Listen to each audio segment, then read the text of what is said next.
Good morning. Good morning. Good morning, everybody. Good morning. 10, 9, 8, 7, 6, 5 seconds, 4, 3, 2, 1. In Visualize Live. Hello, welcome to Sewing Street with me, Vicki Carroll. Lovely to be back with you. I hope you've all had a lovely bank holiday weekend. Happy Easter, everybody. Have we all just about had enough chocolate? Oh my gosh. Kat's just come in with a delivery of what looks like more chocolate. I'm like, oh my gosh, I can't take it. We've got pots and pots of mini eggs in the gallery as well. And I've had one this morning and I'm rationing myself to just one. Now, today is going to be the most fantastic day because I haven't even got an hour on my own. I've literally got back-to-back guest designers in. So we better get started with today's early bird because we've got our first guest eagerly waiting in the wings. And this is a clue. Honestly, I have had so many compliments. I've been blushing all morning. I can't walk about 5 steps without Levi complimenting me, or everybody has been saying how lovely this jumper is. So I'm excited to tell you about it. But it is today's early bird.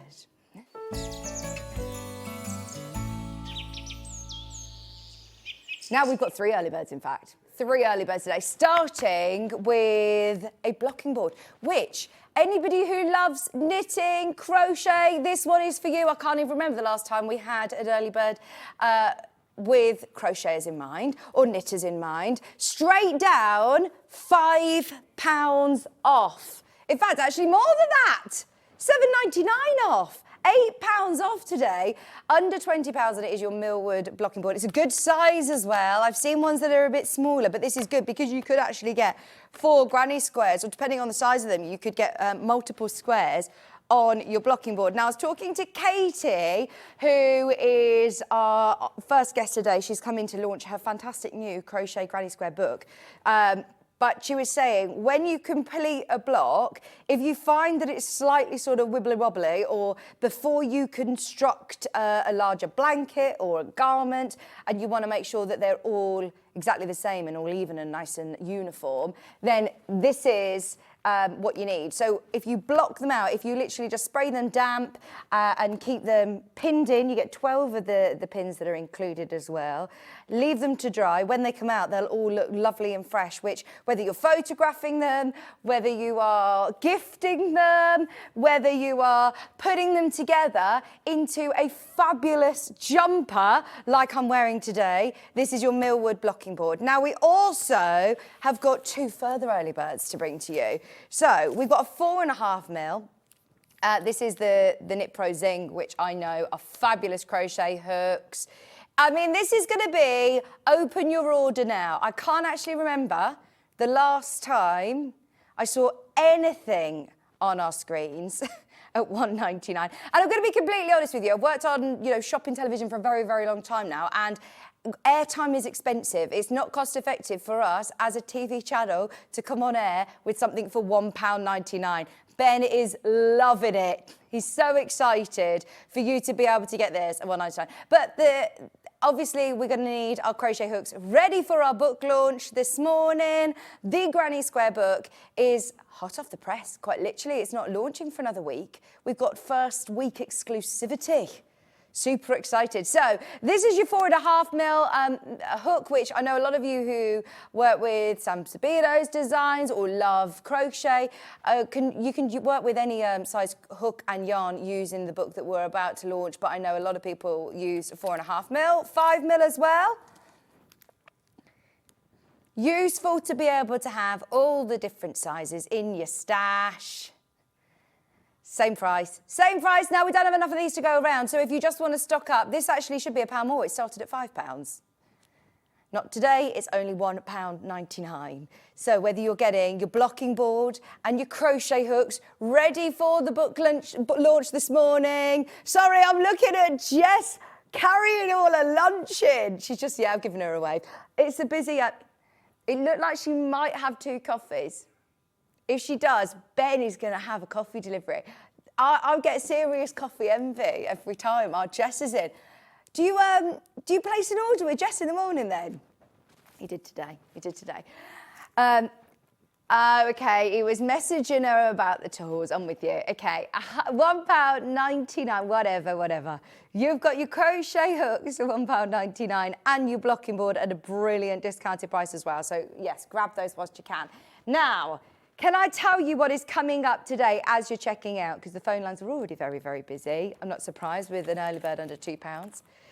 Oh, fantastic. Katie, more than your quota of what you wanted to sell has sold. She says, as long as one person buys my book, I'll be happy. We've had over 30 of you already check out on this morning's book. I'm super excited. Anybody who loves crochet, we have got our Granny Square book launch with Katy Mitchell this first hour. She's here. She's excited to tell you all about her brand new debut book, all about granny squares and what you can do with them. Because let's face it, it's a little bit of a trend, isn't it? I've seen granny squares everywhere and people make lots of granny squares, but then don't know what to do with them. So within your book, you've got lots of great layout diagrams. Oh, there he is.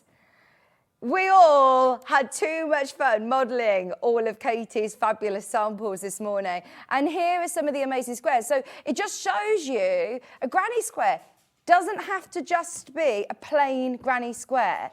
You've almost got like this embossing detail. That's amazing. You've got the crown.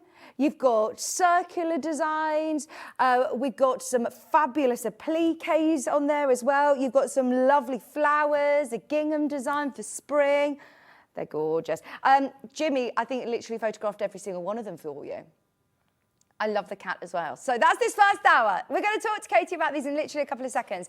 We have Adam Brooks, my co-presenter, back with a brand new dress. I love this dress. Oh my gosh. This is summer, this is spring, it's cotton lawn, it's luxury, and it is the most beautiful dress. I love the waistband. Look at it just blowing in the wind there. Did you put the air conditioning on?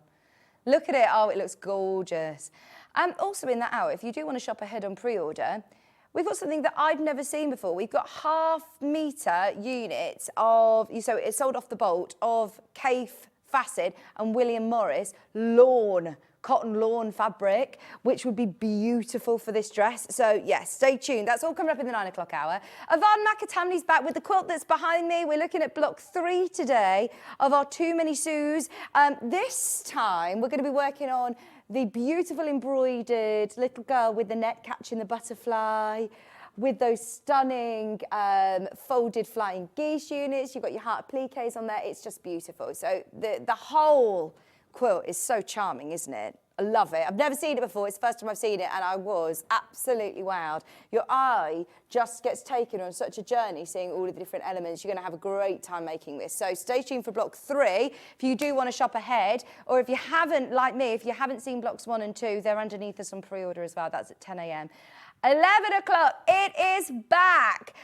I love the Friday Pattern Company. This shirt is gorgeous. Now, it's your classic shirt. I was wearing it last time in the gingham, you may remember, a few weeks ago. It is back by popular demand, this time in your pinstripe, and it looks fabulous in the shorter sleeve option as well, doesn't it? I'm imagining that with, you know, like a pair of wider leg trousers or cream trousers. Oh, lovely. Lots of fabric options as well. Then at 12 o'clock, we've got Village Fabrics, and we are bringing you all of Yvonne McAtamney's Village Fabrics Japanese-inspired projects, including brand new projects as well. So they're the 2 blocks that are available from the remind me what that quote's called, Inspirations of Japan? Impressions of Japan. Then we also have a brand new Geisha girl. For anybody that has missed out on the last wall hanging, look at her. She's brand new. She's gorgeous. Absolutely gorgeous. Not till 12 o'clock, so you can start shopping on pre-order now. Right, I'm going to go and head over to see our lovely Katie. Now, you're going to have to send her in all of your lovely messages because she was ever so nervous this morning, but we've tried to make her feel at home. Good morning. Hi. I'm going to give you a big hug. Good morning, good morning. Good morning. Congratulations for one, because Thank you. What an achievement to be launching your first ever book. Yes. How did still you sinking in. How did you get to this sort of stage then? Tell us a little bit about yourself and your crochet journey, Katie. So I've been doing crochet for probably a good 7 or 8 years now, and it's kind of one of them crafts that once you do start doing it, you get a little bit hooked on it, pardon the pun. So you just kind of get carried away, you want to make all the things, you want to try everything. And I used to work part-time in banking whilst I was doing my crochet along the side, and one day on my lunch break I got a message, and being a little bit unsure, and you question everything these days, I read the message and I was like, is this true? And it was someone from DK Books reaching out about an opportunity to do a book with me, and that was the start of the journey. That was probably 12 to 18 months ago now, and here we are now. Yeah, this is how long it actually takes. It takes such a long time to be able to get it from, you know, the ideas in your head to a finished copy on the television screen. So for anybody who has never done crochet before, is this designed for people who are, you know, serial crocheters or somebody who has never done it? Yeah, if you've never done it, really you need to know the basic stitches, I would say, to give it a go, but it does give you a run through of the basic stitches. I wouldn't say a complete beginner, but providing you've given it a little bit of go, you've got some familiarity with crochet, if you've picked up a hook at least once before. It starts with the basic squares, the traditional granny, solid granny square, then it goes into more complex designs, goes into some themed collections, so there's plenty to focus on as more of a beginner before you then get a little bit more adventurous. That's really what it's aimed at. Advancing yourself from the beginner stage to maybe a little bit more intermediate, should we say. Because I know so many people who do actually start with a granny square and then they don't really know what to do with those granny squares. How to do more with that, So you do go through at the start the sort of stitch key, how to work with the terminology. Is this UK terminology or US? This is UK, so the UK edition, of course, but it does detail what the alternative terms are. So if you are familiar with US, you could probably still get to grips with it quite easily. It does convert them for you. Brilliant. So it starts off with all the different techniques, how to join squares. This is what I actually took this book home last night and had a good look through it. And it's absolutely brilliant because it's so visual that you can see straight away, you've got lots of layout diagrams of how to put together things like a tote bag, a day bag, a waistcoat in here. You've got, there you go, your waistcoat. You've got cardigans, jumpers. So they all consist of squares. You don't need to be a dressmaker to be able to make garments like what I'm wearing. No, completely squares. And I love this. I absolutely love the jumper, by the way. You could start making this now, ready for autumn, winter, because it's gorgeous.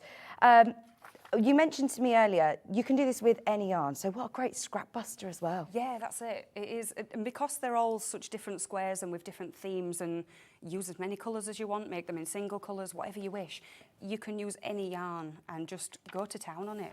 Just make square after square after square and then decide later what you want to make with them. Have fun with it. You know, that's what I love about squares. It's one small project at a time, and then you can decide later what you want to do. I always thought a granny square started in the centre and worked out and out and out. Yeah, I think that is quite a common misconception. A lot of people just think a granny square is only worked from the middle working out, like in the round we call it. Like that? Yeah, exactly like that. And a lot of them are, but you can work them in rows as well, just like that one, the granny striped square and the striped square. There's lots of squares in here that are worked from the centre out in the round, or worked in rows. There's one that's a mitered square, we call it, where you sort of start like you're working in the round, but then add on to just 2 of the rows and it comes out that way. That's mitered, isn't it? That's what they call it. Then I have never seen these sort of techniques, the textures, the bubbles, the ones that almost look like they're embossed. Yeah, we love texture. We love some texture in crochet. The more texture, the more interesting it is. You can experiment with colour and texture and make something as interesting as you want. How many blocks are in here? How many different squares have you got? There's just over 125. I mean, that's amazing, isn't it? So there's a lot to play with. I mean, to say I had no idea that there were this many different ideas with granny squares. But then, I mean, thinking about your different colour schemes that you use as well, the possibilities with this book, 25, but then are endless. Never ending, yeah. You could just use so many different colours, make all the squares in all the different colours and all the different yarns, so all the different sizes. You can make them bigger, and it tells you how to make them bigger if you wanted to. So to work additional rounds and make them a bit bigger for certain projects. Honestly, the options are just endless. There's so much that you can do with it. And that's what I really wanted from this. This is what I love as well, is how fun it can be. So you've created the most gorgeous summer bag. Yes, I love this. My daughter loves this. She's claimed this, actually. This is her beach bag when we go on holidays now.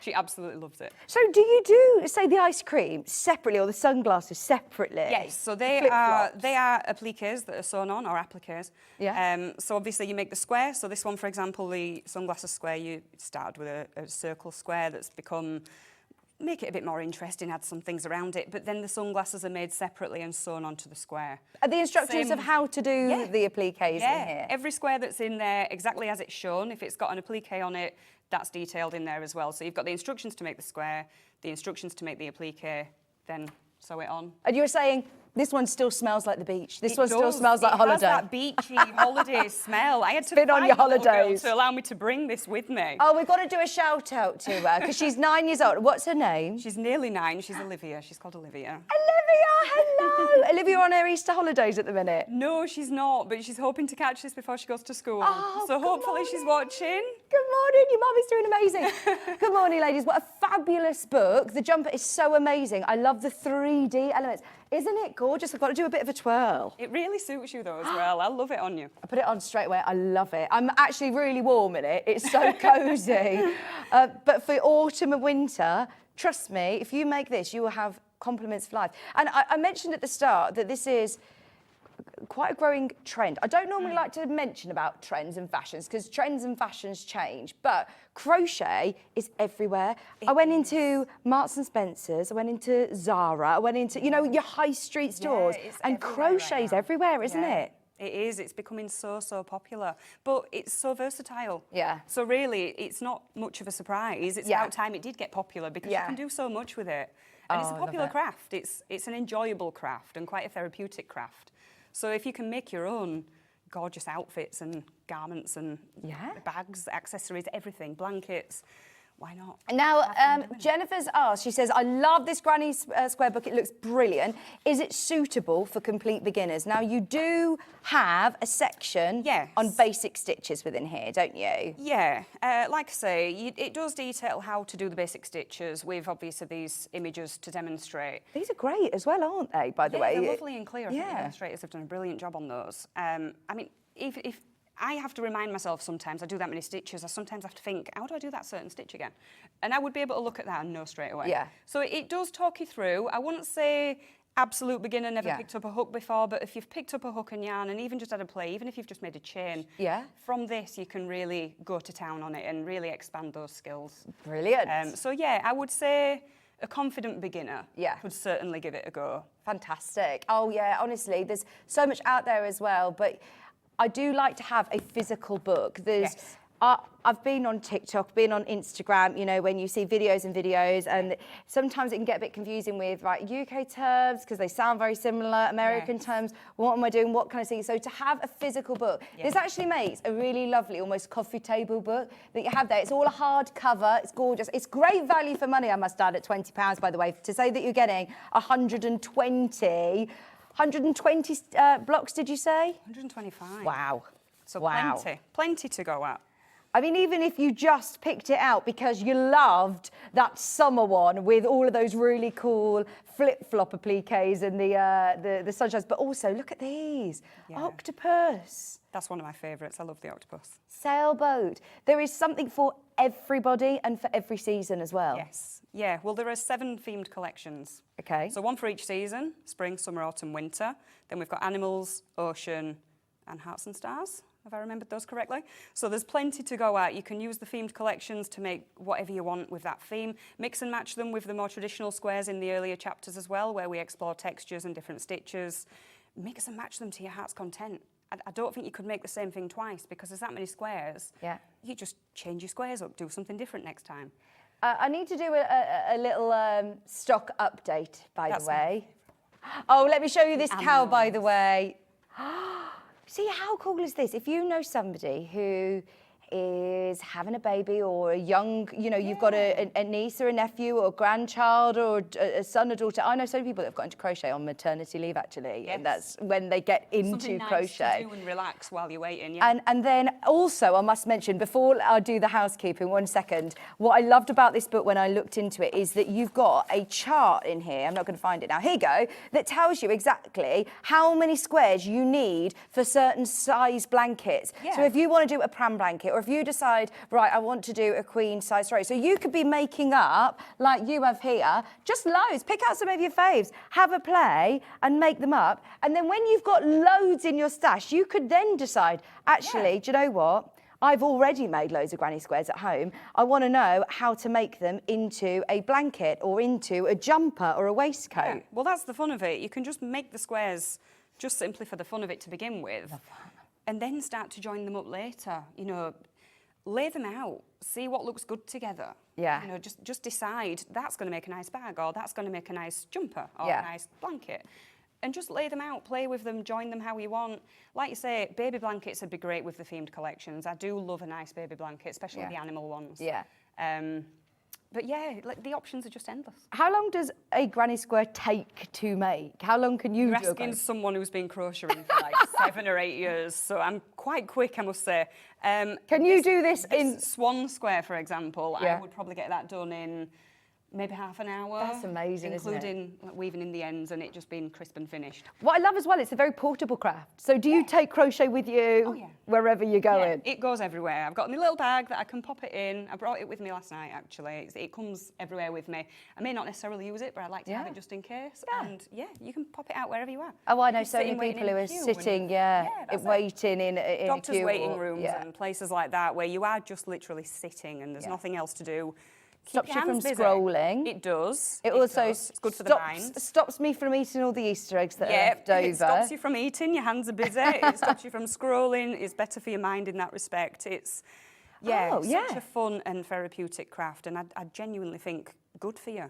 You know, good for your mental health as well. It's a very busying, mind-occupying craft. Yeah, so. I agree. And this is unlike any other crochet book I've actually seen. The amount of different styles, it's there's something for everybody in here. Yes. And as I said, even if you're buying it because, right, I love the monkey section, I love the animal section, then this is amazing. Now, we have got exclusivity for a week. This officially launches to the world, or to the UK market, I should say, on the 1st of May. Fantastic. So 1 week tomorrow? Well, if you want it before then, you've got to check out literally now, because this will sell out in our next, I predict it will sell out before the end of this hour.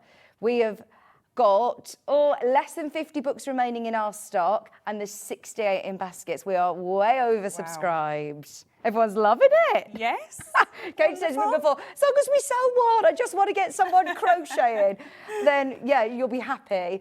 I absolutely love the waistcoat as well that's behind you. This is so cool. A long line waistcoat. Wanted to make it something slightly different, make it long line. Like an armless jacket, really, I suppose. Yeah. Sleeveless jacket. But yeah, very cute. Love it. There it is. And the hearts, the shooting stars, the rainbows. Oh, it's so cool, isn't it? Yeah, so that's cool. mostly made from the final chapter of the book, the last collection, the Hearts and Stars collection. Does it go in sort of order of difficulty? Would you say, right, go from the start, make yourself a traditional granny square to start with? I would certainly say go from the start if you're more of a beginner. So you start with the traditional square and discusses that, and obviously then you've got the solid granny square, making a circle become a square and working in rows.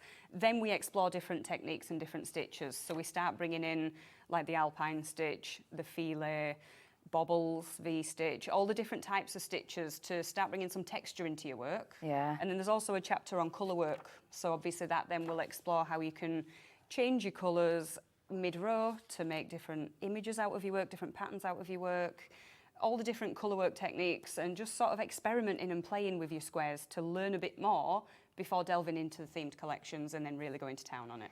I don't know whether we can see if we can get any more. I don't actually think we can. We have got less than 30 now, and there's over 80 of you who I think are potentially going to be missing this. I'm so sorry if you do, but if you want one, please be quick to check out now because it is about to sell out. The train, look at this. Yes. See, that's made with bobbles, the train and the crown. I saw the crown. We've got it physically here. Yes, we have. And there's a butterfly as well. Is that the butterfly one there? So all one colour. Yeah, and they're basically just bobble stitches, which are 3D. So it gives, like you say, an embossed effect, makes that image stand out. You could do different colours for the bobbles as well, and that's also something that's explained in the book. So if you wanted the yellow background, for example, with pink bobbles, make them stand out that little bit more, but even without, the texture makes them stand out. And that's the thing with crochet, there's so much that can be done with it. It's just so versatile and so interesting. Brilliant. So for also anybody who is newer to, or you know, starting their journey on crochet, is there any particular style yarn, what size hook would you recommend starting with? I would, if you're just starting out and learning, I'd tend to use a larger hook. Give yourself a bit of flexibility, don't go too tight, because you want to be able to see your stitches and really get into the stitches when you're learning where to place your hook and how to work them. So I'd go a little bit bigger. These are all made with double knit yarn, and I use a 3.5mm hook because I do like to make it fairly tight. But if I was learning, if I was quite new, or I was advising a learner, I would say maybe use a 4.5 and just give yourself that room to really see the stitches and to really work well into them. But yeah, once you've got the feel for where to place your hook and how to do it, how to place your stitches, experiment with everything. There is literally less than a handful left for anybody who wants the final remaining of these books. We've got to get you back. We've got to get you back to do more. When it's officially launched, come on in and do some demos with us, because I'm really excited for everybody who's going on their crochet journey with this and maybe starting or expanding their skills. You will absolutely love it. It's been so lovely to meet you. Thank you. It's officially sold out. Oh, wow, really? Yeah, oh, my gone. gosh. Sold out. That's amazing. We had hundreds of these, by the way, so well done if you were involved. We'll you need to go upstairs and see if you can speak to the team and try and get us some more of those, because, yeah, wow, that's amazing. We got certain allocation as our first week of UK exclusivity, and it sold out within 20 minutes. So that bodes well for the launch of your book. Brilliant. Super exciting. Thank you. No, thank you very, very much. Yeah, you go upstairs and have a cup of tea. Wasn't so scary, was it? No, it wasn't. Come back again and see us again. Thank you very much. Very exciting. Can anybody find you on social media, by the way? Yes, of course. I share everything I'm making on my Instagram page, which is kates.crochet.creations. What I'm working on right now, plenty about the book and lots of examples of what's in the book. You can find it all on there. Brilliant. Give her a follow. So exactly where you are. We knew this would happen. We knew it would be a very, very popular book. So we've got some goodies that we're going to bring to you in just a few minutes. Some more knitting crochet tools. We've got Ben's bundle back as well, all coming up for you right after this.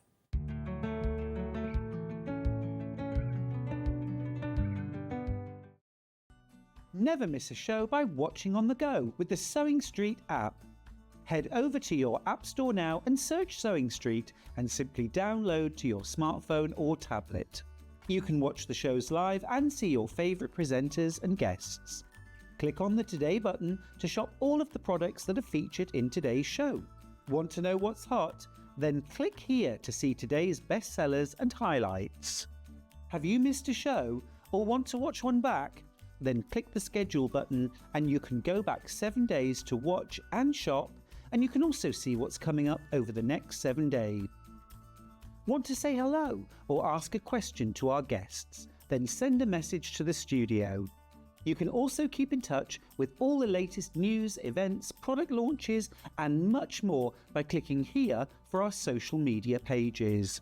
Never miss a show by watching on the go with Sewing Street.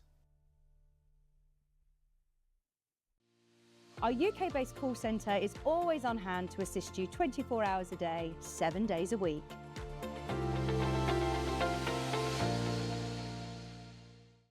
Want to say hello or ask a question to our guests? Then send a message to the studio. You can also keep in touch with our social media pages. All the latest news, events, product launches and much, much more. Search Sewing Street. Here at Sewing Street, we only charge one P&P throughout the day. You can add as many items to your basket and check out and still only be charged once. Once you've checked out the first time and want to order again, you simply add the item to the basket and click on the Combine Order button. Remember, standard P&P is £4.95. Charges may differ for outside the UK. Or upgrade to our premium option for £6.95 on certain items. Shopping made easy at Sewing Street. Every day, our experts will bring you a wealth of knowledge. They'll take you through the steps of making projects, and we feature fabulous tips along the way. Whether you're new to sewing or a seasoned pro, you're sure to learn something new. We're live every day from 8 a.m. till 1 p.m, and you can also watch back all of the demonstrations featured on the show on our YouTube channel.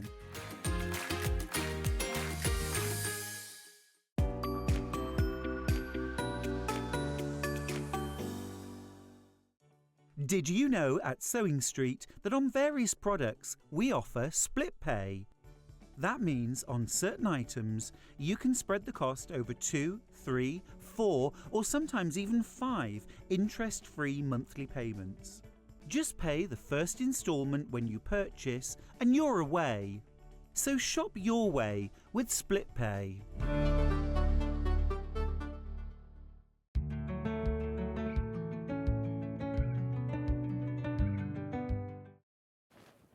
Oh, welcome back, welcome back. How lovely is Katy? And I'm so thrilled for her because she was so overwhelmed with she came in and she said, I've never done anything like this before. I'm super, super nervous. And she was just so lovely. And she was just very, very grateful, very humbled that everybody loved her book, which is brilliant because her book is brilliant. It's going to be so much fun. It's so different to anything else I've seen with so many varieties of granny squares. So yeah, you'll love it. Well done, everybody's got it. I believe that we're in talks to see if we can get any more. I will let you know as soon as we can. Now, speaking of can we get some more, we launched these about a month ago with Stuart. And it's probably even longer, actually. When was it that these were on? I was on with Stuart, and this was, I'm not going to lie, a little bit of an add-on to a show that we did that went absolutely crazy. 100 of these sold after Stuart was raving about these for about 5 minutes. He literally loved these, and it was something that was bought in, but it was back in January. It wasn't a month ago, it was January. It was ages ago. Stuart and I had these and they were brilliant. So what it is, it's a really lovely storage pouch. You can see straight away the quality of Knit Pro products are, as Stuart described them, the Rolls Royce of knitting tools. They really are. And what he was saying was, look, as a knitter, there aren't very many real luxuries that you necessarily treat yourself to. He was saying, as a sewer, there's so many different add-on things that you can be buying and investing in your craft in. Whereas with a knitter, sometimes it's just really, really nice to treat yourself to the absolute Rolls Royce of something. And this really is that. It's everything about it. It's from the style of it. So it's got the 2 magnetic snaps to open it, and it's all lovely and contained. And then within here, you've got an extra pocket, and it's all stitched beautifully with all of your circular needles. Now, what is fantastic about them is that you've got all of the sizes in your one carry case. Look, you've even got the little toggles there to keep them all in place. Now, within this blue set, they're slightly different to the red set. You've got slightly different sizes. So you have got a set of 11 interchangeable knitting needle sizes. So you have, in UK sizes, 3.5, 4, 4.5, 5, 5.5, 6, 7, 8, 9, 10, and 12.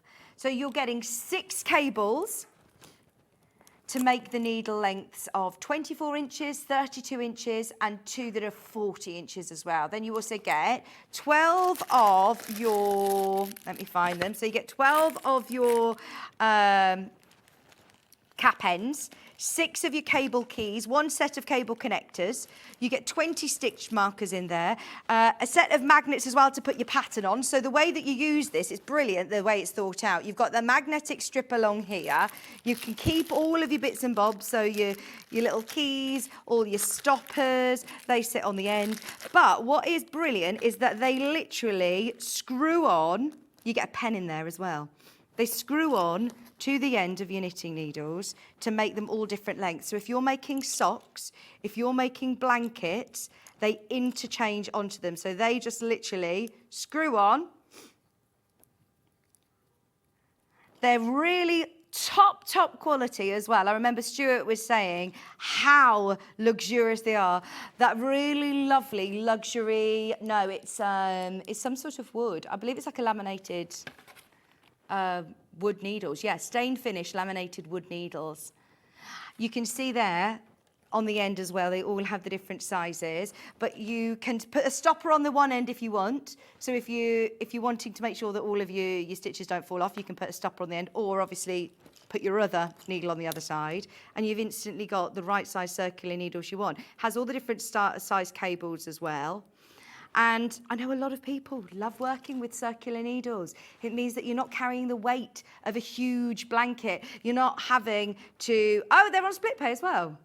They're on split pay as well. Ben saying these should not be on split pay. We've put them on split pay for you at $44.99. Now this is, I'm not going to lie, something that we will be bringing on air again with Stuart, but they have literally just landed back in stock. And because it has taken months to be able to get these in. We last bought them on air in January and they completely sold out.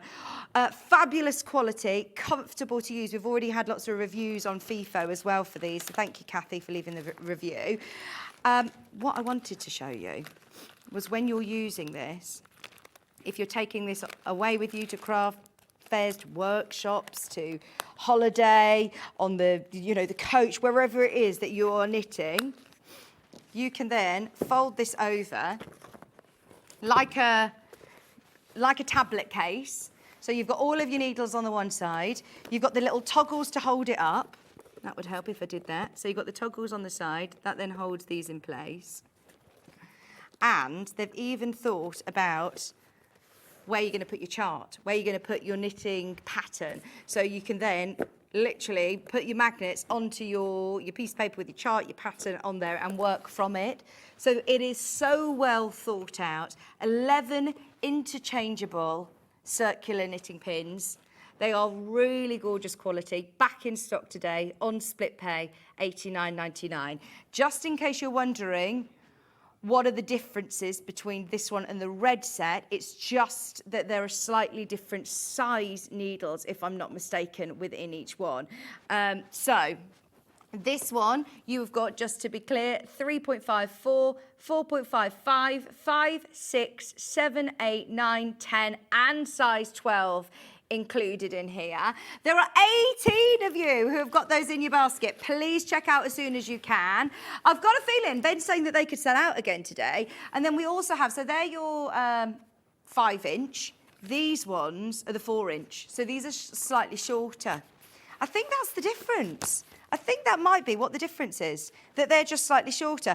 But with these, again, you are getting interchangeable, so you can put them onto the circular pins as well. Is this one not able to go on split pay? No, that was wrong then. If you want the blue on split pay, that's the only one that we were able to get on split pay. Oh. Okay, so it actually says you cannot add it onto split pay. There's a note on the system not to add on split pay, so I think that one was a mistake, basically. So, or maybe it was a special for launch, I can't remember. So can you see that you've got space here to be able to put your chart, all your interchangeable needles here, all of your accessories and your circular pins.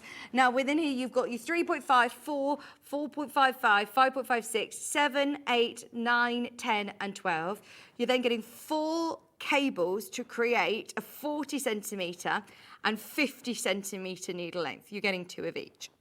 So they're the differences in the blue and the red. So you can see here, the blues are slightly longer. You get the same sizes as far as I'm aware. I'm just trying to compare. 3, 4, 5. Yeah. Now this is on split pay. I'm not going to lie. It really shouldn't be. Get the blue. These are the longer interchangeable knitting needles as well. Okay, it must have been a launch special. These are flying out. We had them on air back in January. Can you watch the show back? Because obviously Stuart is the knitting guru. He absolutely loved these. It was back on the 5th, January the 5th, so right at the start of the year.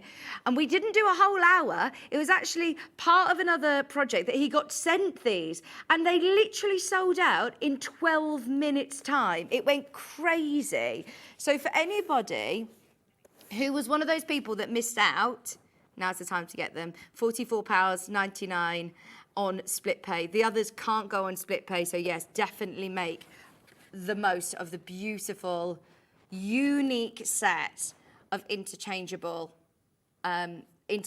cable pins. They are brilliant quality. Loads of you have got those in your baskets. What is it that you're after, Ben? No, I don't have those. Right, now, what we have got, I just want to make sure that all these go back into the right place for Levi, because he will be thinking, where have these come from, Vix? Here we go, let's put them back. Now, you have got literally limited stock remaining on Ben's Design Your Own Fabric Bundle. If you've not heard about this, where have you been? Where have you been? Have you done it with anybody else yet? Oh, really? It's not been on air since the last time I was here. So he said no one else has allowed it, Vic. I love it. I think this is such a great idea, and it's such a creative idea. The Derwent Intense pencils are amazing. I worked over on our sister channel on Hobby Maker on Saturday, and it just confirmed everything that we were talking about, Ben, with these. They are amazing quality, watercolour, water-soluble ink pencils. So what they are is they are so highly pigmented pencils. They're brilliant that you can use them on your paper, on your card, on all of your normal sort of paper crafting projects. They are artist grade. But as sewers, the reason we put together this bundle is because we had a bit of a play with these, and you can essentially use them onto fabric and they become permanent. So we've put into the bundle these amazing Derwent Inktense pencils. The only way of getting them right now is in the bundle, as far as I'm aware. The larger set completely sold out. These are your pack of 24.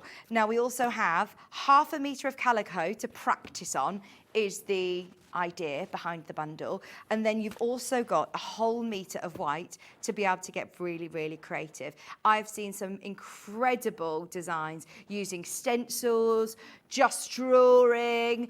I've seen some people who have done some fantastic animal designs, and then they've used them within their projects on bags, on waistcoats. They've used them on all sorts. Now, we've also included the textile medium. Now, you can use it with or without this, but the idea around this is another really clever creative idea. So you can turn any water-based paint into fabric paint.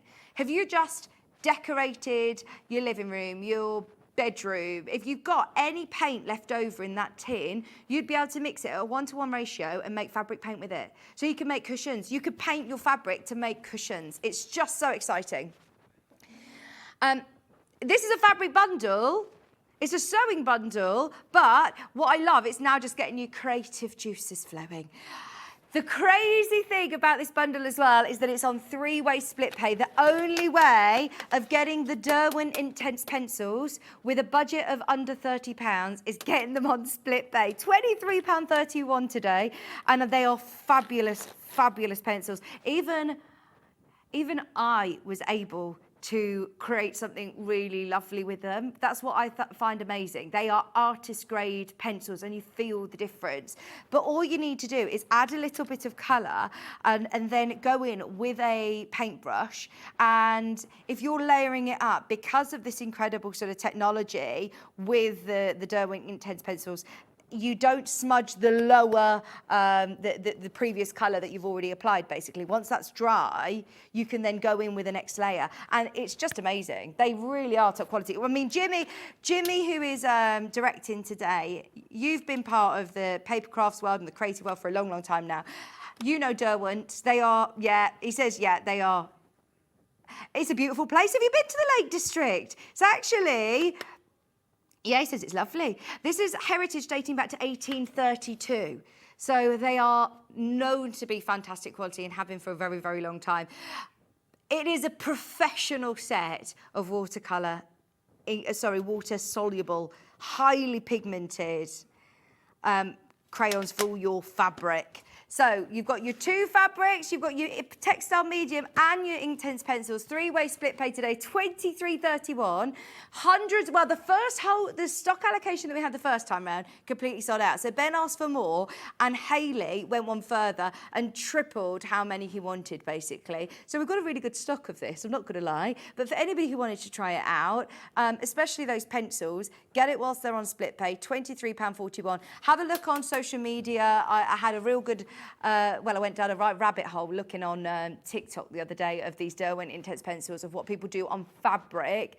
And it's amazing, really is. Good morning. Can you use paint mixed with textile medium and then go through a stencil? Absolutely, Sandra. So yeah, that's the way to do it. That's the way I'd be doing it. I don't think I'd be going sort of freehand in with the paintbrush, because you've seen when me and Ben have been doing demos on this before, the sort of mess that we make. But if you go with a stencil, oh yeah, you're sorted. It's fine. That's perfect, easy. That's the way I would do it. In fact, I don't know whether we've got an open sample and we can have a little show you how amazing the colour is and how highly pigmented these colours are. 3-way split pays on. If you've already opened your order this morning, whether you've been involved with the crochet book or the early bird special this morning, yeah, go for it. 3-way split pays on. What I haven't got an open sample of the Derwents and they could go, but this is what we were playing about with last time. And it's completely dry now, so then you could start to come on in again and build it up. Yeah, we were just messing around. You can tell. I found some. So, could I have a little bit of water? Do you know what? I might actually have some water. I've got some water, but have you got a paintbrush? Oh, Jimmy, we're going to have to go into your cupboard again. It took us so long. Bear in mind, we share our... I always go for yellows at the minute, but look how gorgeous these are. The colours are so lovely on your fabrics, but it's when you start to add a bit of water and blend them together. So I'm going again for my sunset shades. Whilst we're looking for... You actually ruined my last one because Ben decided he wanted to do some squiggly lines on top of it. That's what your half metre of calico is in there for, though, as well, is to be able to have a play and experiment with the colours, experiment with what sort of designs you want. But this is when I'm on with Janet Claire on Friday. She's coming in for my birthday show, and I'm so excited because Janet Claire is such an inspiration. And when I see her colour palettes and her blues, I always think, oh, I'd love to be able to design things like that. Oh, I'm not going to go in with the white. What other colours will go with this? What about with a bit of green? But if you just start to blend them together, I'm using very, very little, and everybody has said to me they last so long. Delphine's got these. Sandra from Santangle's got these as well. This is just going straight onto 100% quilting weight cotton. But then, if we go in with a bit of water, thank you.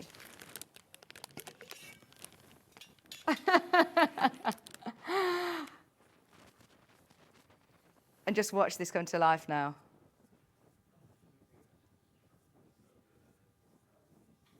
Look at that. I know.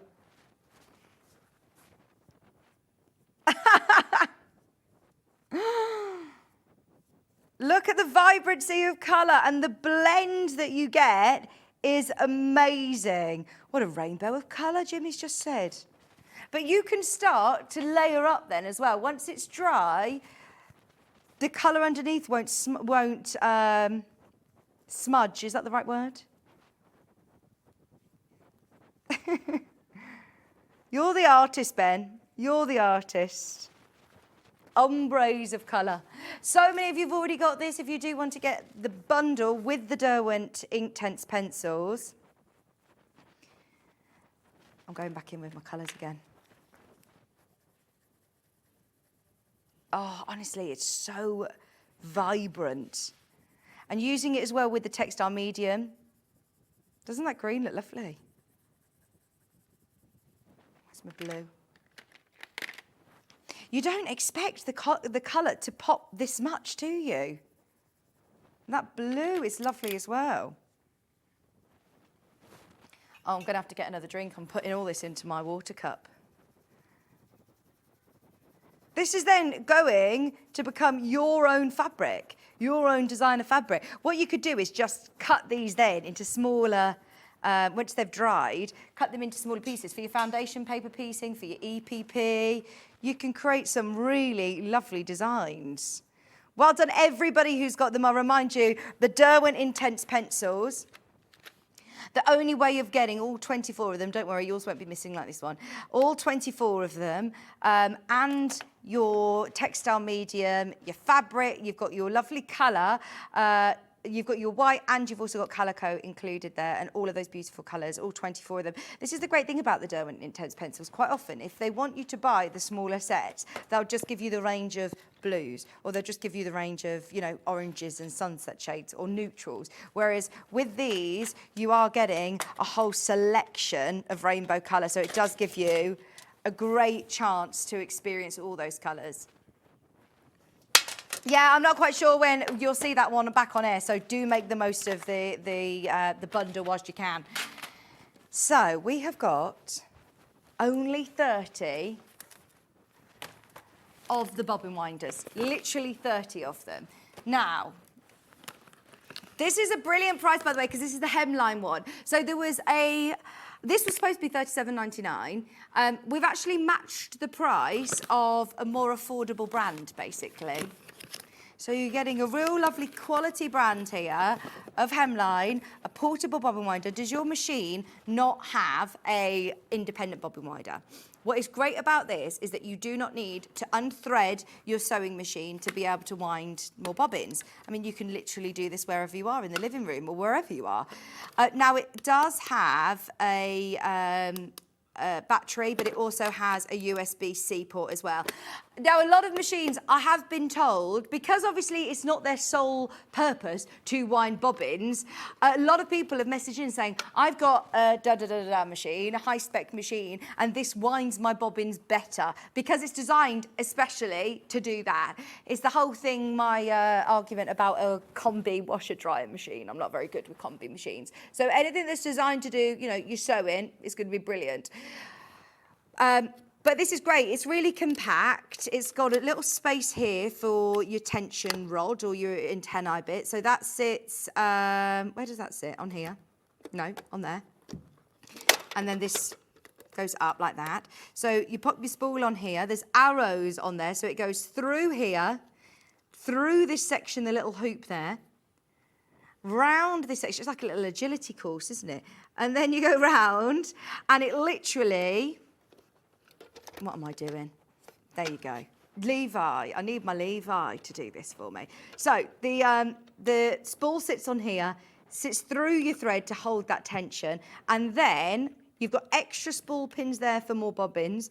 So if you are always playing bobbin chicken and you want to make sure that you've got bobbins pre-wound, ready for a big project, maybe you're starting a new quilt, maybe you've got Yvonne McAtamney's quilt kits, you're thinking, right, I just want to get my few bobbins all round, ready to go. You can do this on the move, as it doesn't even need to be plugged in. And then you just press on, if it were charged up, press on. It's not set up today, but you know what it does. It literally winds it to the perfect amount, spaces it out evenly. The way that it winds, it goes up and down, up and down, up and down. So it winds it completely evenly at the right tension, ready to go. It's such a great gadget. In fact, I don't actually like using the word gadget because I always think gadget's a thing that you don't really use. Do you know what I mean? They're a bit of a novelty. Whereas this is not a novelty. It's especially... It's a brilliant product that is designed with a purpose and has great reviews as well on our FIFO site. So anybody who has already bought this, please do leave us an independent review. I know loads of you have already reviewed it. £19.99, and it all packs down. Great gift for somebody, or treat yourself. There were only 30 of them. There's now less than 20. Is this back in stock as well? Oh, no. Why have we only got 30? Oh, dear. Every single time that Ben brings this to air, it sells out. He always schedules this. He always asks to get more in. Are we on Facebook, by the way, today? Oh, sorry about our Facebook. It's not working apparently at the moment, but yeah, we've had a few web issues recently, and I am apologising for that, but it is what it is. Do you know, next door, I work over on our sister channel, Gems. They are amazed that we stream live on Facebook. They're on Facebook sometimes, but I've asked to have an iPad there so I can talk to people because I love having our chats. But no, they're just on the telly as well. So yeah, if you are just watching us on YouTube, on the telly, on the app, on the web, we're fine on all of those. We're trying to get Facebook working. Right, there's less than 20 of those. There's loads of you there as well. So if you've got it in your basket, just be aware. I think this is going to sell out again. It will be on reorder, but if you've been waiting for this to come back into stock, it is back in stock today. You just need 3 normal AA batteries. I say that, you can just charge it up with your phone charger, you know, your USB-C. Charger. It looks like that. Most of us have one. It's handy that it's got a USB-C because everything is quite universal now, isn't it? $19.99. That is going to go. Ah! Okay. Okay. Okay. How can you just tell me that and say, but you can't tell anybody? Sorry if you've just heard me gasp. I've got some exciting news, which hopefully I'll be able to tell you before the end of the hour. Bear with us. Bobbins! Right, now, it's always really important, obviously, with your bobbin winder, to have the right bobbins for your machine. So if you've got a brother machine or an Alna machine, we've got you covered. Which one do you want to do first? Brother first.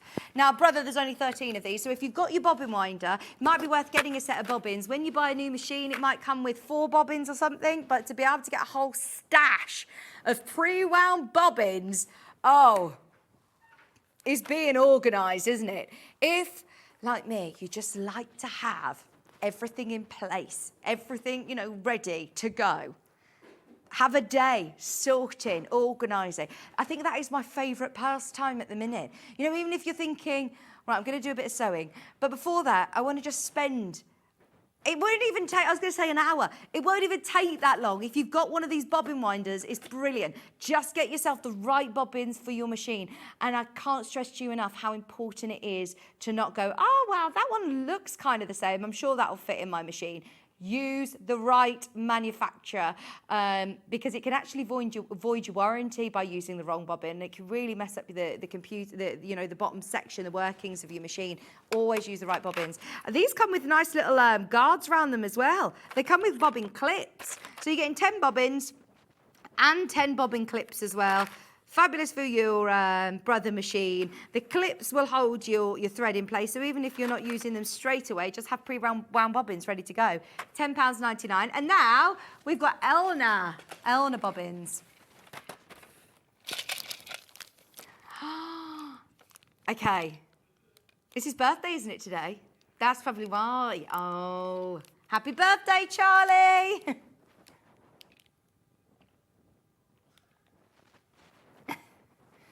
$19.99. Now here you're getting your Elna bobbin case included as well. Let's have a look at how many bobbins you get included because it's not completely full.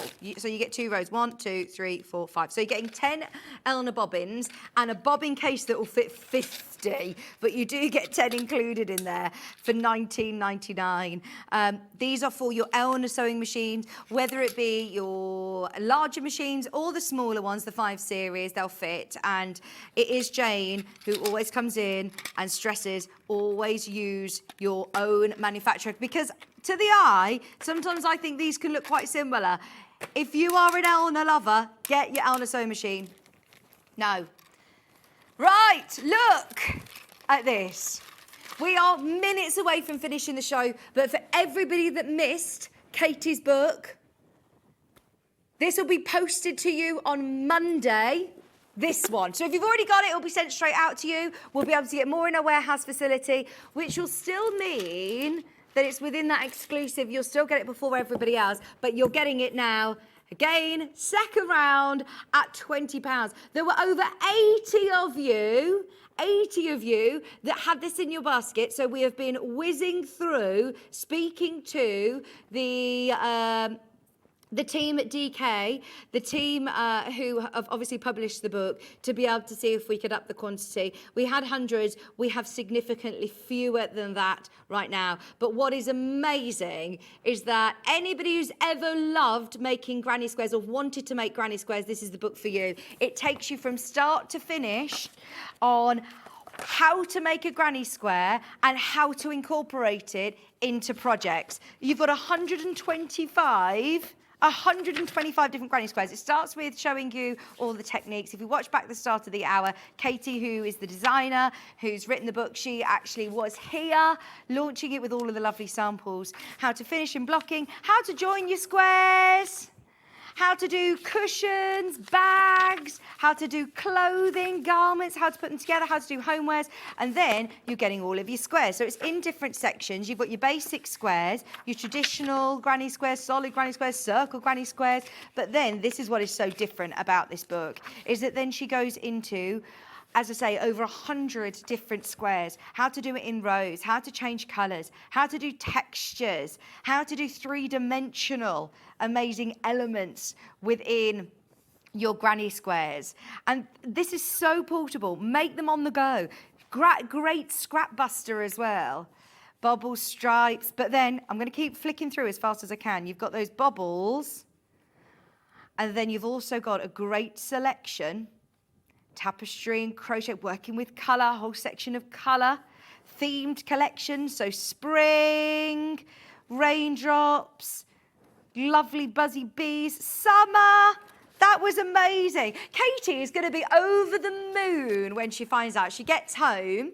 She was going for breakfast to ease the nerves this morning. When she finds out that it's going to be another sellout again, she'll be over the moon, honestly. I can't wait to be able to message her.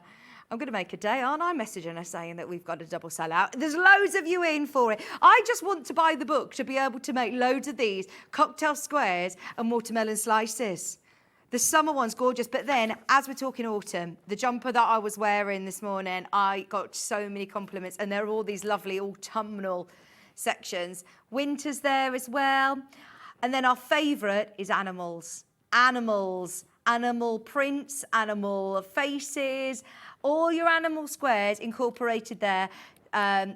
Underwater sea theme, octopus, turtles, hearts, stars. There's so much in here, as you can see. It's been a very, very, very popular book. What we're going to do is we're going to leave you with the call centre and the web for the next few minutes while we get Adam Brooks on. But please do not miss this. We've got it back. Anybody who's just thought, I missed out. You can now check out on it during the break. KOPU73 is a different item code number, and it will be sent out to you on Monday. So, yeah, if you've got the first edition, they'll be sent straight out to you. This is exclusive UK launch, not available anywhere else until the 1st of May. So we're super excited to have it on air first. Everybody who's got it, well done. And I'm sure Katy will be super excited to hear your journey, your crochet journey as well. Now, Adam Brooks is going to be joining me. We've got a fabulous brand new dress pattern coming your way right after this.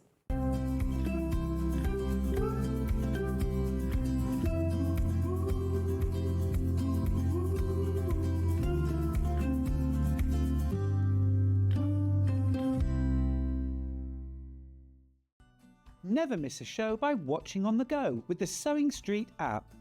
Head over to your app store now and search Sewing Street and simply download to your smartphone or tablet.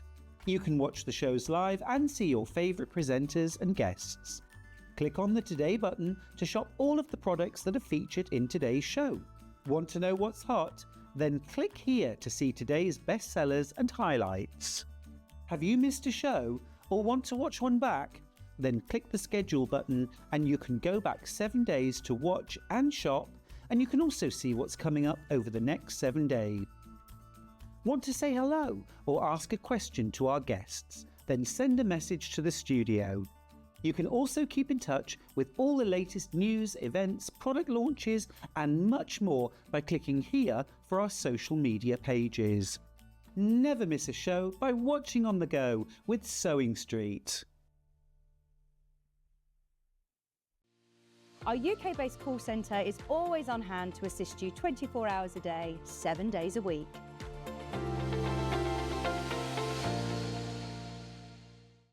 Want to say hello or ask a question to our guests? Then send a message to the studio. You can also keep in touch with our social media pages. All the latest news, events, product launches, and much, much more. Search Sewing Street. Here at Sewing Street, we only charge one P&P throughout the day. You can add as many items to your basket and check out and still only be charged once. Once you've checked out the first time and want to order again, you simply add the item to the basket and click on the Combine Order button. Remember, standard P&P is £4.95. Charges may differ for outside the UK. Or upgrade to our premium option for £6.95 on certain items. Shopping made easy at Sewing Street.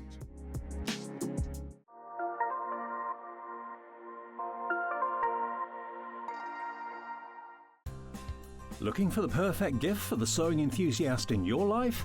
The Sewing Street gift card is just the thing. Choose between a physical card delivered to their door or a convenient e-gift sent straight to their inbox. It's easy. Just head to the Sewing Street website, scroll to the bottom of the page, click Gift Cards, or use your smartphone, scan the QR code and go straight there. Pick the amount you'd like to load onto the card, and that's it.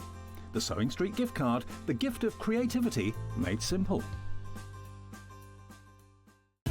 Keep up to date with what's on Sewing Street, as well as all the latest news and special offers by signing up to our email newsletter. Go to sewingstreet.com and scroll down to the bottom of the homepage. Type in your email address and click the envelope. That's it. You'll never miss out on the latest news and special offers ever again. Every day, our experts will bring you a wealth of knowledge. They'll take you through the steps of making projects, and we feature fabulous tips along the way. Whether you're new to sewing or a seasoned pro, you're sure to learn something new. We're live every day from 8 AM till 1 PM, and you can also watch back all of the demonstrations featured on the show on our YouTube channel.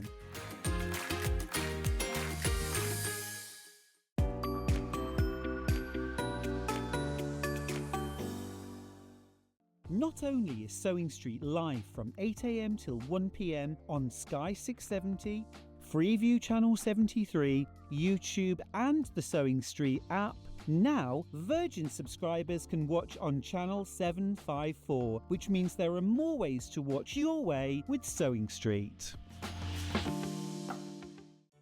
Did you know at Sewing Street that on various products we offer split pay?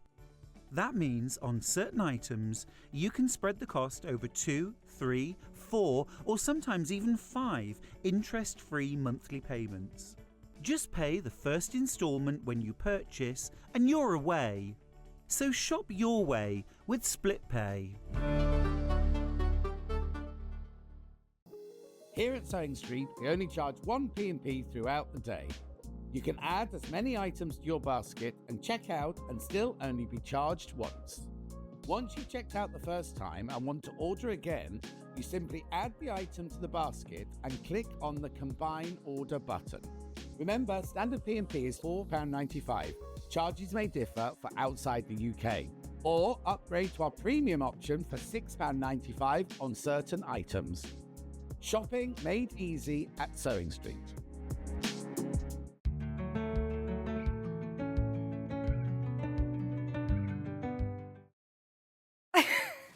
Hello, welcome back. Are you on talkback? No.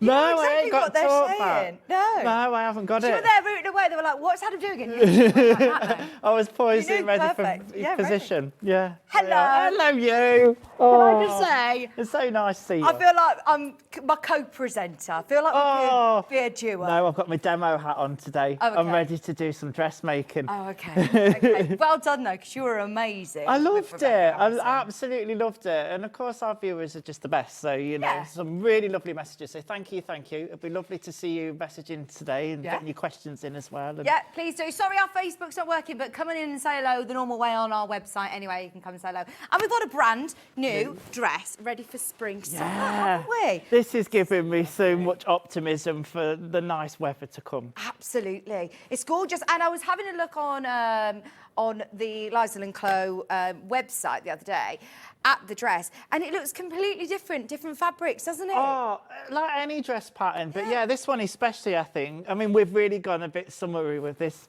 print, and I love it. Is this a William Morris print? It's a Willie Mae print with a calf colouring, isn't it? Yes. Oh, and pockets. Pockets. It's fabulous because it's got the pockets. We all need the pockets. Love the pattern matching down the front, Adam. Thank you very much. I did try my hardest. Fantastic. Now, there's two different options on sleeves. Yeah. So we've gone for the short sleeve, kind of with that optimism of nicer weather and warmer climates. Yeah. But there is a long sleeve version as well without the ruffle. Okay. A little bit more involved, that one, because you'll be dealing with a placket and cuffs. Yeah. But if you want an easier option and something for the summer, then go for the ruffled sleeve like we've done today.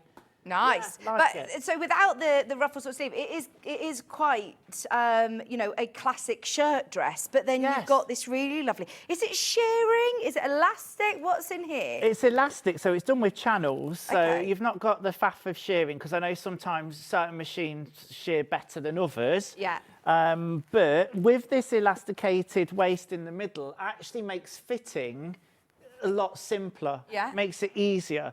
And you've got the potential to adjust the fit round the waist at that point. So you could use a bit more elastic to make it a looser fit. Yeah. It's one of those funny things when you've not got the elastic in, it almost looks like too boxy and a bit big. But then as soon as you get the elastic in, just to give that waist shape. Yeah, you don't have to have it really tight. You can have it looser, but it's going to add that shape. And this is on like a elastic and drawstring as well. So we've pulled it tight to fit the mannequin, but you could relax this if you wanted to. Yeah, and what I love is that this is the sort of dress that I personally would really struggle to find fit, a garment in a shop that would fit me right. So to be able to make your own that's going to cross over really well and not burst at the, here. You want a shirt that's going to fit really well. Yeah. You want one that's going to be comfortable with the elasticated way. I'm quite short, so is this all right to sort of shorten, lengthen? Yeah, dead easy, dead easy. I think on the pattern we've got short and lengthen lines, but it's not hard at all. It is a little bit A-line. Yeah.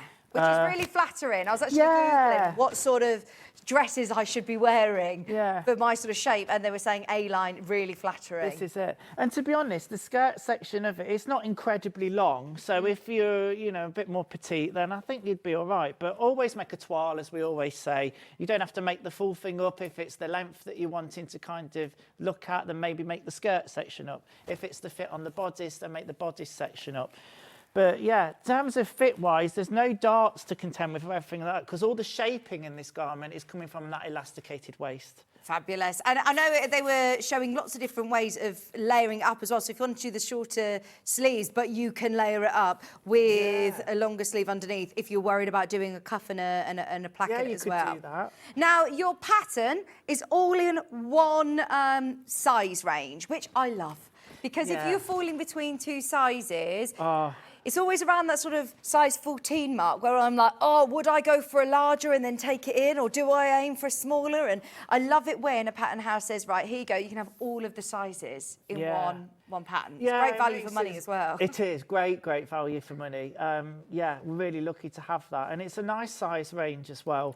Now this says 0 to 20, so I'm presuming that's American. It is American sizes. I believe that I did have a look on their website, and it said 8 to 20 UK sizes. Yeah, pretty much, yeah. Okay, so but they always recommend anyway, regardless of what pattern company you're working with, to measure yourself. Always measure yourself. Always, yeah. And it's good to have it to get into, to look at the measurements that the pattern suggests. Also, then you've got the finished measurements on the back, so you can see what we call the amount of ease between the garment. Now, I'm imagining on this, because the elastic takes the waist in quite a bit, the ease on the garment will be considerably more. So don't be put off by that, because obviously all the shaping's being done with the elastic around the waist. So go with your body measurements, And I know, was it you in with Sam? And Sam was saying, you know, sometimes we're scared to measure ourselves. Yeah. And Sam measured She was herself. like, look, here you go, I'll do it right now. Do you know what? I was watching her, because I think it Yeah. was the day I was on, and I was like, do you know, go on, Sam, because she was really, like, promoting it. Yeah. Don't be scared to measure yourself. I think she did an excellent job of, you know, getting the tape measure. Yeah. Absolutely, it's a bit of a taboo, and she says so many people that she goes into a class and she Yeah. says before you come measure yourself, and she says how many people did, and people don't. No, And it's they're so like, "Oh, no." important. So please, Yeah. please measure yourself. Make a bit of a toile, especially if you're new to patterns and dressmaking, because then you're going to have the optimal fit. You're going to have the better results. Absolutely. Now, with this, you're going to need, is it 4 meters of fabric? Yes. To make the larger size? That's right. Well, yes, that's going to be, yeah, adequate enough to do it, for sure. Now, we have got these brand new. I say brand new, this is new to me. I absolutely love it. You have got your cotton lawn, Kafe William Morris print. Now, whether you're making this dress or I'm calling out to anybody now who just loves this fabric, get it for other patterns in mind. Cotton lawn is lovely for dressmaking, isn't it? So beautiful to work with. Yeah, if you've never worked with lawn before, it's a really nice weight for this type of dress. Look at the colours in this. Oh, it is directional, this, so just bear that in mind when you're cutting your pieces. You need to cut them all the same way, whatever project you're doing, really. And pattern matching. I mean, you've done pattern matching down the front there. Because we've got a big print. I'm not one of these people that is so hung up on pattern matching, especially when it comes to more abstract and ditzy prints. Yeah. But because this has got such a bold motif, yeah, that's what I took. And I can talk about how we did that in a bit. But yeah, I think with this one down the centre front is where you would want to pattern match if you're going to make it out of this fabric. It's only £10.99 a half metre. Remember, you can, of course, check out on multiple units. This is cotton lawn. The only time I've ever seen lawn weight is in Liberty. Yeah. When we did the Liberty lawn collection. And I actually think we only had smaller pre-cuts. So to have it in this lovely wide fabric, we measured it this morning, didn't we? It's actually 100 and... I think, was it 54 wide? 54 inches wide. Yeah, I can't remember what the... 137 centimetres wide. Well done. Yeah, That just was off the quick top of my maths. head, honestly. It's my special skill. It's not like I've got anybody talking in my ear giving me conversions. You'd give Carroll Vorderman a run for £10.99. Love the colours of this. It's suitable for homeware, suitable for dressmaking. It's the cotton lawn. It's absolutely beautiful. Loads of you have got that in your baskets. Let's do all of these gorgeous lawn fabrics, and then we'll whiz through the bundles as well before we jump into demo. Because a lot of people are probably thinking, oh, a shirt style, you've got the cuff, you've got the placket, the sleeves. But actually, if you break it down, there's just more sort of processes to it. And there's lots of lovely processes in this as well. Do you know what I'm thinking as well? Because these obviously are quite statement fabrics. If you're somebody that likes a statement lining, so a bit of cheekiness on the inside, cotton lawn makes a really nice lining for some projects. Brilliant. Yeah, if you do like, it's so super soft, isn't it, against your skin? Yeah. So instead of having, if you've got a lovely jacket or something that you want to line with a cotton lawn, that's gorgeous. And to have it with William Morris and Kafe Fassett together, I mean, does it get any better than that? Double whammy. Absolutely. Pops of colour. One of the most sort of classic traditional prints, this is the Granada print, but seeing it in that lovely purple, it's amazing. This one actually looks like it wouldn't be too difficult to pattern match, actually, because your repeat is very clear. Yes, exactly. Actually, on the one I did, the repeat's quite clear on that with the big centerpiece bit. So yeah, you've just got to look for your repeated motifs. Again, this looks directional, so again, just be aware of that. But you should get into the habit of cutting from the same way. You should. You absolutely, yeah. Can I hold this open so you can see how much you get? Because it's wide. For £10.99, that is wide. So it's, remind me what we just said, how many? 54 inches we measured it this morning. 54 inches wide. So if you do want to buy multiple units, it will be cut off the bolt for you. So if you want to get 4 meters for this dress, go for it. If you want to just get yourself half a meter, go for it.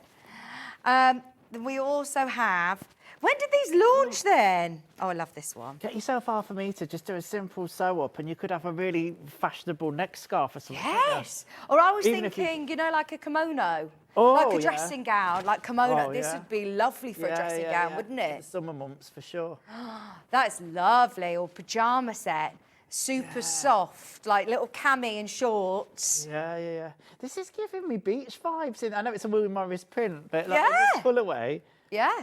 with the colour scheme, this almost looks like palm trees and I don't know. But I think it's called Indian opera. Well, there you go then. Yeah. Just £10, 99.5 metre, 54 inches wide. We're whizzing through these because we've got so much that we want to show you demo-wise. Get your questions in, message Adam. Let us know what elements of the dress you'd like to see, or if there's anything you want to talk through, let us know. Now, this one is... Oh, what's this one called? Michaelmas Daisy. That's lovely as well. This will look beautiful in both the shirt dress that we're doing and also your shirt from later. For the later one. Lawns? Yeah, they would do, absolutely. They'll obviously be more lightweight Yeah. than what we're going to do the shirt in later. But that's the great thing, you can choose your weights of fabric. So you make it in a nice lawn, it's a nice dress for the summer. You make it in a bit more of a shirting fabric, even this dress becomes a bit more structured and is perfect for the autumn. Yeah. Oh, absolutely. I've seen so many on the website. I saw lots of different all seasons that this covers. I've seen really lovely fabrics that people have chosen, and just plains as well. Yeah. We've got some in the next hour that will look lovely in this dress. Okay. What do you want to do, Ben? Do you want to go through these bundles? Can we pick out this one? Because this is one of our favourites. Now, this is already selling on pre-order. Oh, Ben liked this one. Yes, this was our favourite. Now, it feels like a linen or a canvasy, sort of. It's slightly heavier weight. It's certainly heavier than the lawn. You can quite clearly see the weave on the reverse side of the fabric. It's called a linen mix slub, which I've not heard of before, but these are flying out. Now, they're 4 metre bundles, which is enough to be able to make the largest size, $36.99. This will be really quite striking, actually. I imagine this on holiday. Dressed like this, it would look gorgeous. $36.99. There is less than 20 of those bundles, so if you love this for any project, I think 4 metres is plenty for most dressmaking. Oh yeah, usually we do 3, don't we? Yeah. So that 4 is going to get you a dress easily, and then whatever you want. Because I suppose it's got quite a nice big skirt. Do you know what I mean? Yeah, It's got a lot of fabric. It's a nice floaty skirt, isn't That's it. It's 75% viscose, 15% linen, 10% cotton. There you go. Nice mix, really nice mix. It's got that linen look, but you're not going to get it all creased. No, and with the viscose in it, even though it's a heavier weight than the lawn, it's still going to have a nice drape. Yeah, perfect. $36.99, 4 metre bundle. Now let's do these beautiful florals as well, these like watercolours. They are like mocha watercolours, aren't they? Nice. Like this. See, this could look quite, you know, if you've got a special occasion to go to, if you're going to a wedding, if you're going to a christening or a special birthday in the summer, this would be a beautiful dress as quite a, you know, I was thinking holiday, you know, summer, spring, but then seeing this fabric, that's quite dressy, actually. Yeah, it is. And do you know what I love about things like this, to dress it up? You've clearly got some colours that you can pick out for your accessories. So you've got like a little hints of the pinks and purples here, and then you've got this lovely teal blue. Obviously, predominantly the greens, but... Yeah. That's lovely, isn't it? $36.99. These are all selling already. Well done, everybody who's got any of them on pre-order. The reason we never bundle them with the dressmaking pattern is because we buy in loads of fabrics with the pattern in mind. But I know that you may have a stash at home. You've been looking for a certain fabric, and this might be the chance that you go, aha, that's the one I've been looking for. It's the exciting part, isn't it, when you're dressmaking? Or you do what I do. Fabric. You just see something and go, I've got to have it. I don't know what the project is yet. It'll come to me, but I love that. Is it normally that way round then? Is it normally the fabric, or are you normally, you know, getting a pattern and then going, actually, I need to find the right fabric for that? Sometimes a bit of both, for sure. If there's a very specific garment in mind, then I've got to get the right fabric. But I have to say that quite a lot of the time I'll just buy the fabric. Yes. And then one day. See, even I'm thinking for bag makers or home furnishings, they're lovely, aren't they? Yeah. It's again viscose, cotton and linen mix, $36.99. 4 whole meters. You're getting a massive bundle under £40 there. Loads of fabric. My mum was looking at getting some blinds made the other day, and a lady came around and she was like, Vic, what do you think of this? What do you think of this? And I think it was about So 50 or £60 a metre. Like, it was so expensive. Yeah. Just for the fabric. It was hundreds and hundreds of pounds. I was like, oh, Mum, I'll sort you out. I'll sort you out. Exactly. My auntie used to make blinds and curtains for a catalogue, you know, and I've watched her do it because she's done some, you know, in recent years. And her precision, I mean, but the time she puts in is brilliant. Yeah. You know, but it does take the time. But the fabrics as well. These fabrics are gorgeous. Oh, this is nice. That's really nice. Look at the brush strokes on them, look. I like anything that looks a bit arty, and this is giving me that vibe. All of these. I like things that you don't necessarily expect to see when you walk into a shop on the high street. Yeah. If you're wearing this, in this dress, this fabric, I don't think anybody else is going to have anything quite like it. No. And I don't think you're going to need to worry too much about the pattern matching with a fabric like this, necessarily. No, I mean, obviously you've got the big, bold leaves and stuff. Yeah. But when it's a little bit more, it's a bit impressionist, isn't Yeah. it? With But especially the other ones, more than this, I suppose. Yeah. And hey, do you know what? Like, sometimes we get hung up a lot on pattern matching. I'd say the important part here is down the centre front. But, you know, with all the extra bits and bobs, the sleeves and the back yoke, I've not bothered there because, you know, I needed to get onto another project, in all honesty. Yeah. You know, do the bit that people are going to see. This is nice. Oh, that's so bright, isn't it? Once again, really arty, really fun. Brand new in, especially for this dress, you've got your linen mix for $36.99. $36.99. $36.99 for 4 meters on your 4 meter bundle. And then finally, we've got one other. This is the last one, and then we'll jump into a demo. Oh, look at that. Oh, this is nice. This is pretty. Flowers. You can't go wrong with flowers. Just grab them for your stash, even if you're not quite sure what it is that you're making. Just $36.99. And this is all picked out especially for a gorgeous shirt dress. Tomigaya shirt dress, sizes 8 to 20, all in one pattern. Now, when you open up your pattern, you get your sheets. Now, it's not a booklet, it's in sheets, isn't it? Yeah, so it's a little bit old school. Yeah. In that respect. But you've got really clear diagrams. Really clear diagrams, really clear instructions. Yeah, and it's really well explained. Like I always say with your patterns, it's always better to have a quick scan through first, so you kind of know where you're heading, especially, you know, if you're new, to kind of have a look at it first with a cup of tea, and then, you know, go through the sections and treat each section as a step and keep it broken down that way. Don't get overwhelmed by the whole thing, but it's good to know what direction you're going in. Right, so what elements do you want to show today? Because there are lots of There's so many elements. parts that you could show. There's so many parts I could show. I think what I want to do is kind of give something maybe for beginners and look at doing the inseam pocket part, because pockets can be added to a lot of dresses and stuff, but to show you how that works. I think for more advanced of this, I'd like to maybe show you the button placket, which is grown on, and talk you through the pattern matching, how I did it, and maybe even get a few buttonholes sewn on the machine as well. Let's go for it. Yeah, let's do it. Let's do it. Are you going to start with the pocket then? Or the placket? I might jump in with the placket. Yeah, let's go on. Let's go for it.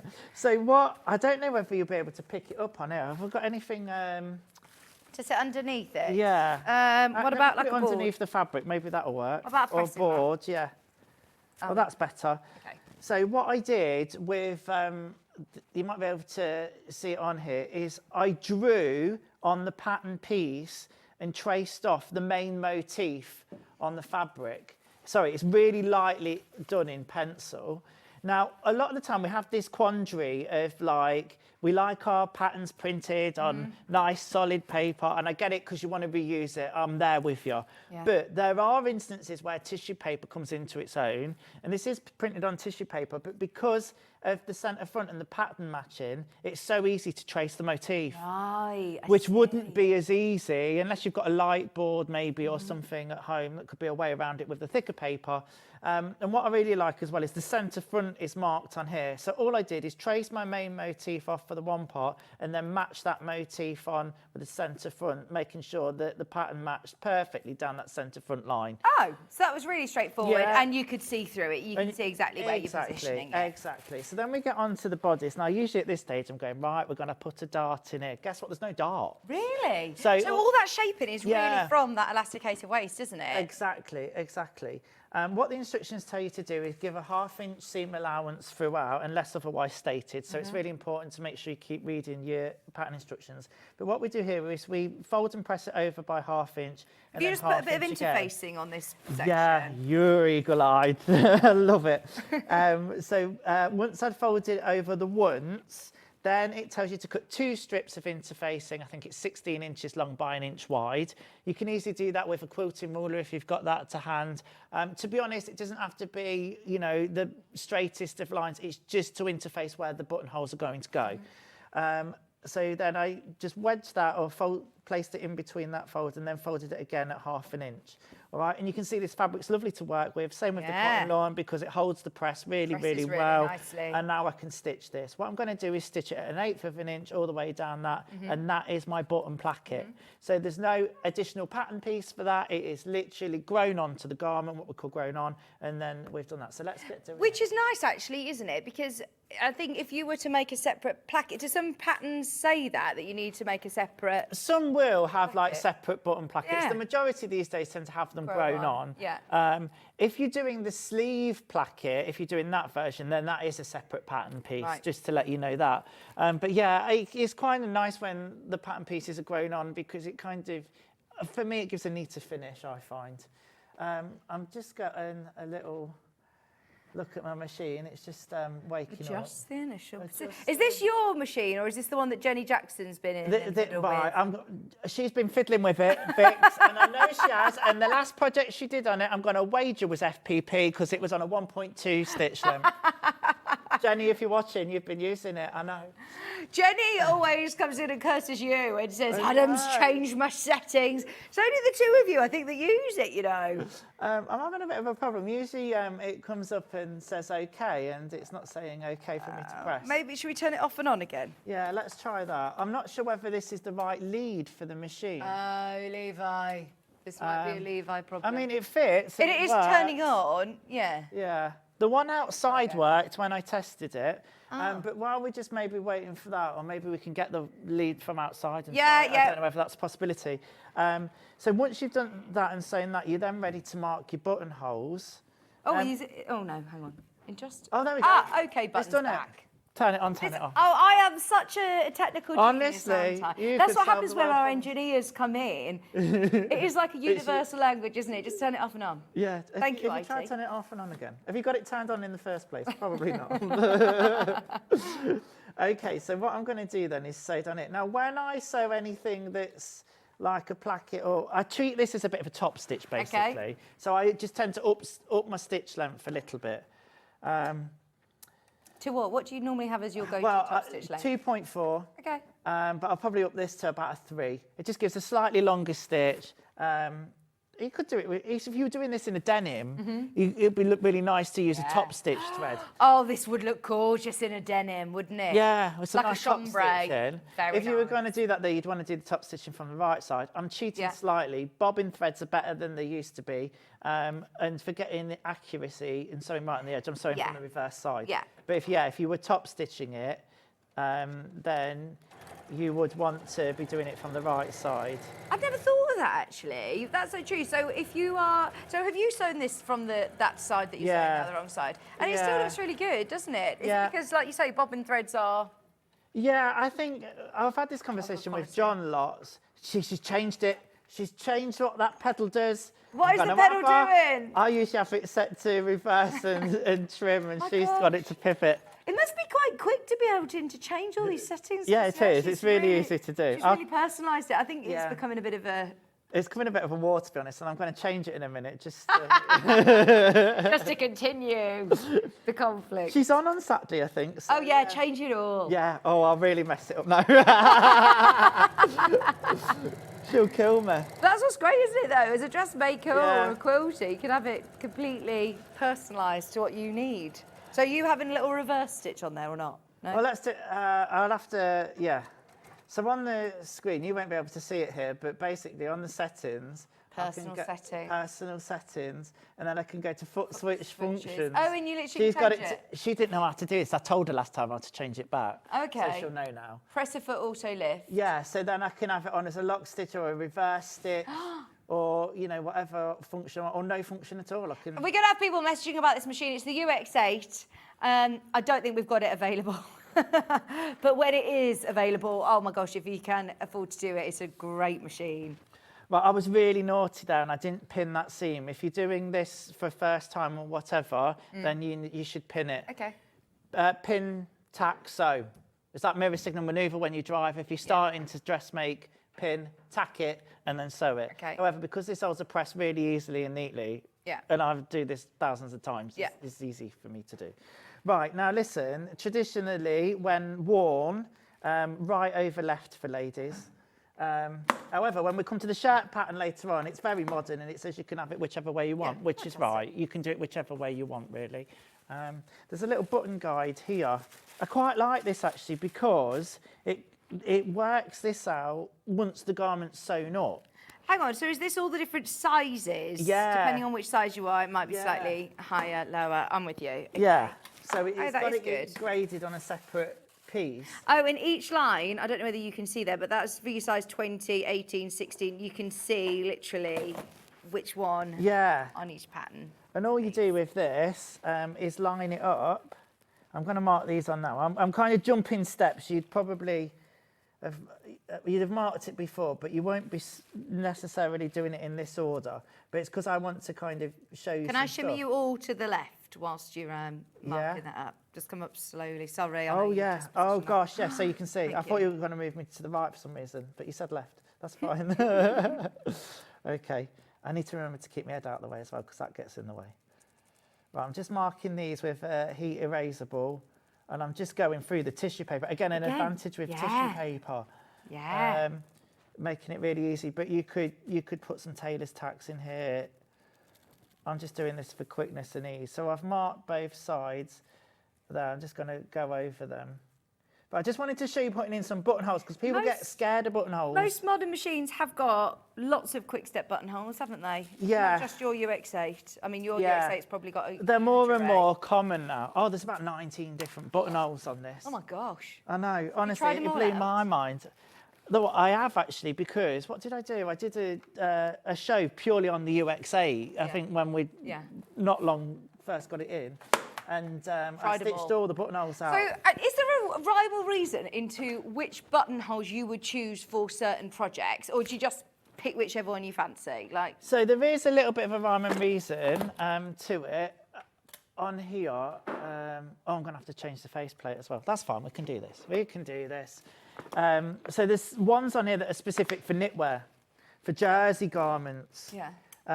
Which is really handy. Oh, nice. I mean, it's not very often. I suppose if you were making a button cardi or something, you might be thinking, what's he doing? Why is he taking the machine apart? Listen, I'm going to show you how easy this is. Yeah, if Jenny messes up the machine. Yeah, I'm really messing it up now. I'm really messing it up for her.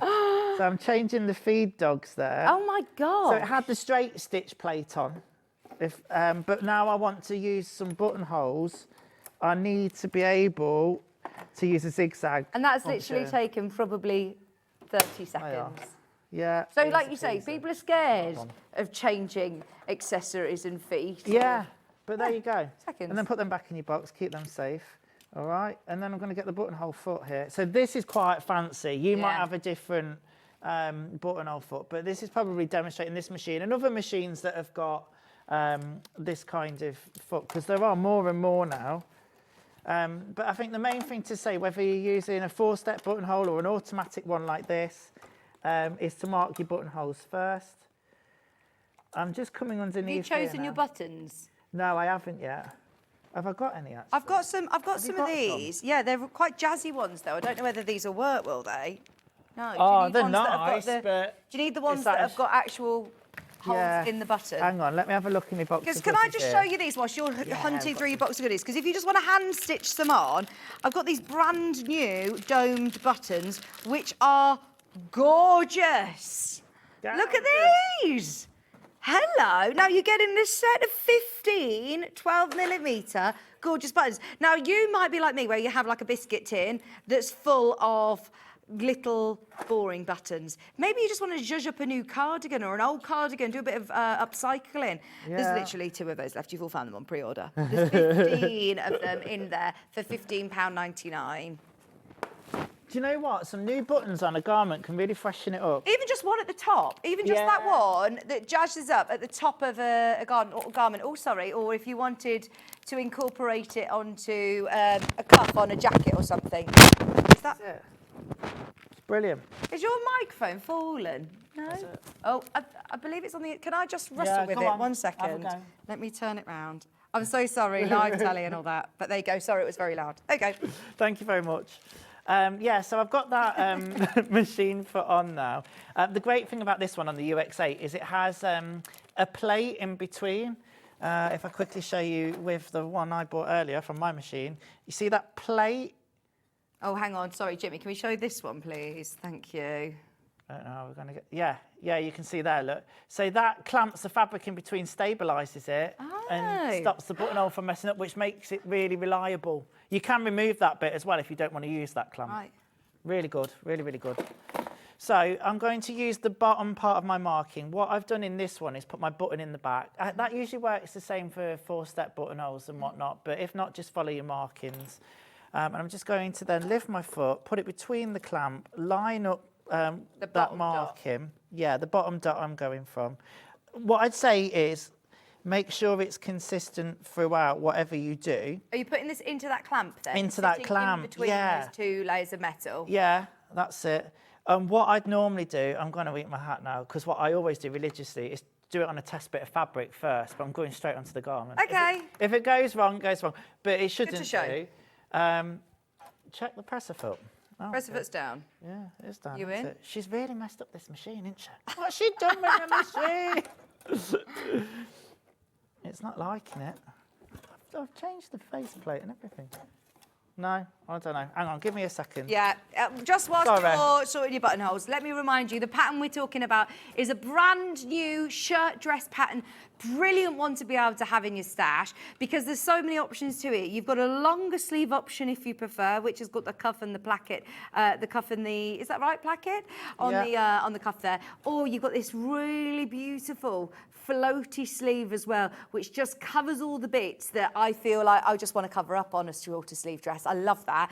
Then you've got your buttons across the top section of the dress, your classic collar, and that beautiful elasticated waistband with the tie, with the bow. But the joy of being able to make your own clothes is obviously you can have that as loose as you want and comfortable as you want. It's so elegant, but yeah, it could be casual. That could be really, really casual if you want to. It's a lovely shirt dress, go anywhere, can be worn multiple ways. The elastic looks smocked, but it can be cinched in with the drawstring ties at the front.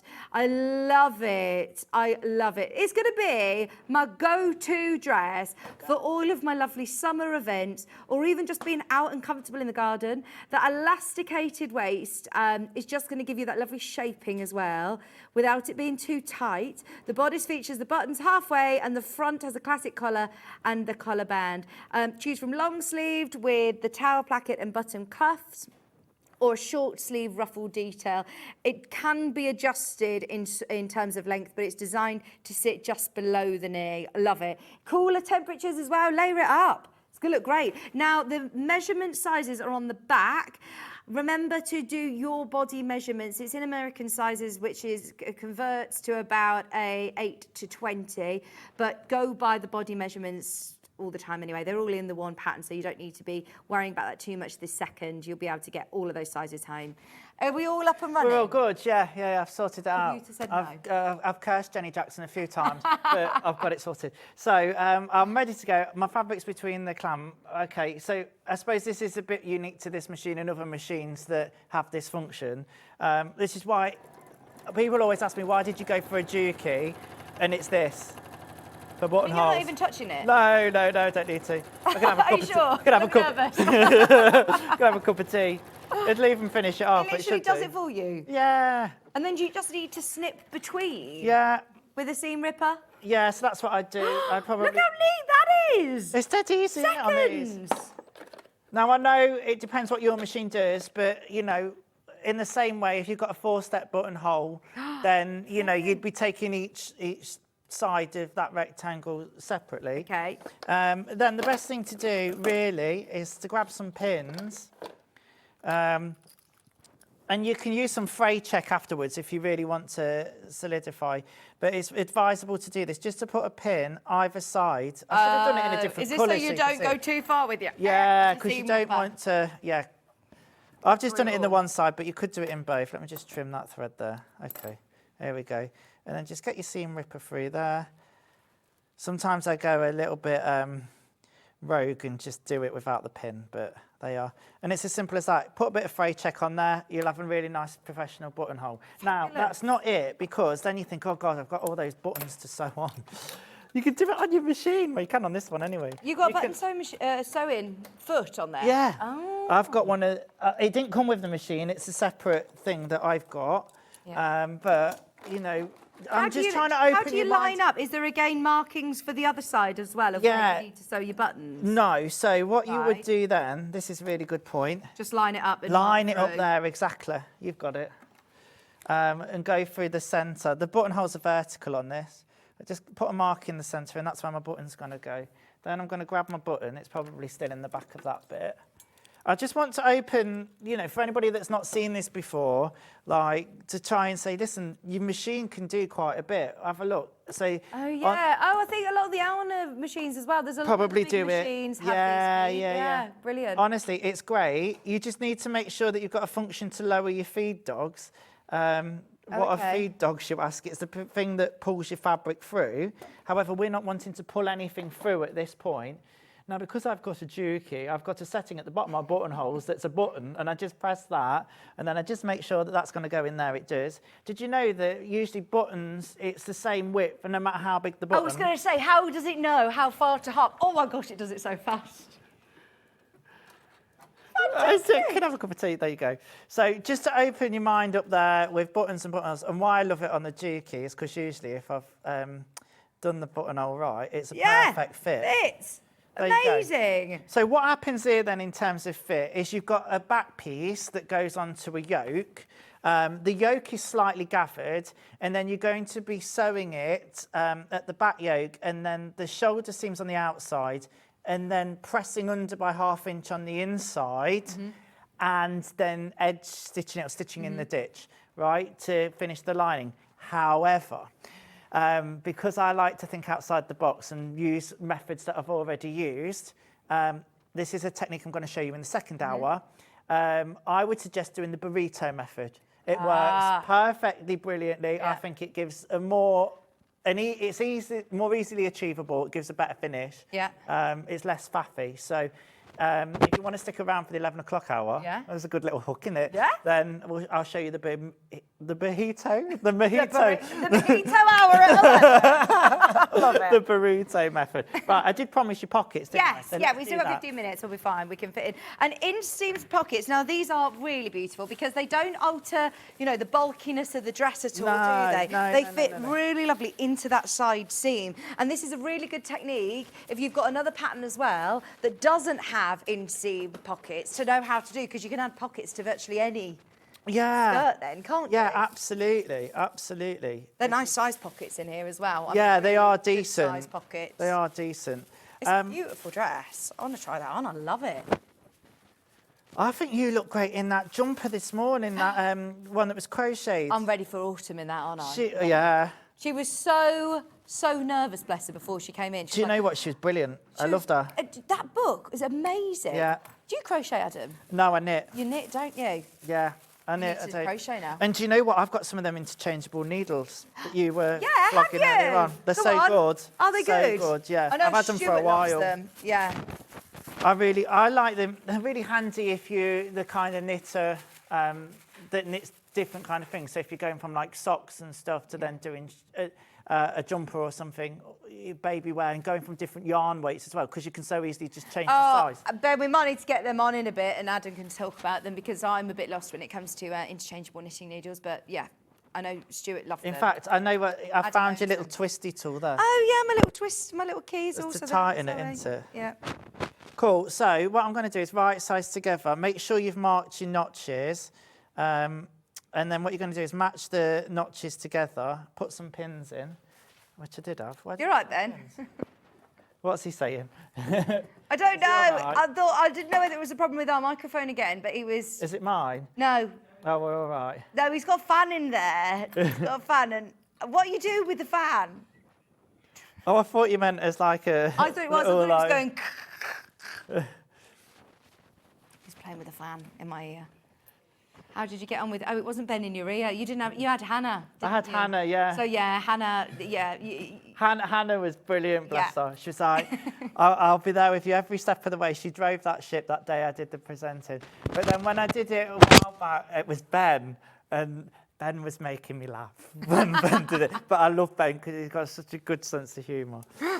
Okay, so I'm just going to put my straight stitch foot back on. A lot of people say to me, how do you sew it that neatly and accurately? I tend to use a straight stitch foot, and I use the inside of that little fork bit as my little guide to run along the fabric. So can you use this without using your straight stitch needle plate? Yeah, I do sometimes. Whether I should or not is probably... I mean, I've never had a problem with it. Yeah. But yeah, no, I just prefer that because it's what you'd probably find on industrial machines. Yeah, but you don't change your needle plate to the straight stitch one? Yeah, I do. Yeah. I tend to have it on that one I'm just making. I think it's a bit of an anomaly that I've changed it to this one today, but it's because I was showing you the buttonhole. Yeah, yeah.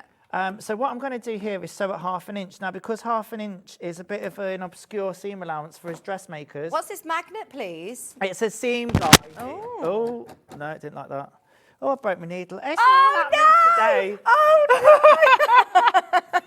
Do you know what? I'm having one of those days. I'm going to blame Jenny. Jenny!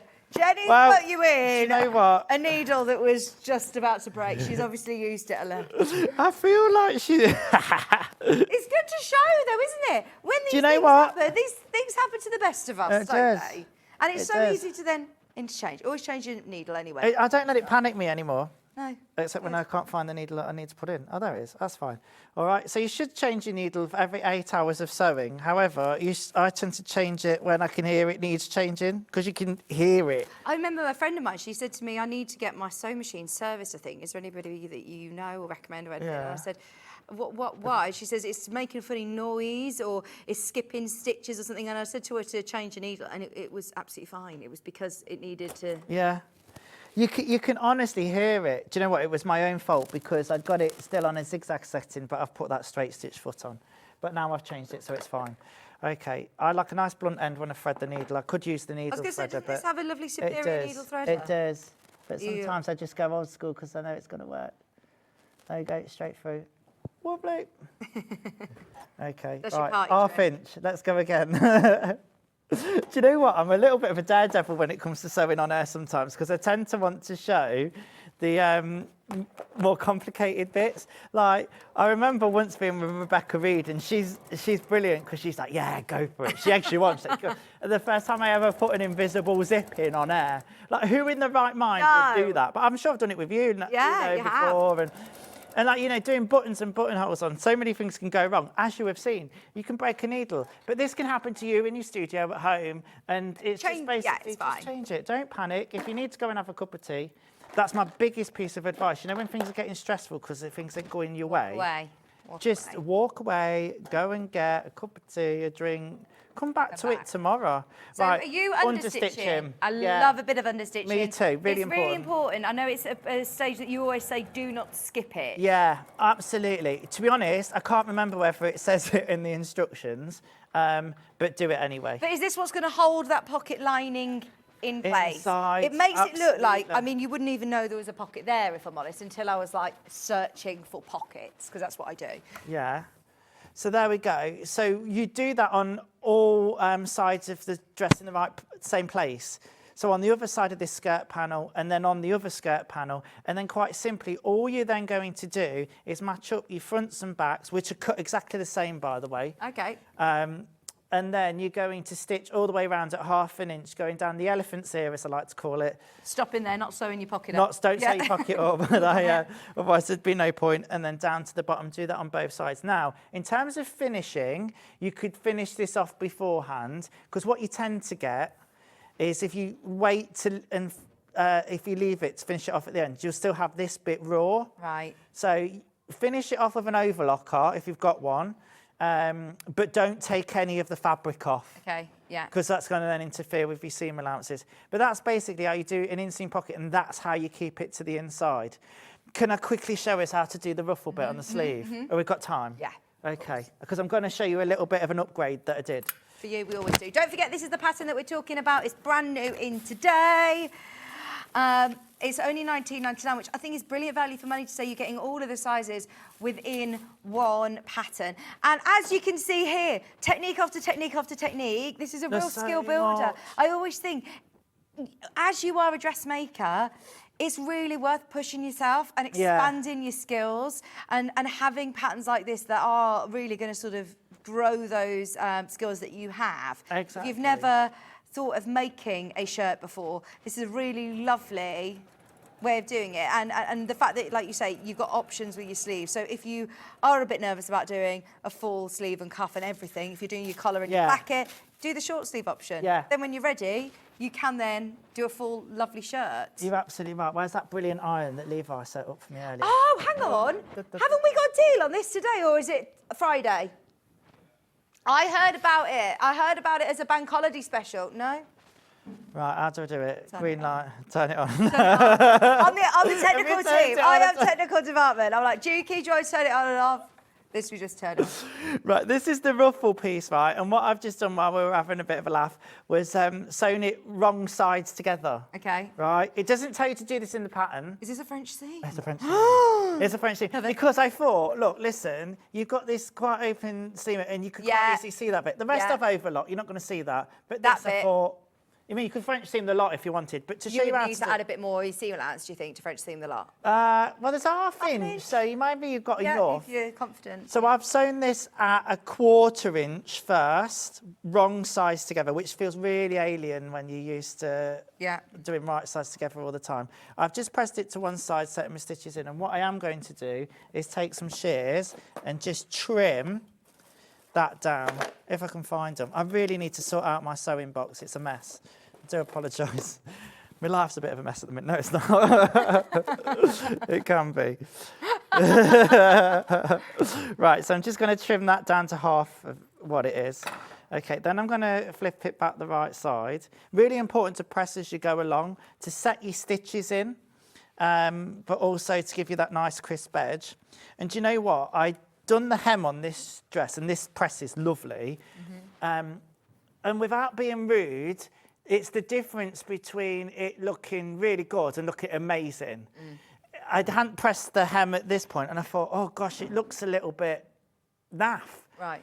But once you pressed it, fabulous. Makes such a difference. So make sure you press. Okay, so what I'm doing here now is sewing again at a 1/4 inch. Okay. Because I've trimmed it down, it's going to be the perfect size. And I'll tell you what, on this bit, if you don't get it quite right with the seam allowance, it's gathered up anyway, so there's more fabric there than you need, so it's not going to be the end of the world. Then just press that to one side, and then look, you've got that lovely French seam for that ruffled part of the sleeve that could potentially be seen. Now, it doesn't tell you to do that in the pattern. Yeah. That's my little mod. Yeah. on it, yeah? No, I love that. Even if you have got an overlocker, it's worth doing a French seam on that because you would see those overlock stitching, wouldn't you? You've overlocked all your seams on this though on the inside. Yeah, and to be honest, with the yoke, how it's done, all the raw edges are enclosed in that, and the way that the waistband's done as well. Being completely honest with you, the trickiest part is the waistband part of it, because you're sewing channels in to get the elastic in, and there's no way I'd have time to show you all of that today. Yeah. But basically, there's 4 lines of stitching. And that gives you your channels. You've then got the drawstring bit, which has got elastic in the middle. The instructions show you really clearly how to do it. And then you're threading your elastic through the channels. You've got your buttonholes there, which is why I really wanted to show you the buttonholes that the drawstring comes through. And what I'd suggest is you've got markings on the pattern as to where to place these lines in the buttonholes. Make sure you mark them out. However, I'm a bit naughty and I did a bit of a nifty way round because you're having to press it, and I use heat erasable pen, and my chalk wasn't sticking and this fabric's really busy. Yeah. So what I actually did is measured it. It tells you in the pattern as well that the lines are 5/8 of an inch apart. Yeah. And I adopted a bit of a quilting technique and used my little arm on my machine, you know, my little quilting arm. So I'd got my first row of stitching that I'd marked, and then I used that at 5/8 of an inch, and it was perfect. Yeah. So that's a little bit of a workaround. Only do that if you're confident. Yeah. I'd suggest marking it out as the pattern suggests, but I love a little bit of a workaround. Then for this ruffle, all you do, I see we're running out of time, is sew at 3/8 of an inch and 5/8 of an inch. So that in our metric money is 1 centimetre and 1.5 You're looking at me to do my quick conversion. I'm like, don't ask me. And what that does, and I actually quite like it, it gives you a gathering stitch inside the seam and a gathering stitch outside the seam. And then that gives you a really nice gather. It really controls it. In fact, you can see I haven't taken my basting stitches out. You're going to do that a real long stitch at 5, the maximum stitch go, and make sure you leave some thread tails to be able to do that. Don't automatically trim them off. Pull them through. And make sure you do your 2 lines of gathering stitches, because if one breaks, then you've got the other. And it makes it more even as well, doesn't it? It isn't just if one breaks, but they look lovely. They're not really ruffly and puffy. They just give that lovely soft gather draped across the arm, and it gives you plenty of room as well. Yeah. I love it. Thank you so much. No, it's great. I wish I could show you more because there's so much involved in this dress, but I'll show you the burrito by the pattern, and I'll show you the burrito method in the next hour. Absolutely, there's transferable techniques, but that's what's great about this pattern. Packed full of dressmaking techniques you're going to be able to learn. We'll see you in an hour. Thank you very much. Thank you. Now it's block 3 time of Yvonne's fabulous, charming, adorable quilt. I absolutely love it. We've got embroidery, we've got a plique, we've got some piecing, we've got all sorts coming up in block 3, and a quick recap as well of blocks 1 and 2. In fact, I'm not actually quite sure if they've sold out already. Have a look on the web during the break. Don't go anywhere. We're back right after this.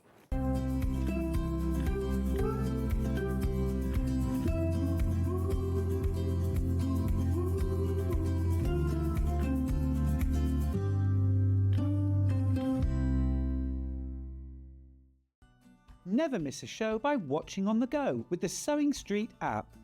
Head over to your app store now and search Sewing Street and simply download to your smartphone or tablet. You can watch the shows live and see your favourite presenters and guests. Click on the Today button to shop all of the products that are featured in today's show. Want to know what's hot?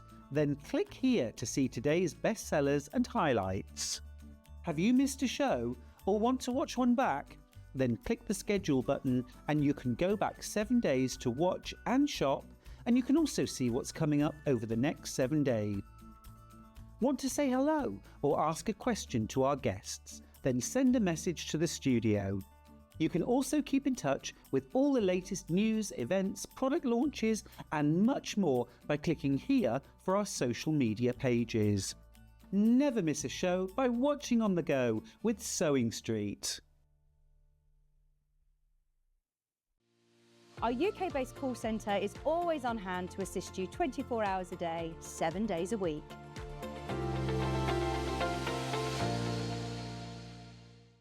Want to say hello or ask a question to our guests? Then send a message to the studio.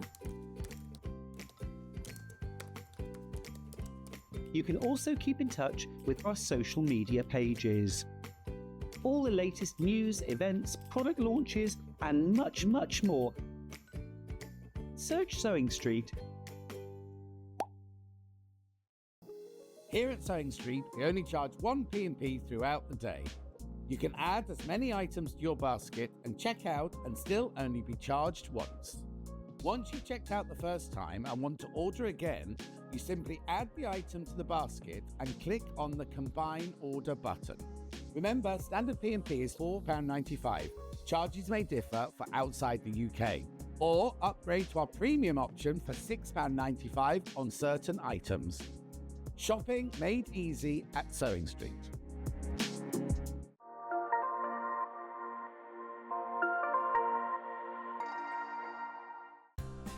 Looking for the perfect gift for the sewing enthusiast in your life? The Sewing Street gift card is just the thing. Choose between a physical card delivered to their door or a convenient e-gift sent straight to their inbox. It's easy. Just head to the Sewing Street website, scroll to the bottom of the page, click Gift Cards, or use your smartphone, scan the QR code and go straight there. Pick the amount you'd like to load onto the card, and that's it. The Sewing Street gift card, the gift of creativity made simple. Keep up to date with what's on Sewing Street, as well as all the latest news and special offers by signing up to our email newsletter. Go to sewingstreet.com and scroll down to the bottom of the homepage. Type in your email address and click the envelope. That's it. You'll never miss out on the latest news and special offers ever again. Every day, our experts will bring you a wealth of knowledge. They'll take you through the steps of making projects, and we feature fabulous tips along the way. Whether you're new to sewing or a seasoned pro, you're sure to learn something new. We're live every day from 8 AM till 1 PM, and you can also watch back all of the demonstrations featured on the show on our YouTube channel.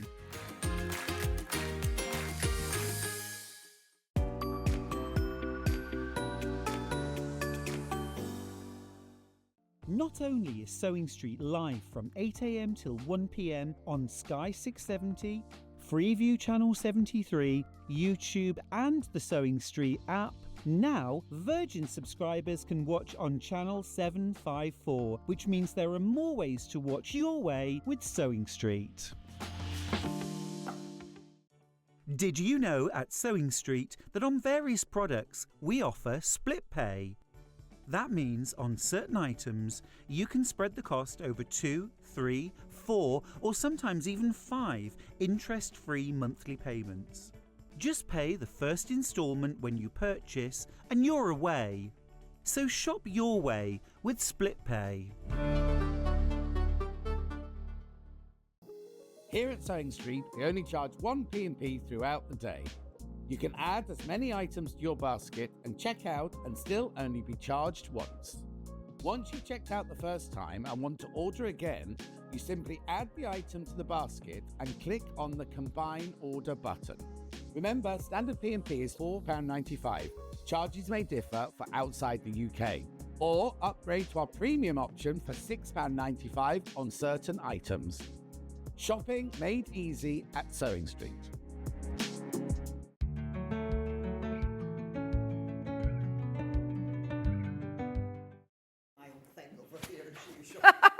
Sorry, we're still having a chat. Welcome back, Yvonne McAtamney is here. It is a lovely day today, back to back, fabulous guests. Yvonne, it's been ages since I've seen you. It's been a long. How are you? I have a cold. Oh. So my apologies in advance if I start to cough, and I'll stay well away. Yeah. But yeah, I've had Yvonne, I think your microphone's not on. That would. Would that? Oh, it is on. Is it? Is it muted? Am I switched? Let me come and have a look for you. Somebody have a rummage in my. Oh. No, you are on microphone 3. I think we're on. And Oh no, right, we might need to change your microphone. What we'll do is I'll introduce the kit. And we'll get my mic changed over. Sorry about that. Right, so we're talking about the fabulous quilt behind Yvonne, which is absolutely gorgeous. It's so charming, isn't it? It's so pretty. But as always, with Village Fabrics and Yvonne's kit, when Yvonne designs a block of the month for us, there is so much planning and so much time that goes into these kits and the projects themselves. And you can tell when you look at the finished quilt. This techniques and the skills that you will learn are brilliant, and look, I mean, the kits are all so beautifully thought out, down to every single fabric that you're getting, bits of liberty in here, the threads the skeins that Yvonne supplies for you as well, fantastic quality. So you've got everything that you need to be able to complete block 3, which is the gorgeous embroidered little girl here, with a net catching her butterfly. You've got a plique hearts. You've got this lovely flying geese unit that's got those folded edges as well. It's almost like that sort of cathedral window flying geese folded technique. I love that as well. And then you also have got 2 other blocks. So it isn't always just 1 block per month. You'll have other bits and bobs as well to do as you go. So we also have in block 3 these sort of pinwheel designs. There they are, alongside the gardening block. And then you also have these sections here as well, which you'll be making up this month with those chosen fabrics. All of the fabrics work so well together across all months. As you can see, the end result is epic. It really, really is. But what makes it so manageable is that you're breaking it down month by month. You're not overwhelmed by buying a massive kit that's costed, you know, an arm and a leg to buy in one purchase, and then you're a bit overwhelmed. With Yvonne's instructions and with the demonstrations that Yvonne has every single month that she comes on air and brings to you, it's achievable. And maybe you're not a hand stitcher. It's manageable amounts of hand embroidery to create this really beautiful, I think, heirloom quilt. It's amazing. And even if you're thinking, well, no, embroidery is just not for me, why not applique these? You've got, you know, choices of fabrics. Use your stash as well to use them as applique, because you get all of the templates, all the designs included. They're full size. They're ready to transfer with your friction pen, which we will go through with Yvonne. I believe you're back, up and running. I think so. Yes. Yes. Yay, we can hear Everybody you. hear me? So, Yeah. hello, Yvonne. Hello, Not seen you for Vicki. ages. Absolutely. It's great to catch up with you. And I'm sorry that you're not feeling too well. You've got a bit of a cold, haven't you? I was travelling last week with both grandchildren. Say no more. And then I was in a very airless exhibition hall, but I had a bit of a busman's holiday last week in that I was down at the quilt show in Nantes. Oh, lovely. And it was a really interesting experience, see how the French do it. Yeah. And had the opportunity to promote the events I organise over in Northern Ireland. So it was a really busy but successful time, and spending time with grandchildren, but the end result is I'm very blocked up and my throat's not great, but, and my apologies in advance if I get anything wrong today or I've missed something, but I think I've got all the stages as usual to do some of the more interesting parts of the panels that you're doing this month. Brilliant. So shall I just point out on the quilt where they are. So this month we're doing this little girl up here, who of course we have to call Annette. Brilliant. I love that, Annette. So we've got Annette. So she has Annette. We're then doing the double pinwheels here. So we're doing some piecing. And we're also doing some additional piecing down in the bottom here. So we have a slightly more complex little block to make there. The interesting thing about the big girl, we call them big girls, and then we've got the teenagers, and we've got the little girls. So she's a big girl. Okay. She has some folded flying geese around Love her. that. Yeah. You're going to learn so many different techniques in a small scale, so it's all very manageable. And what I've tried to do this time round is to think of alternatives, because I know some people don't enjoy hand embroidery or are not able to, their fingers are a bit too stiff or whatever. So I have in previous months, and again for this month, I've made my sample girl a little bit differently by adding in some applique. So instead of doing all of the embroidery, I've done a bit more of a mix and match. But the fabric and the threads that are in the pack make, as you see, So you will need to just add a little bit from your stash, or you've got some lovely fat 8 bundles for us today, which will all complement the colours in the quilt. Exactly. Now, this is month 3. Just before we dive into a bit of a demo and into those fat 8 bundles, just to give you a heads up, way over half the stock of this month has already gone. Now, there is obviously only a certain amount that we can keep bringing back. So if you are after the whole quilt sort of set, we've already introduced month 1, month 2, and today's month 3. But if you're seeing it like me for the first time, there are a handful left of month 1 and month 2. I'm going to introduce those now, just so you're not missing out on those. So with month 1, when you launched this book, the booklet, you get again everything that you need for you do 3 the first block. You make right, you have the girl with the skipping rope. Okay. So she's the top left hand. Oh yeah, here we go. And you have, then you also do the heart, the applique hearts inside the economy block. So you make 2 of those, one here, one up at the top. Oh, and then I love the kite. And then the girls with the kite. Gorgeous. So you're making all those 3 blocks in month 1. You get all of your fabric that you need to be able to make those, and your skeins for your hand embroidery, and full instructions for that month. As always. And if I just, because this will be helpful for the fat 8 blocks, because the sample that I made up for month 1 for the big girl on the in the quilt, she's all embroidered, and she's lots of pinks and purples, and that's not everyone's cup of tea. But the sample that I made up for the show, I have put a little bit of this sort of orangey green on, and just some little trims. So she is now a sort of orangey pink girl, just still in keeping with the colours throughout the rest of the quilt. But if you're not a pinky purpley girl, this I think works really well. That's month 1. There are literally 6 of those remaining, and I know that Yvonne, you literally, you know, do all of this in-house and pack them, so to try and restock them is quite difficult. So this is month 2, which we're doing the lovely right, these are the teenagers. Teenagers with the butterfly, here you go. Right, teenagers in the middle. So we have a pieced star block with appliqued hearts and some nice details. So this little girl, she's got a bracelet on. Oh, that's cute. Then we come down the and sunshine. We're changing the colour of the star points. Where they were blue on the top one, they are pink on the bottom one, and she has a bouquet of flowers. Nice.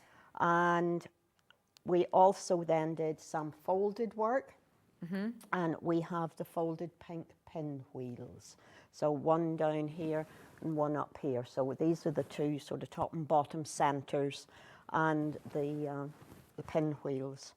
And yeah, again, it's just have a bit of a play here and there. Absolutely. Remember, with these incredible kits, you're not buying into a subscription where you have to buy all of them. The idea is that you are creating the quilt at the end result. But if you're thinking, do you know what, I love this imagery, I love these designs, you can just make a cushion.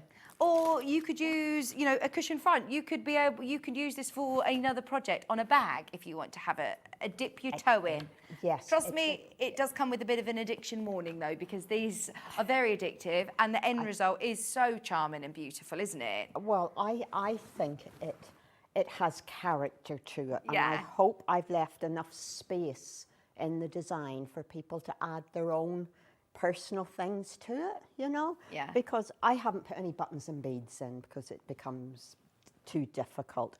But, you know, here's a mum and 2 little girls and their balloon.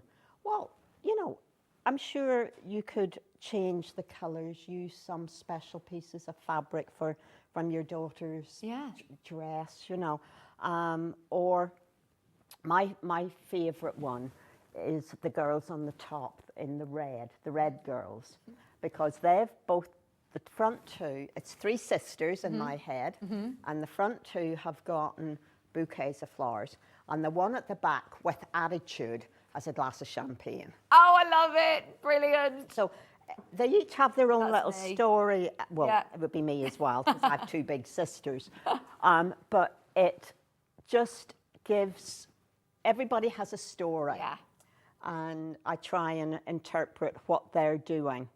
And my granddaughter had her input, because I'd started putting butterflies on some of the blocks, but I'd missed a couple, and she wasn't happy. Where are the butterflies? So now I had to end up putting more butterflies in. So not only is it a matter of counting how many Sues are there, it's how many butterflies there are as well. Brilliant. I love that. So it... Yeah, it's a gorgeous quilt. It is a gorgeous quilt. So month 3 we're on today. Are we going to show some of the embroidery techniques? Because I know that is a part that a lot of people think, oh, I'm nervous about the embroidery. You include full-size templates. Oh, always. Yeah. Always. I have... now, my set is the sort of the first off. Prototype. Yeah, that's the word. So... yes, you have a full-size template to draw around. Now, a window, a light box, we have included in the pack. You start with a 10-inch square of white fabric. It is a solid white. So it is the reason you say that is because there is also a white on white in there, isn't there? Which is why, yes, and it's so much easier to trace through the white, yeah? And because you're embroidering, you are tracing right sides to get right side up. I use a Frixian pen, and you can use your window. If you have a light box, it's much easier to do it flat. The interesting bit is how you can use the lines that you have on that template to design her dress to your own specification, or her hat. Well, as everyone knows by now, I hate doing the same thing twice. It just drives me up the wall, it's just not for me. So the girl on the quilt is blue with pink bows, and that's basically what you have. Yeah. Now, your pink thread will have come from month 1, but you have your blue threads to do her dark hat and her lighter dress. But whenever I came to do it a second time, she now doesn't have French knots, because some people find French knots a little tricky. I've just put cross stitches in. So if we just, if we could maybe zoom in on what I have, how this sample looks just as a little bit different. She's exactly the same girl, but instead of putting French knots all the way along here, I've simply gone sort of dot dash, dot dash. I have left myself some spaces. I haven't done all the embroidery on here because I wanted to show you that the spaces on the design here allow you to play.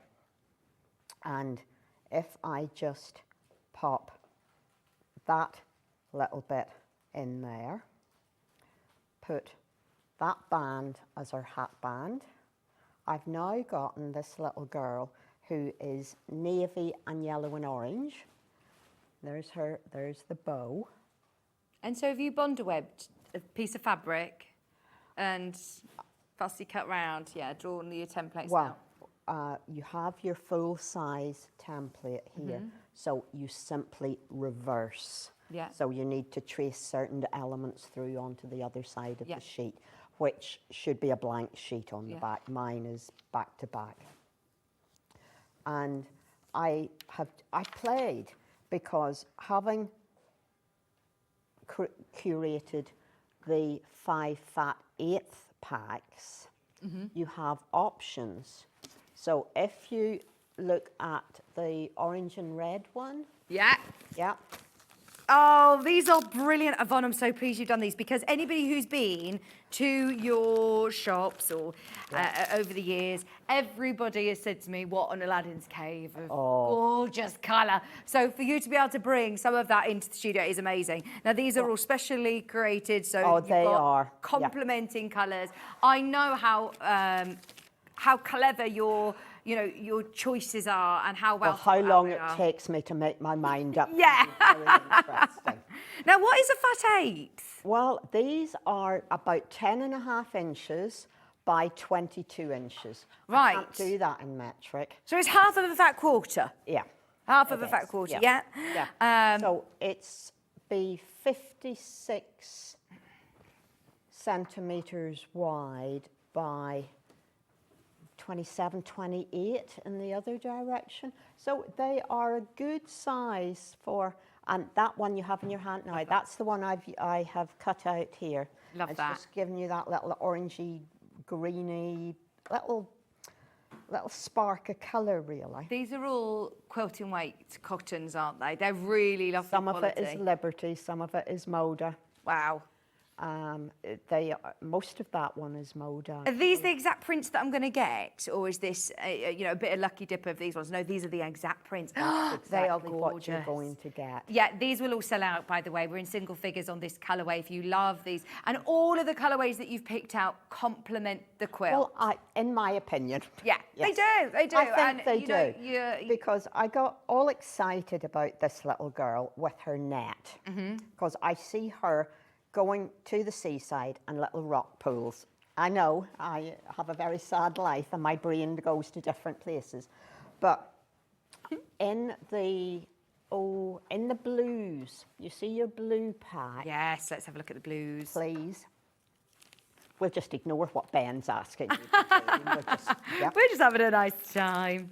Well, this is it, because now there's a navy and there's a blue. Let's go for blues. Yes, please. Because I think that's the one that has this lovely little fine blue stripe in it. It does. Yeah, that was what I was. Now, can't you just see her with like a little sailor dress? Oh, lovely. As I can. Yeah. Yes. So that was my first thought, and then I thought, well, you don't want that in too big a piece, but little trims with that. And the second blue one that I have in there that I absolutely love, it has that little, I'm going to call it a square dot. Yeah, yeah. And I thought, wow, look at that. Just look at that. So I have stitched her in navy, most of her outline of her dress, and then just little pops of that blue. Nice. I thought it was wonderful. Yeah. So I enjoyed playing with that, and I thought that the rest of those blues are really very nice. I've never seen some of these. That one's Dilly Dally. That's lovely. That's a Henry Glass, Nana May one. You've got your lovely pinstripe, the square dots, as you say. These are all really complementing blues. Anybody who even thinks, do you know what, I just love working with blue tones, which so many of us do. I think it's, there's enough there to use for small projects, little purses, little pouches, clothes for teddy bears or bunny rabbits at this time of year. But equally, it's enough to mix through the sews. You know, I think I choose nice colours. I'm happy with the colour choices, but lots of people are very they don't like purples. There's lots of people in the world that don't like purples. I don't understand this. I like all of the colours. Yeah. But, you know, they might want to not put the purple in. They might want to put another colour in to calm it down or just have fun. Absolutely, to make it yours. Just to be able to have some in your stash that you know is going to go. That's a little dip into fabrics that we don't have on our website even. These are really gorgeous, and we very rarely see fat eighths. Now, these are the navies. Yeah, so again, they are absolutely gorgeous quality, quilting weight, cottons. Yeah, there's a bit of Liberty in that one. Oh, lovely. Is it this one? Yeah, I think. Liberty. Yeah, no, it might not.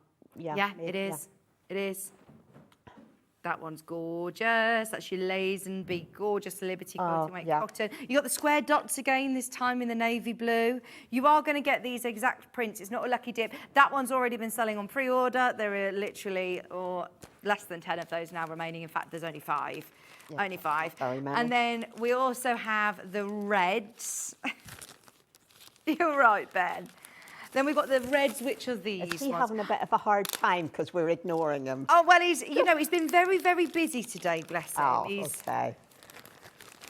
Here we go. So we've got here polka dots, ditzy prints. Oh, that one's sold out. But these are the ones that you're going to get, and they're lovely too. They'll go with all of the Sues.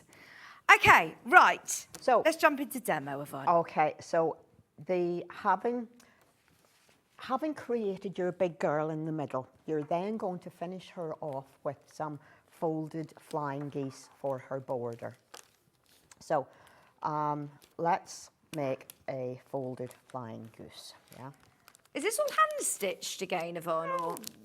Bit of this, a bit of that. A bit of that, a bit. That's what I love about these quilts. And every time you do a quilt, it's never boring. You're always doing something different. I've got to keep myself amused when I do mischief, Vicki, so, you know. No, you might need to press the on button on there. If it's been on there, if it's red, just press that. Yeah, press that on it. It'll go green.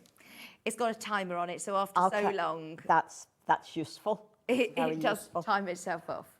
Okay, so I have a rectangle of fabric, which I have folded in 2. I am going to put a square of fabric on top of it, so I now have right side of the square to right side of the folded rectangle, and a seam on the bottom. So I am sandwiching the rectangle, which is folded into between the squares. I'm going to pop one pin in. Again, hopefully seeing me do this is helpful, but we do, as always, have some diagrams. And we are going to stitch down. So we're stitching down the side that has a fold on one edge. We're not sewing along folded edges. We're coming down that way. I start at the end where I have all of the fabrics. 1/4-inch seams as always. Let's get that pin out of the way. And you probably don't need to have anything other than like a 2.5, 2.6 stitch. You're only going through 4 layers of fabric.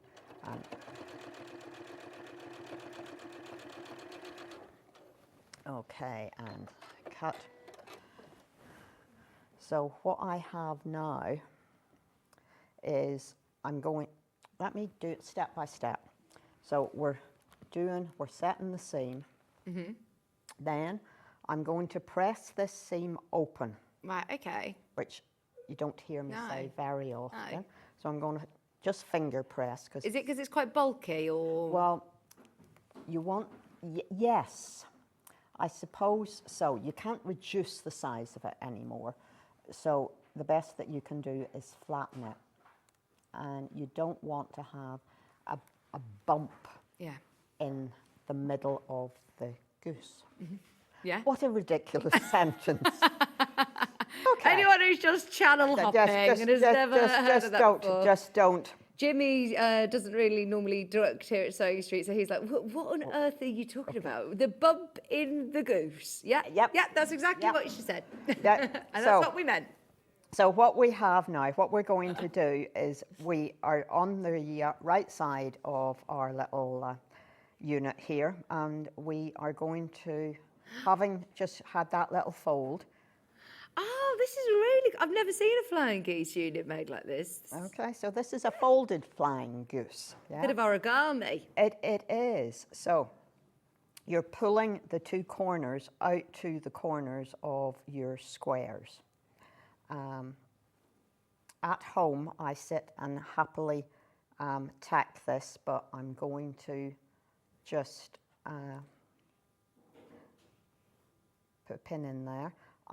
You can, and we're about to just sew along this because you do need to keep this top edge flat.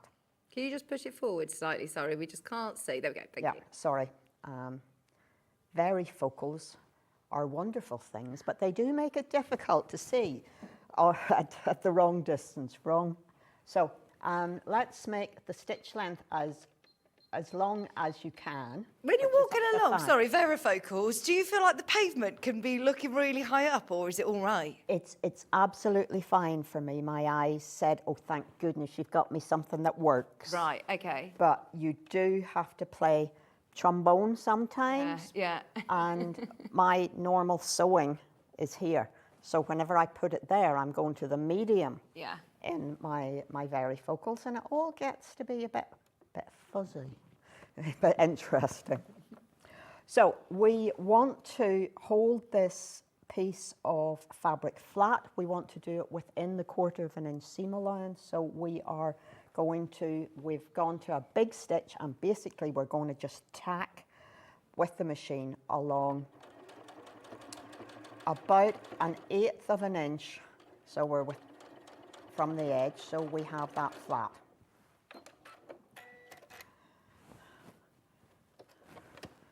Okay, doesn't matter what it looks like. We're not going to. Now, this is where I'm not going to sew this, but you can leave them like this. What I do, of course, is turn it back. How far do you turn it back? This is a biased seam now, or fold now. So I kind of get it so I have a nice curve. It's hard, maybe at its widest, 1/4 inch, but you are curving it all the way. Do you have some of those nice little mini applique pins? Of course I have. They're great for this, because if you try to get your larger pins in, it's a little bit of a cumbersome battle, isn't it? It's not going to happen. So having done that, I slip hem it in place like this one. Right, so that's just by hand. Just by hand, and I am going through through to the back. Then it's sewing these together so that I create my side pieces. That's another Liberty pink print, isn't it? That's included. Is. Love a bit of Liberty. Yeah, we've got quite a bit of Liberty through the here, dotted here and there. Your eye just goes on such a journey, doesn't it? That's what quilts, I think, should do, is you look at it, you spot something, and then you notice something else, and you're just going around noticing all of the different elements. I think that's true of a good design. Yeah. That you see one thing and then you move on and you see something else. I always try and liken it to a good painting. You're drawn in, and you see one thing, and your eye moves around and sees other things. And it's also why it's so important to get a good border. Yeah, not one element. Frame. Yeah, not one element outshines the other. All the colours are complemented. It's really well balanced. Oh, you should have seen me. It was on my low-level design wall for some time, and they did. Pieces did move around. So you're making up 4 of these where you have a double flying geese.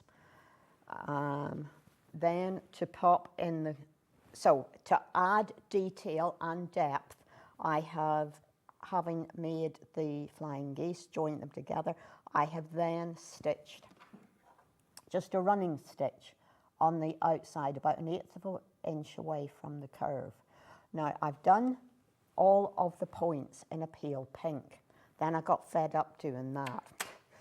That's a surprise, isn't it? So when it came to, I've simply appliqued a heart. You've got the full-size template. Is this with the Bondaweb or? This is just Bondaweb. Okay. You could needle turn it if you wanted, but they are relatively you're doing quite a few of them. Yeah. It's look, if you like to needle turn, there's plenty of opportunity to do it. So these have been bonded on, blanket stitched around, and then I put another row of stitching round. So I did different colours around these just so you could see. So this one's got like a shocking pink. This one's got orange. This one's got gold. And this is another orange one over here. So I've used that and that. And it all fairly much tones in and gives you just an alternative colourway. So that is how you finish off the block. Don't panic, because remember that you're cutting the centre background too big. You have to trim it back before the side pieces will. You have a sip of your drink. The finished side, that finished block would be a brilliant cushion. It'd be lovely in a bag as well. The finished size is 8-inch block, so that you could then put a board around if you wanted, and make it into a lovely big cushion on a chair, couldn't you? She finishes at 12. Right, it finishes at 12 inches. This is block number 3. Remember, not only are you making this element that we've just gone through, you have 2 additional elements as well to be able to make as part of the quilt. So you have all of your fabrics, you're getting the blue skeins, you get the darker blue for her hat and the elements on her sleeves, and the lighter blue for her dress. But as Yvonne has shown, you can really personalise this. You've got pink in here. Remember from your previous month, you'll have some of the pink left over. You'll be able to incorporate that in, or use some of the lovely additional fabrics that you've got today. Have a look in your stash. Maybe you have got a really special dress that I know from having 3 little girls. I've got lots of little clothes that I think, oh, I don't want to get rid of them. I don't know what to do with them. You could make that into a little bit of a memory sort of block, couldn't you? It would be really nice. I think so. So if we move on to the first of the piece blocks, you're going to make 2 of each of the blocks that I'm going to show you. This is the double pinwheel. Straightforward piecing. But just do things in a sequence as always. So lay it out so that you get the pieces where they need to be. So often I have picked things up and there's that half turn, isn't there? Especially whenever you're sewing 2 triangles together. It's mad, isn't it? Even if you've got it from here to your sewing machine, in that literally 30 centimetres from there to your sewing machine, it can do a full 360. Oh, it can. It can. Whenever you're sewing triangles together, I always start with the right angle triangle, the right angle at the corner. Do you find that stops having the bird nest underneath?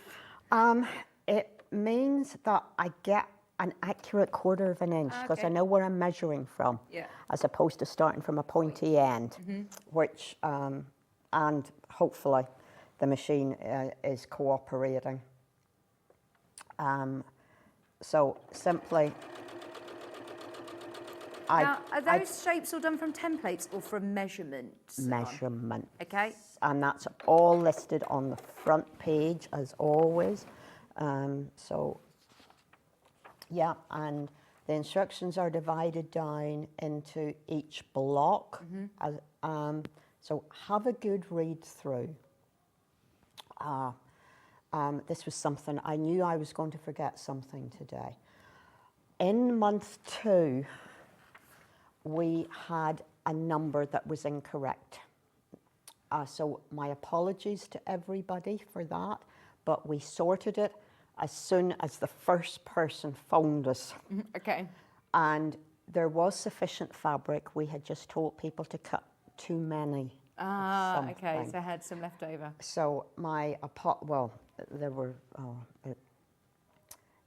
please read through the instructions. I'm only human. Yeah. But we did manage to send out addendums to everybody within like 24 hours. Well, not the best 24 hours of our lives, but we got it done. So my apologies for that. Any new month, anything that's going out today is correct. Okay. So don't panic, Mrs. Mannering, yes. So we are now joining that to that and that to that. you make 4 pieces, make 4 quarters, and then you put the quarters into halves and you join that all together, pressing as you go. Again, I'm matching up corners as opposed to points because it's just easier. Remembering you have bias edges, so do try not to stretch anything. Do you best press? Depending on the size of what I'm doing, yes. And in actual fact, if you're doing small squares to cut into triangles, I would best press before I cut. Yeah. Not after. Yeah. Yeah, so just think about what size you're dealing with, and I try not to cut my triangles until I'm going to use them.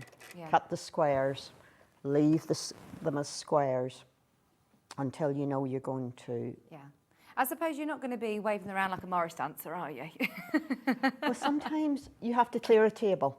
Yeah. You know, and it gets put into a bag and then you have to find it again. Now, I'm fortunate that that doesn't happen for me, but for many people it does. So it's much easier to leave it as a square. Yeah.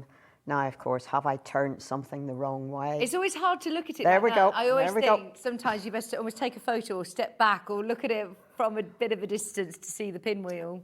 Well, what I'm doing is looking at the diagram Good in idea. front of me. And I would also make 1 block at a time. You are going to make 2 of these. So do 1 block at a time. And right, we're going to just go along here.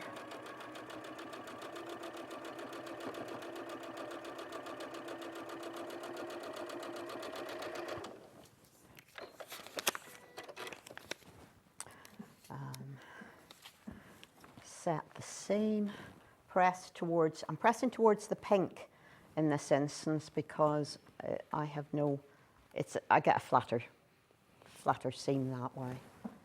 Okay, so that is then going there. So there is my pinwheel. They're such pretty fabrics, aren't they? They're lovely. Yeah, the floral and the pink came as a pair. I bought them a little while ago thinking I like those 2 things together, and I found somewhere to put them. Yeah. Oh, I bet this is the fun part, isn't it? Looking through all the fabrics, choosing the colours together. Because that's a larger scale print to cut down into patchwork, but actually you still see all of the lovely flowers and the stems and the elements. Yeah, you have to see things in proportions. And for me, the problem generally is I can find, let's say, 2 fabrics that I'm very happy with, maybe even 3. Finding the 4th one, and it can take me a couple of days to find something that I'm really happy with. The collections that we've put together in those Fat 8s, that was we found 4, no problem. Went home, came back, and the 4 that we'd chosen all got thrown away, and we started again because we couldn't. Yeah. But we are very happy with what we put together there. When you say we... This is my daughter, Helen. Oh, fantastic. Of course. Well, I've met Helen. You've met Helen. I have. Yeah, Helen came and said, you know my mama. Yeah. I was singing randomly at her work do. Yeah. And she was like, I know your face. And yeah, so where's Helen now then? Is Helen... Helen works for me. Fantastic. I should not say that. She works with me in the business. Whenever I move from Oxfordshire up to, well, about 15 minutes away from here. Fantastic. So she works with me, and we will have been there a year. Gosh, where's that time gone? Just absolutely. So we're having a bit of a do on Saturday. So it's been quite a busy time. We're having a birthday bash. So oh, fantastic. There's, together with the other people on the business park, we're going to have some open studios there and going to be able to go see lambs because the farm's getting involved. We have I'm doing 2 short make and take workshops. Yeah. We're doing some demos, some talks, and just a bit of a community-based that's so event, nice. you know. And this is it towards Droitwich? Whereabouts are you? Stockwood, Inkborough. Do you know where Bruce lives? Yeah. Up the road from Bruce. If everybody else, this is Bruce's address. No, Yes, yeah. So Inkborough, Stockwood Business Park. I don't, Redditch, I suppose, Yeah, is the closest. Oh, it's very creative in that area, isn't it? My mum was looking at houses in Feckenham, and they have so many fabulous events. Yes, creative yes. people there. They have some lovely artisans Yeah. in Feckenham, and they have, absolutely, it's just a nice place. Yeah. Oh, good. I'm pleased you're settled. Been there a year. Oh my God. Well, I wish I had all the boxes emptied. So there we go. You're going to make 2 of those. That's that one. Then we're moving on. This one is called Spool and Bobbin. And we have a big square that's not doing very much, which makes it a bit easier to make. There, yeah. And then we have, those go on the outside. Then you have to be a little more patient and precise, because and this best press, yeah? Okay, so they're bias edges again. They are. Is this your white on white fabric? I can't see. Or is Yes. that the white? No, that is white on white. It's white on white. It has a little dot. Oh, lovely. Okay, and that's going in there. So we've laid it out as per the diagrams, and we're going to lift it up. And again, we're putting squares, corners to squares. Right, does it matter there's a little overhang at the bottom there? Can you see? There should be little overhangs. If I haven't got little overhangs, then I've cut something incorrectly. Okay, so that's correct. Yeah, so, but I'm all lined up here, yeah? All lined up there. And a little bit of white here and a little bit of white there. And starting at that point, make sure you're level. Now, I'm not putting any pins in this because this is quite small, and I think it's better to just have your fingers. Okay. Okay, so I didn't want to do that. There we go.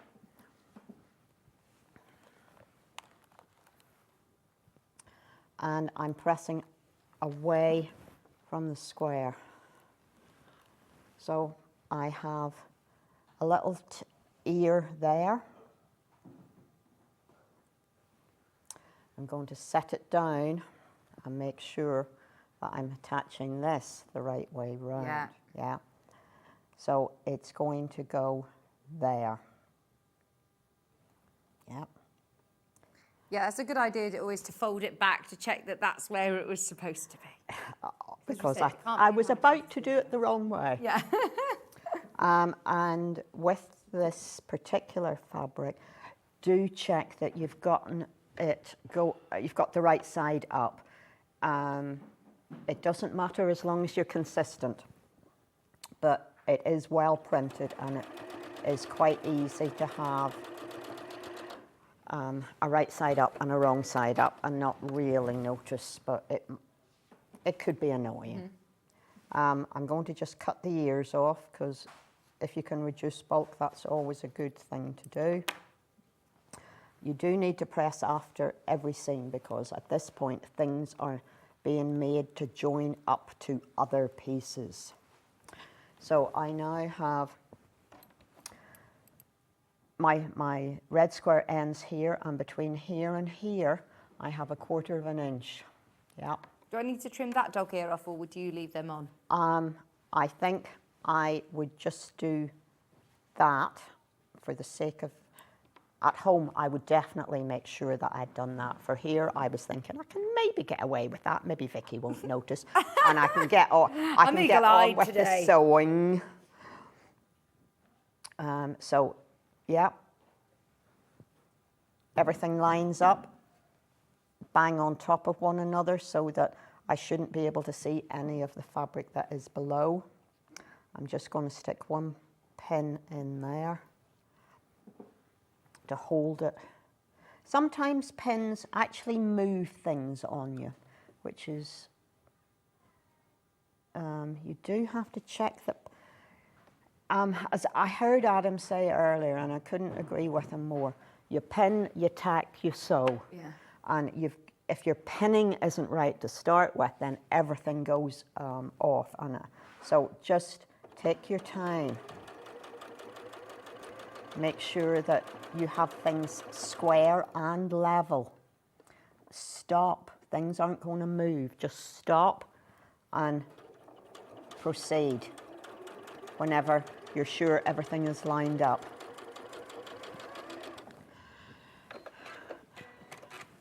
Yeah, one of the things I'm doing on Saturday, I'm doing a demo on rotary cutting. Oh, fantastic, because it's very daunting, isn't it, for a lot of people? It is. And you've got to be extremely careful, obviously, using the rotary. Well, you do, but I think people think you have to do it fast. Yeah. And the faster you do it, it'll be better. And, you know, cut it before it moves. But it won't move if you don't move it. Right. So again, I'm cutting ears off. Oh, so that's good. So can anybody sort of come, or is it a ticketed event, or is it? And everybody can come. Oh, fantastic. We just want people to come and support the community, really. Right, put that there. Because there are a number of businesses on the business park. It's not just us. There's a lovely cafe, and, you know, just keeping, there's a very active community in the area. And we just need it to spread out onto the business park a little bit more. And we've been made very welcome. And I'm enjoying being where we are.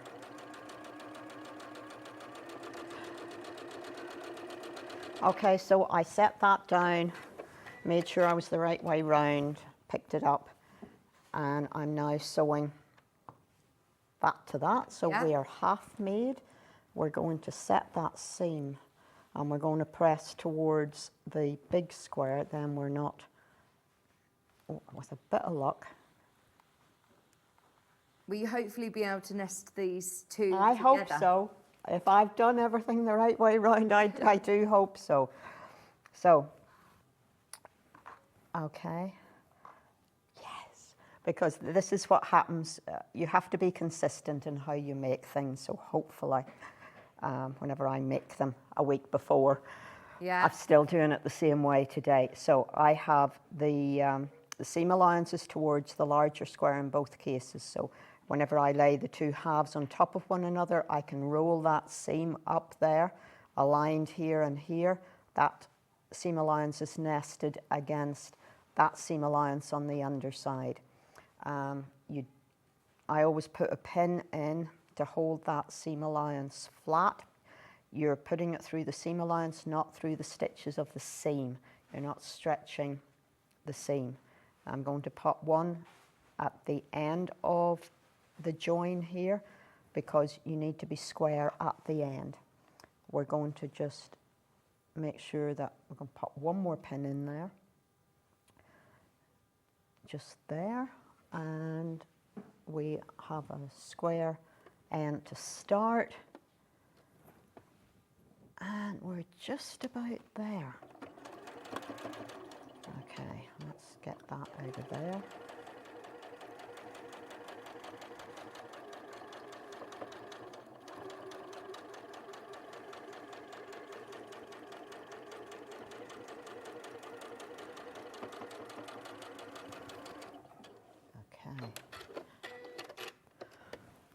So you have sufficient fabric, and the cutting instructions reflect the fact that you are making 2 of each of the piece blocks that we've just done. And let's... I think it's all just a manageable amount to keep up with it as well. You know, you've given us enough to be able to get our teeth into and enough to be able to enjoy if you're just doing a little bit of an evening, but also not too much that you're thinking, oh, Yvonne, I haven't even started this, my workload's piling up, and you launch in the next kit. Or you know, it always amuses me because you know, sometimes I struggle to just get the part samples made, and some people will send me a little note saying, "Can't wait for the next block, I'm ready to go," and I'm thinking, oh. Yeah. So what you're making in this month, we have Annette, we have the folded flying geese around her with the appliqued hearts. You have a pieced block here, so if I set that there maybe. So this is the double pinwheel, and then this is the spool and bobbin. Love it. All of that is included. Don't forget you get your fabrics included with your instructions and your skeins as well. Thank you ever so much, Yvonne. That's brilliant. Just bang on time. Very good time management. Didn't we do that well? Next hour, the brand new Geisha Girl is gorgeous. If you missed out, because we actually restocked the one that you launched last time. Which is quite a while ago since I've made a geisha. I just haven't had time because it was the impressions of Japan. Right. So it was that total thing. So, but this is an individual wall hanging. Oh, and can we show Jimmy the brand new one, because she's absolutely gorgeous. I think that she's going to completely sell out today. Okay. Anybody who would love, the wall hanging. That's this one. her Sakura. So blossom.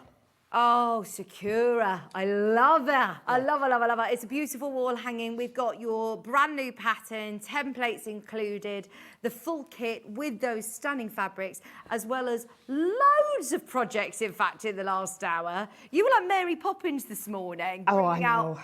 Everything out of your bag. We've got so much coming up. And I just hope I can remember all the bits, because a lot of bits. It'll be fine.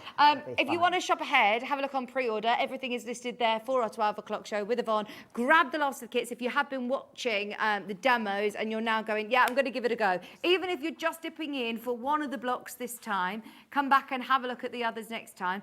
This one is month 3 that we've been working on. There may be a couple of month 1 and 2 available as well underneath us. But yes, well done everybody who secured theirs. Now, we've got another amazing demonstration with Adam Brooks and a fabulous technique of the, did he say mojito or burrito? It was some kind of food. It was, was it creme caramel? No, it was a burrito technique. It was a burrito. And a lovely shirt that we're going to be showing you from the Friday Pattern Company. Fabulous fabric, brand new fabric bundles as well coming up right after this.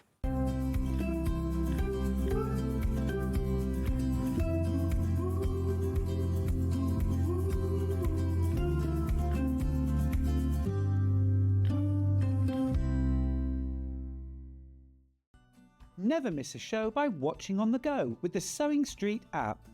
Head over to your app store now and search Sewing Street and simply download to your smartphone or tablet. You can watch the shows live and see your favourite presenters and guests. Click on the Today button to shop all of the products that are featured in today's show. Want to know what's hot? Then click here to see today's bestsellers and highlights. Have you missed a show or want to watch one back? Then click the schedule button and you can go back 7 days to watch and shop, and you can also see what's coming up over the next 7 days. Want to say hello or ask a question to our guests? Then send a message to the studio. You can also keep in touch with all the latest news, events, product launches and much more by clicking here for our social media pages. Never miss a show by watching on the go with Sewing Street. Our UK-based call centre is always on hand to assist you 24 hours a day, 7 days a week.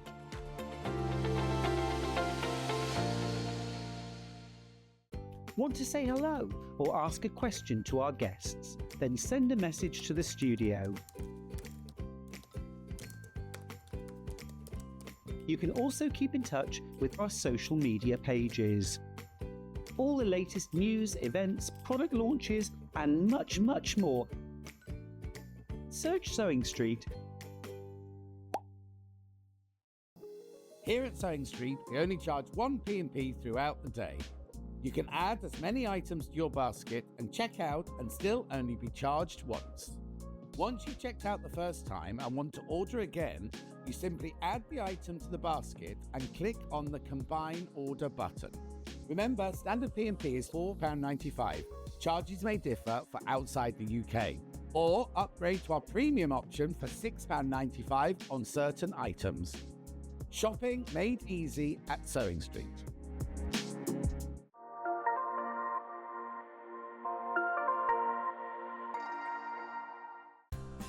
Looking for the perfect gift for the sewing enthusiast in your life? The Sewing Street gift card is just the thing. Choose between a physical card delivered to their door or a convenient e-gift sent straight to their inbox. It's easy. Just head to the Sewing Street website, scroll to the bottom of the page, click Gift Cards, or use your smartphone, scan the QR code and go straight there. Pick the amount you'd like to load onto the card, and that's it. The Sewing Street gift card, the gift of creativity made simple. Keep up to date with what's on Sewing Street, as well as all the latest news and special offers by signing up to our email newsletter. Go to sewingstreet.com and scroll down to the bottom of the homepage. Type in your email address and click the envelope. That's it. You'll never miss out on the latest news and special offers ever again. Every day, our experts will bring you a wealth of knowledge. They'll take you through the steps of making projects, and we feature fabulous tips along the way. Whether you're new to sewing or a seasoned pro, you're sure to learn something new. We're live every day from 8 AM till 1 PM, and you can also watch back all of the demonstrations featured on the show on our YouTube channel.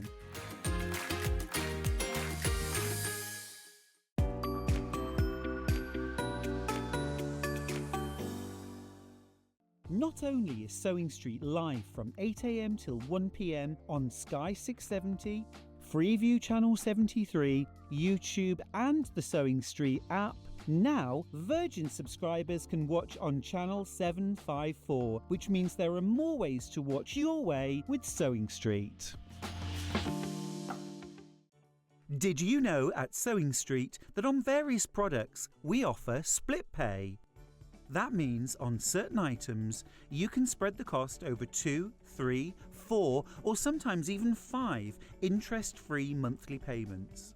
Just pay the first instalment when you purchase and you're away. So shop your way with split pay. Here at Sewing Street, we only charge one P&P throughout the day. You can add as many items to your basket and check out and still only be charged once. Once you've checked out the first time and want to order again, you simply add the item to the basket and click on the Combine Order button. Remember, standard P&P is £4.95. Charges may differ for outside the UK. Or upgrade to our premium option for £6.95 on certain items. Shopping made easy at Sewing Street.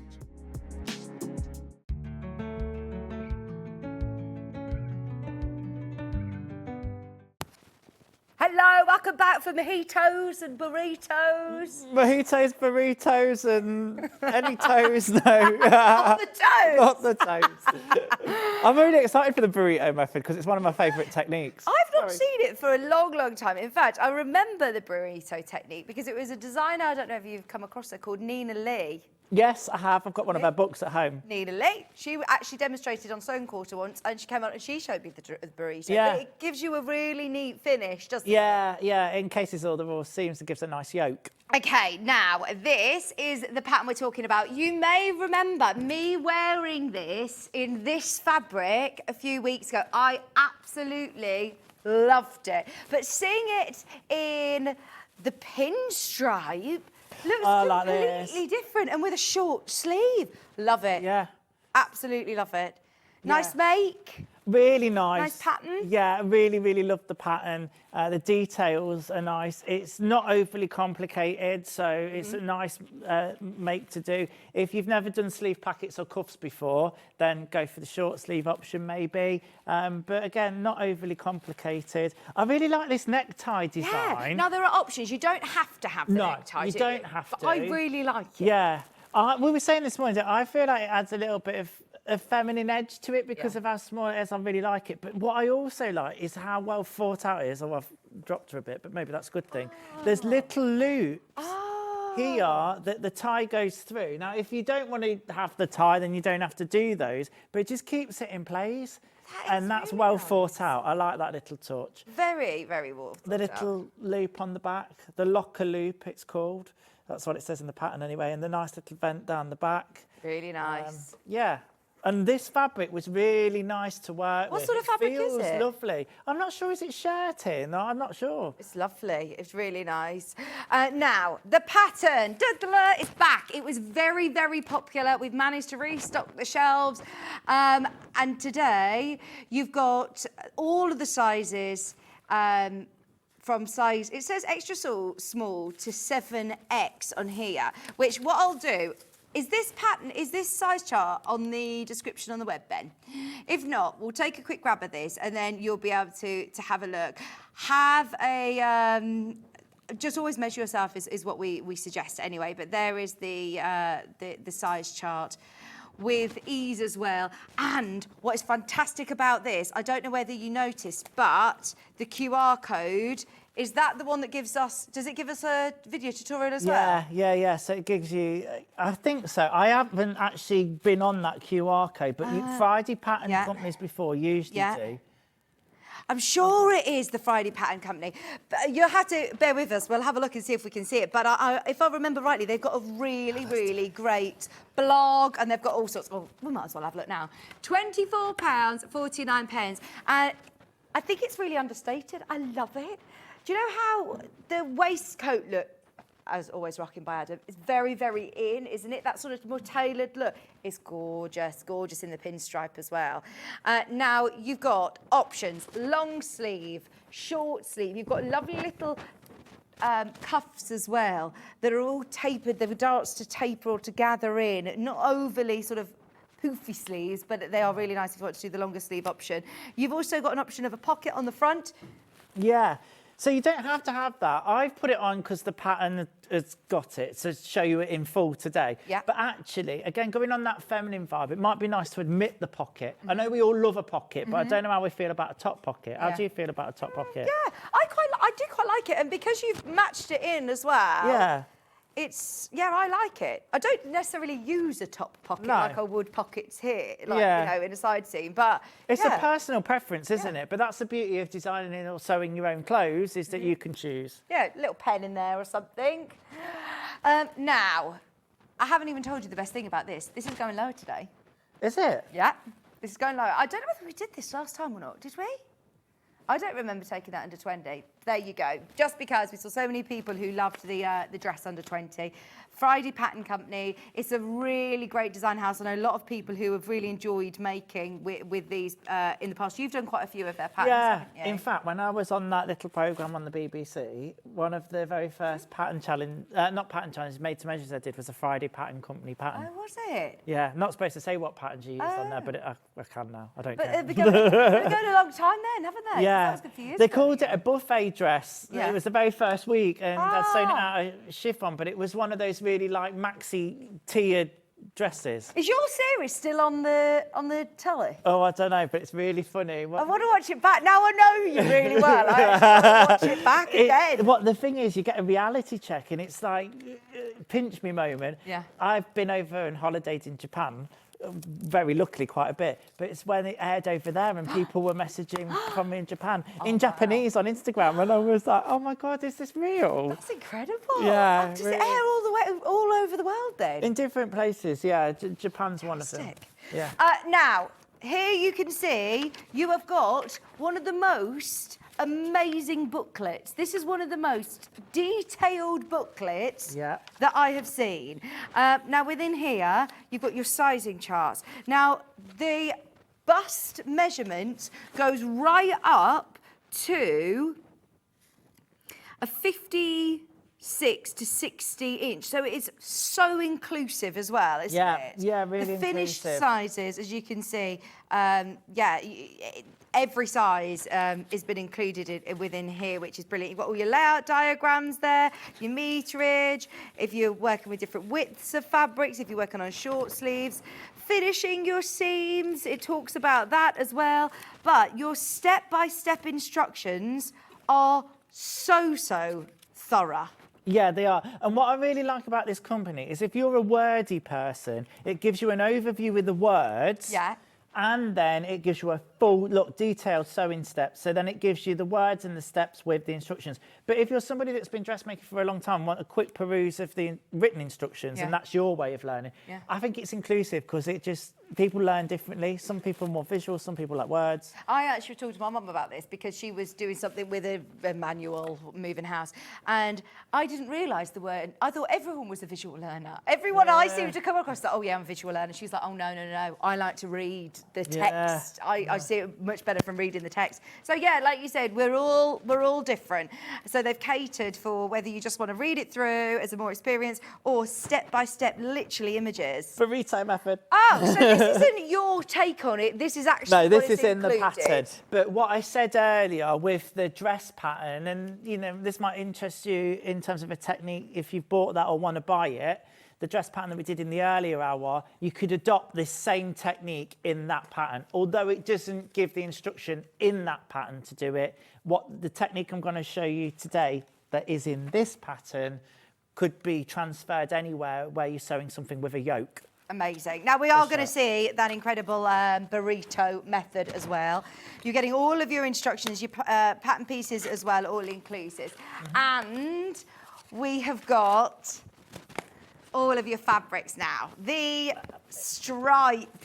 I love these fabrics. Ben, tell me the composition of this because it feels a little linen-y, feels cottony, it feels lovely. Now, this is the one. No, this is not the black one because look, let me show you. That one's the black stripe, this one's silver. So it's got a silver background with a white stripe running through. Now your stripe runs vertically from selvage to selvage, is that right? So it's nice and flattering as well. Yeah. Love that. This is $16.99 for 2.5 meters. Oh, that is so good. Honestly, it feels really nice to work with. It's really stable, so the machine handles it lovely, but it's 30% cotton. Right. Yeah. 25% linen, 45% polyester. Do you know what? I'm surprised at the polyester content because it doesn't. It's not a huge amount of polyester, I know, but compared to some fabrics, but it doesn't feel like that. No, it doesn't. Cotton linen mix is what it feels like. It's lovely. Now, is there a right or wrong way to this? I was looking, and to be honest, I couldn't see any difference. Maybe your eyes are sharper on mine, or maybe on a different colour it's more noticeable. Maybe I'll have to have a look, but no, I don't think there is. They are lovely, aren't they? $16.99. I would be getting this for the first dress as well. This would be beautiful for the shirt dress. Absolutely, it would really, really work well. Now, if you're thinking, actually, I'm visualising that shirt dress differently now you've seen these. They are lovely. Navy. 1 second, it's round the front. Oh, I love a bit of navy. Oh, this is me all day long. Now, this one, I think there is a right way, a wrong way. I want a shirt in that. Would you go this one, or would you go for the brighter? Oh, in fact, actually, let me see. I think it's just the weave. It's just where the... yeah. One thing to note about this fabric, look, you can see, it does fray a little bit. Okay, so be careful how much you're handling it when the construction, but that's where you want an overlocker. If you've not invested in one, Definitely. That's where it comes into its own. Now this will look gorgeous with that necktie. I'm thinking a pair of light colour, nice flary or wide leg jeans. That looks beautiful. That will look gorgeous in this colour as well. It's my nautical. Yeah. And I love my nautical. Yeah, can't go wrong. $16.99. Incredible price for 2.5 meters. 2.5 meters is always a great amount. I know Adam, Adele always often say, look, if you're not quite sure what you want to make with it yet, get a 2.5 meter bundle. That covers most tops, you know, most garments that you're going to be able to make. Under £17, that is a bargain as well. They're going to sell out. If you love that navy blue, that's going to sell out. Now we've got the grey or charcoal. So it's got the darkest stripe. It's called black, but it's not. It's like a grey charcoal colour. Really lovely. Works so well. And you say it presses nicely. It presses really nicely, yes, sews lovely. Which is perfect because you've got the button stand and this necktie and the collar to get your points and everything. It's the perfect fabric for any kind of shirt.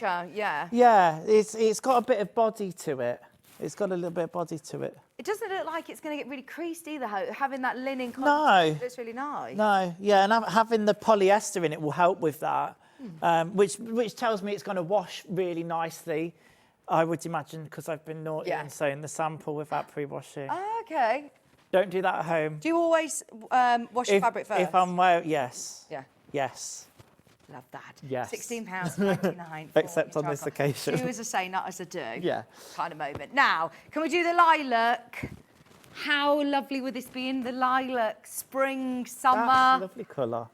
Oh, this is gorgeous. It's called lavender. It's beautiful. Oh, get as much of these as you can. We only really get them in. They're never the fabrics that we just always have on our web shop. We get them in for certain projects, and then we're always moving on. Our team are always buying for the next project. So if you spot a fabric that you like, just get it whilst you see it on screen, especially ones that are a fantastic value for money like this, because this is going to be great for homewares, bag making, just to have in your stash. Well, you know, if you were wanting a nice stripy lining for a bag, this is your fabric, isn't it? Yeah, it's lovely quality. Make your shirt and use your offcuts to make something else. In fact, that's what I'm going to do because I've got some offcuts of that. So I'm just going to make a little tote bag because I think it'll just be fashionable. Yeah, absolutely. Just easy, but you know, something to put in my car and stop buying plastic bags. Yeah, absolutely. Which I try and do, but then I always forget the bag. How wide's this then, Ben? How wide are the striped ones? He said wide enough. He hates looking at. He has to open about another 5 things. There you go. It only took him 2 seconds. 55. 55 inches? 55 inches wide. It is gorgeous. £16.99. And then finally, we've got the red. Do you have a favourite? I do like the blues, but I think it's going to the blue, but then that's nice as well, actually. Vertical stripe, can't go wrong, cannot go wrong. Super flattering, looks really, really nice. £16.99. Who's that? Who's in the gallery? Hey, Levi. Oh, it's just Levi. £16.99, 2.5 metres. 4mm stripe, £16.99. All of them are now listed underneath us on the website at those prices. So, yeah, definitely go for it. I've got my gingham back. Now we're bringing gingham back. I always think gingham, it takes you to, like, school dresses. But actually, I think that you can dress it up to be more adult. Do you know what I mean? Yeah. Like, it's not just the picnic blanket sort of theme. I love it in garments. This looks amazing in this dress. It was Natasha who made it and it looked absolutely gorgeous. Do you know what as well? I love it in different colours. I love this colour because when you think of your school stuff, like you were saying, you kind of think like blue or red. Yeah. But this green is really, really nice. I've got some of this in like I know we haven't got it today, but a black and white colourway. And it looks lovely in blouses and tops. Then this will do. Yeah, it's gorgeous. Really nice. Gorgeous. £16.99. It's a true gingham. It's not printed. Really nice. Under £17. I'm getting a bit of a wiggle on because we've realised the time.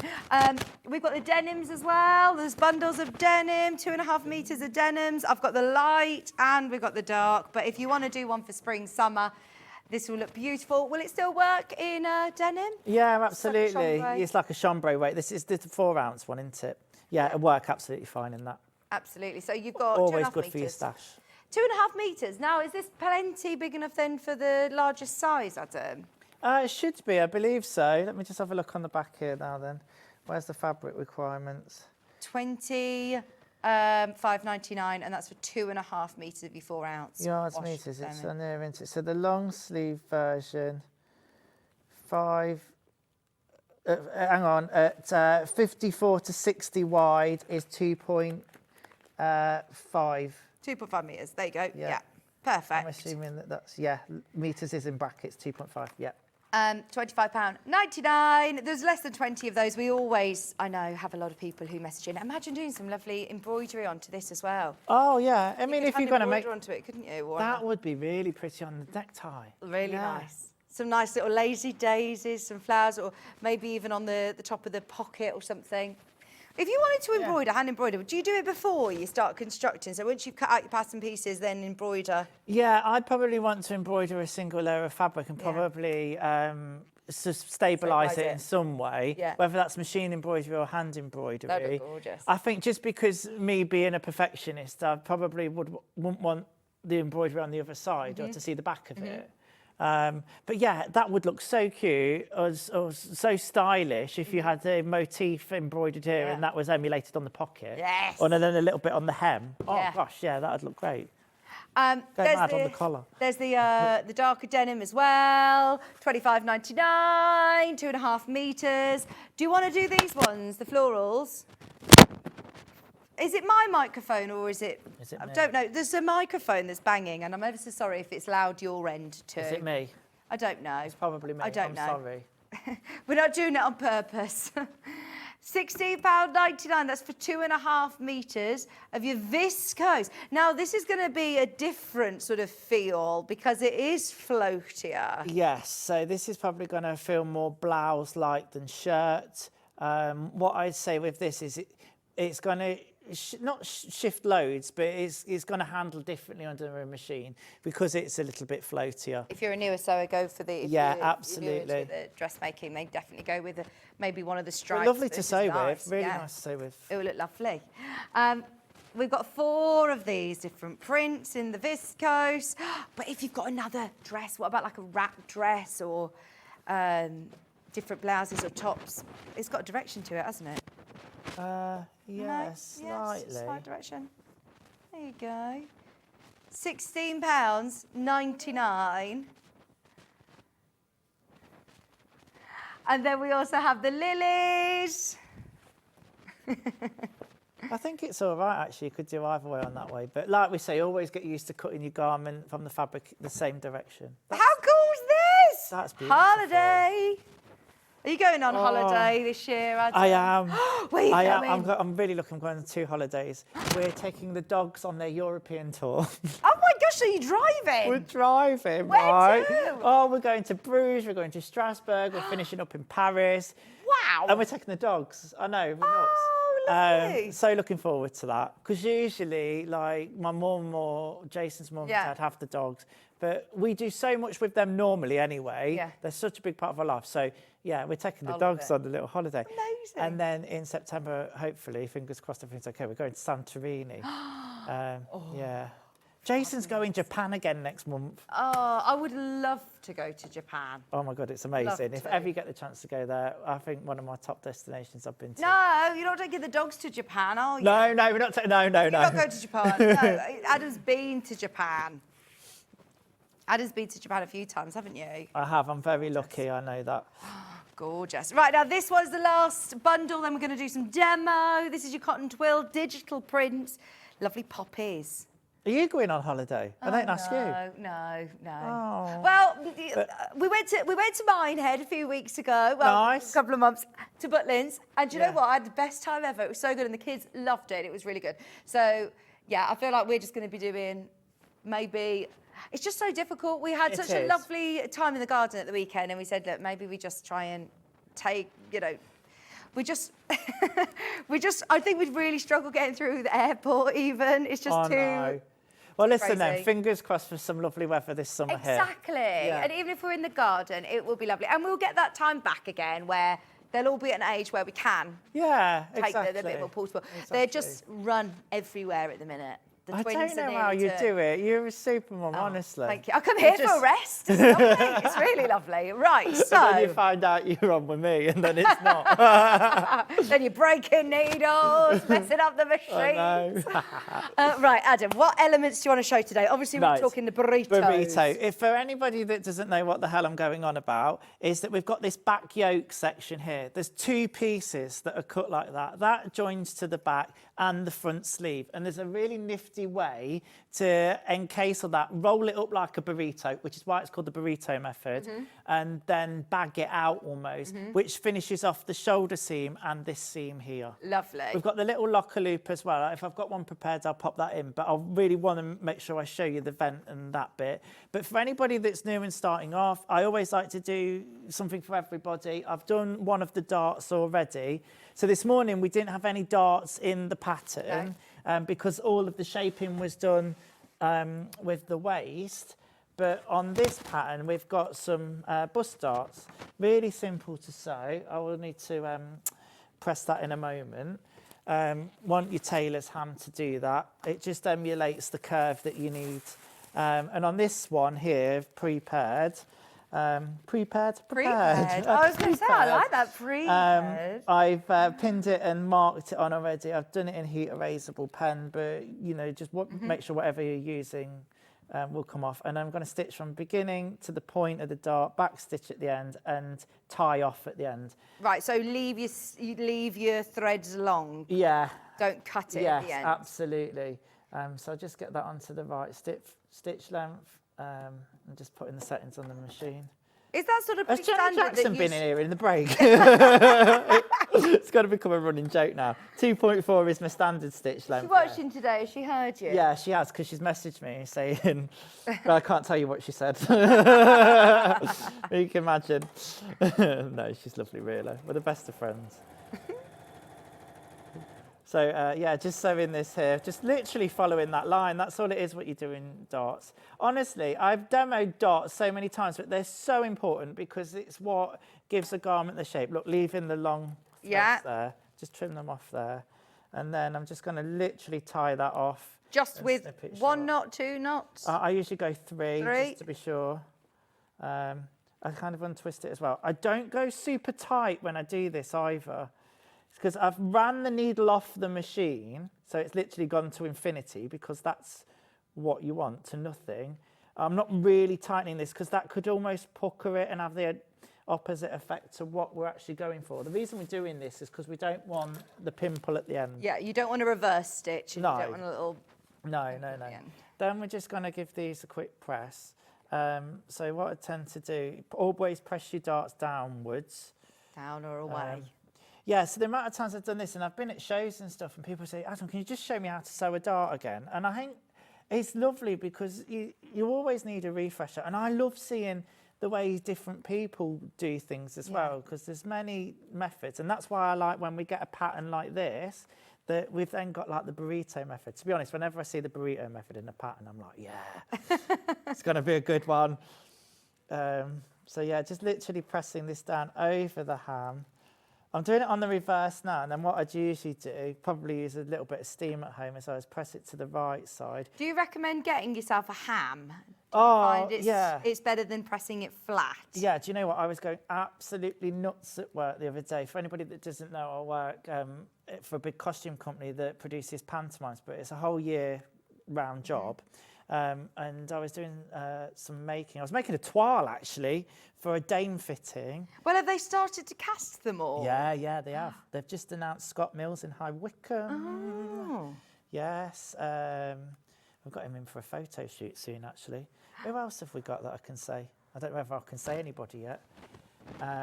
Oh, that's exciting. Yeah. Anyway, I was making this toile, doing darts. I could not find the ham anywhere. Right, and I've seen online that there is this thing where you could use a rolled up towel. So I thought, I'm going to have to give that a go because we've moved premises and this ham's lost. We've got exactly this one at work. Anyway, long story short, couldn't find it. Tried this towel thing. It was absolutely useless. Oh. So, I was like, it's not doing what I had to press it over his... Basically, we've got lots of false bras, padded bras. Yeah. So I was pressing it over his padded bra because I needed the shape, because I couldn't find the ham. It's such a good tool. Oh, just while I remember, I looked at that QR code. It basically just brings the fitting and notes up. Yeah. But on YouTube, there is a Friday Company sew along on there. Oh, I've not watched it. I can't vote for it, but it is a Friday Pattern Company one. There you go. Okay, let's do this burrito thing. I think I've watched it before. I think it is a full tutorial, a full demonstration. I'm sure it is. It was either that one or which one? What other one was I doing?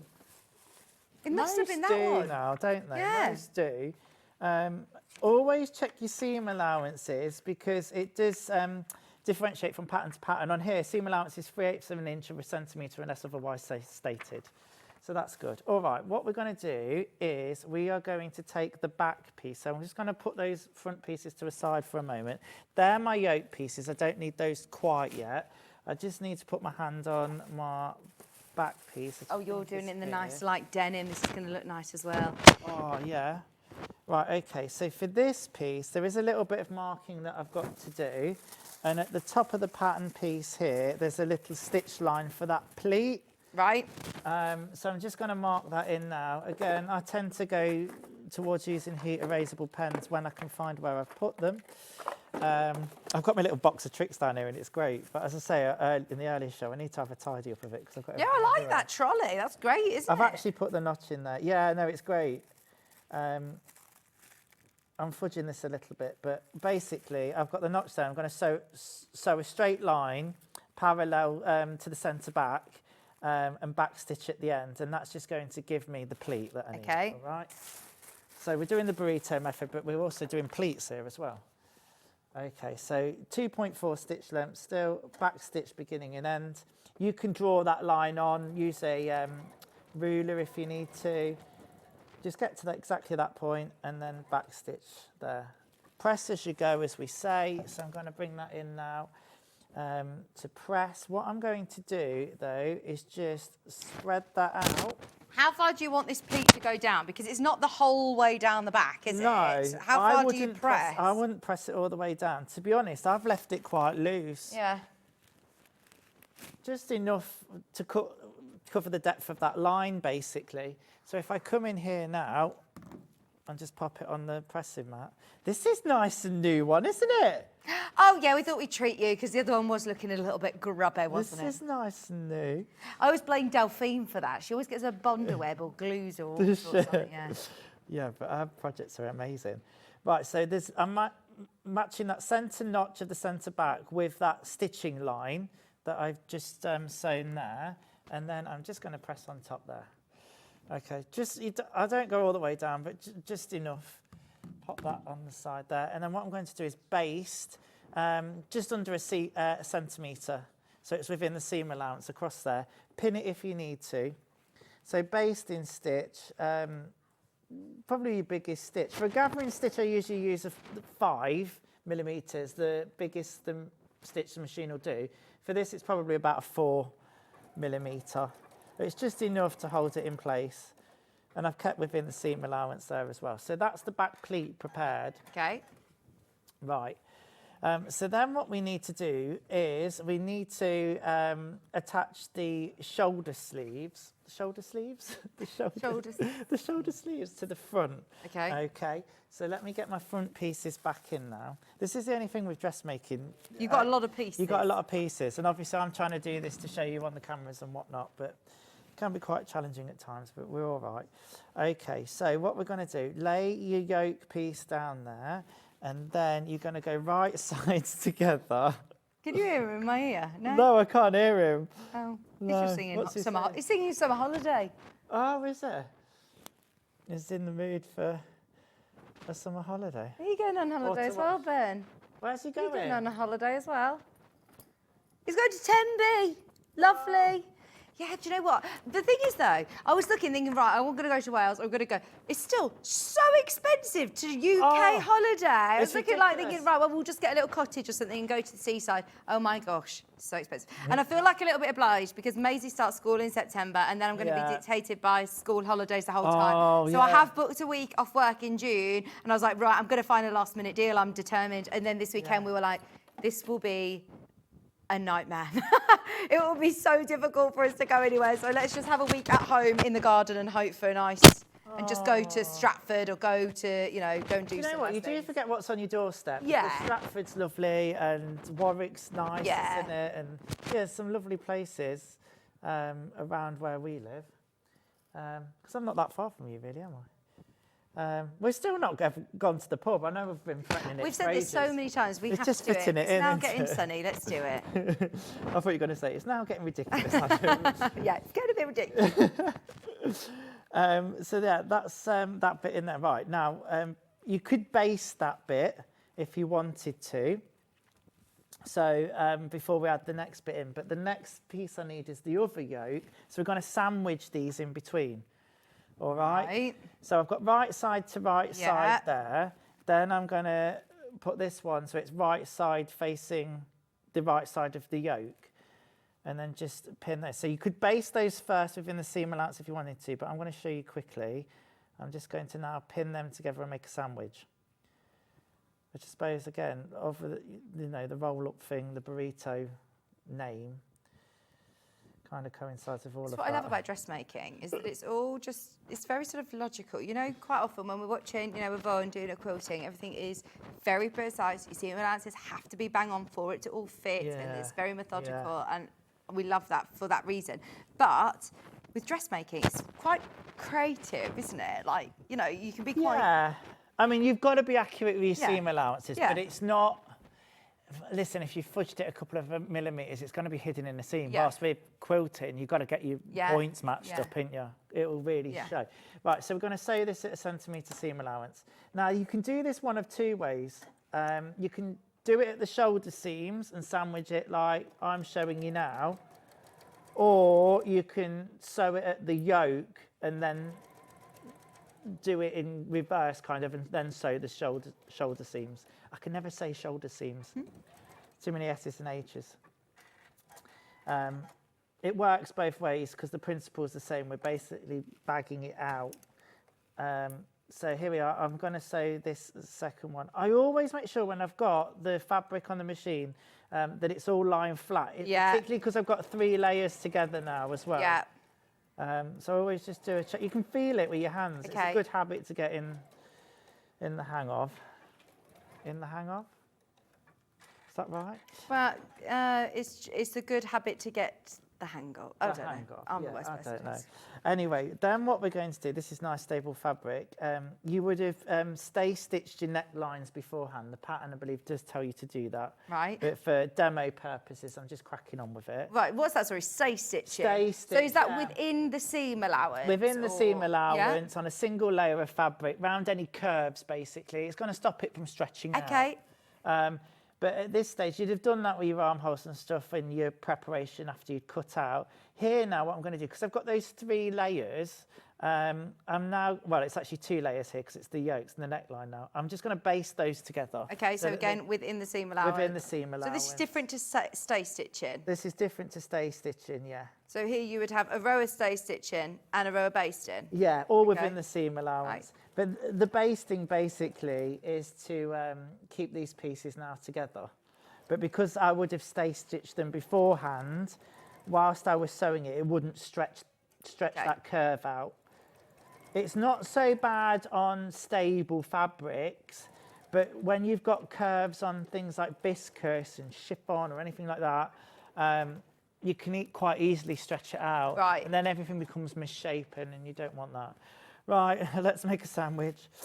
Okay, where's my back piece now? So I need to get my back piece. Where's your pleat? Where's my pleat? You'd have sewn this on actually before. I've got a little bit off piece. Okay, so let me get this the right way round now. Have I done this right? Oh, don't tell me I've not. No, I have done it right. Yeah. That's the front bit, okay. Yeah, you just have to work out which piece is going inside and which piece is outside. But this is all sewn right sides together at the moment. You'd give that a press as well. I'm going to now just sew my back piece onto that back yoke piece, making sure it's on the outer yoke. Again, this is where a visual comes in, and if you watch the YouTube video, I'm sure it'll have it on there. Or if you just search burrito method dressmaking, there'll be lots of examples of it as well as me showing you this today. So all I'm going to do is attach this now, but because I've basted that pleat, it's not going to go anywhere and it's going to sit nicely. And I'm going to do this at a centimetre seam allowance. Again, you will press as you go. Oh, sorry about the microphone. Is it my mic? I don't know whether it's your beard. Is it my beard? Can I just have a rustle again, a fiddle with the microphone? Thank you. Oh, there you go. I'm going to clip microphone. I'm going to clip it to your waistcoat, and we'll try that. Let's try that. I'm so sorry if it's me. Yeah, I'm getting a bit rugged, aren't I? I never thought my dad would be ever so proud. Full beard. Very manly. Do you know when we were on the ships? We used to, I don't know if I've told this story before, we used to, on the penultimate night, say to people that you can take a photo with the show team. As cruise director, I'd go on and say, you know, thanks for being a wonderful audience or cruise. Come and take a photo at the end of the show, and they'd all get in a pose. Sometimes they'd lift me up and play silly things. Oh, brilliant. Anyway, you say, come and take the photos. I said, but don't put them on social media because my dad thinks I'm a brickie. And I still have people to this day coming up to me randomly in random places that I've cruised with over 10 years going, does your dad still think you're a brickie? And I'm like, yeah. No, he doesn't, of course he doesn't. Right, so what we're going to do now is we're going to roll all of this up inside itself. Right, so yeah, this is important for us to see because yeah, you are taking the front, so these are your front pieces. Yeah, just roll them up, rolling roll. like a burrito. Like a burrito. Okay. And then the same with this one. You see here as well, I've interfaced the front panel. That will become the button placket. A bit like the dress this morning when we folded that back. Yeah. I'm just telling you that now as I'm seeing it. Okay, and then what you're going to do is all of this goes inside here because that's then going to... Have I done it the right way? I think I've done it the wrong way. Right, oh, gosh, Adam. Don't let yourself down now, mate. This no, is no, no, I've not. I'm not here. Okay, so, roll the back too. Yeah. Okay, so I've rolled the front bits in. Do you see they're inside? So I've got the yoke there. They said that's the problem when you get a bricklayer coming on too. So I had a slight panic and I was like, I've done it wrong. Well, I've not. There's moments like that within sewing processes. Right, now, do you see? I've got that rolled up in there. Yeah. Okay, and I've got the front pieces rolled up in there. And then that's going to come over. Jimmy, can we just show the top of this bit? Right, so that's the back bit rolled up into the middle. The front bit's rolled up to the middle. Yes. What is this part? This is a yoke. The yoke. Yeah, and that's going... over to that back seam that we'd just sewn. Yeah, and that, to the pleat and the other yoke. Yeah. So now what I've got is the front and back burritoed and rolled up inside, and I've now got my yokes essentially right sides together. Okay, and am I sewing this to this? This to this. Sewing it. How is it all going to come? Right, I'm excited. The reason it's throwing me a little bit, I'll be honest with you, is because I usually do it the other way. I usually sew the back seam first and then do it at the shoulder seam. But the instructions tell you to do it this way.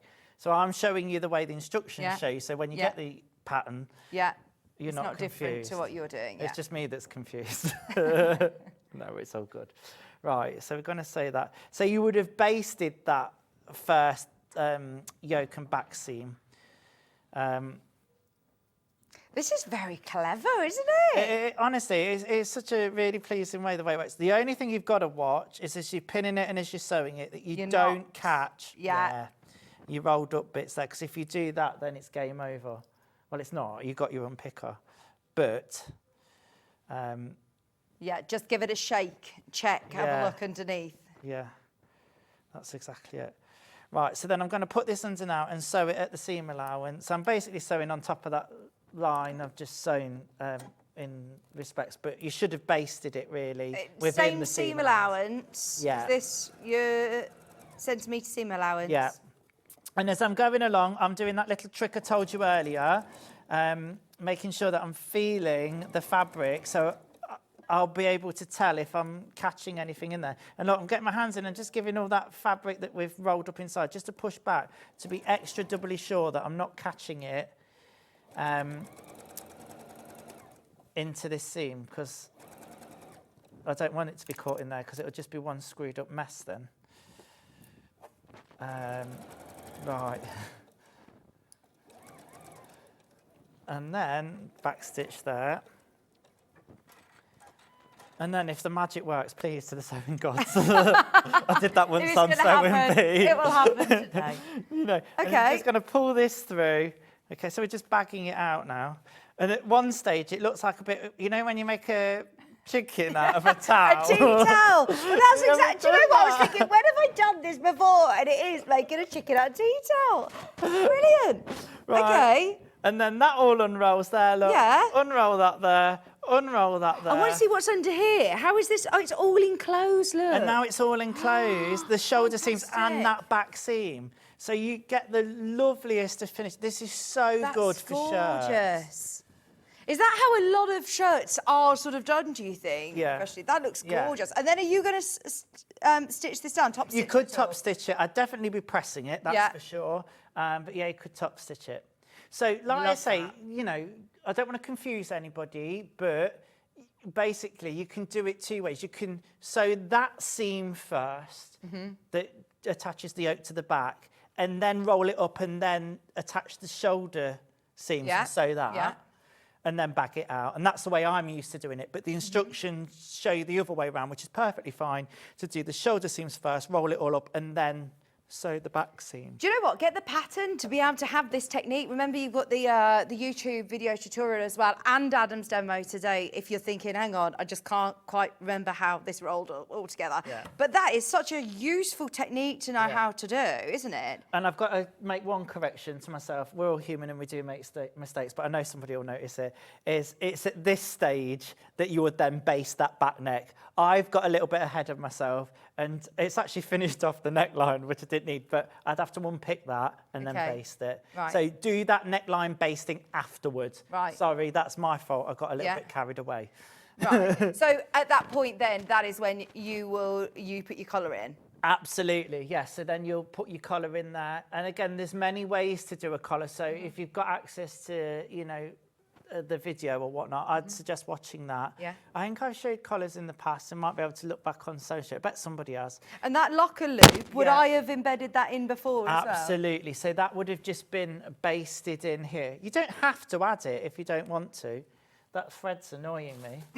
Have I got my... I haven't even got your little snips. I've got my snips somewhere. But yeah, that's where you would put that locker loop in.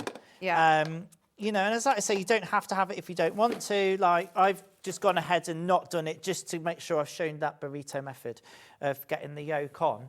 But it's quite a nice addition, and I feel it's touches like that make it look like a professional kind of shirt.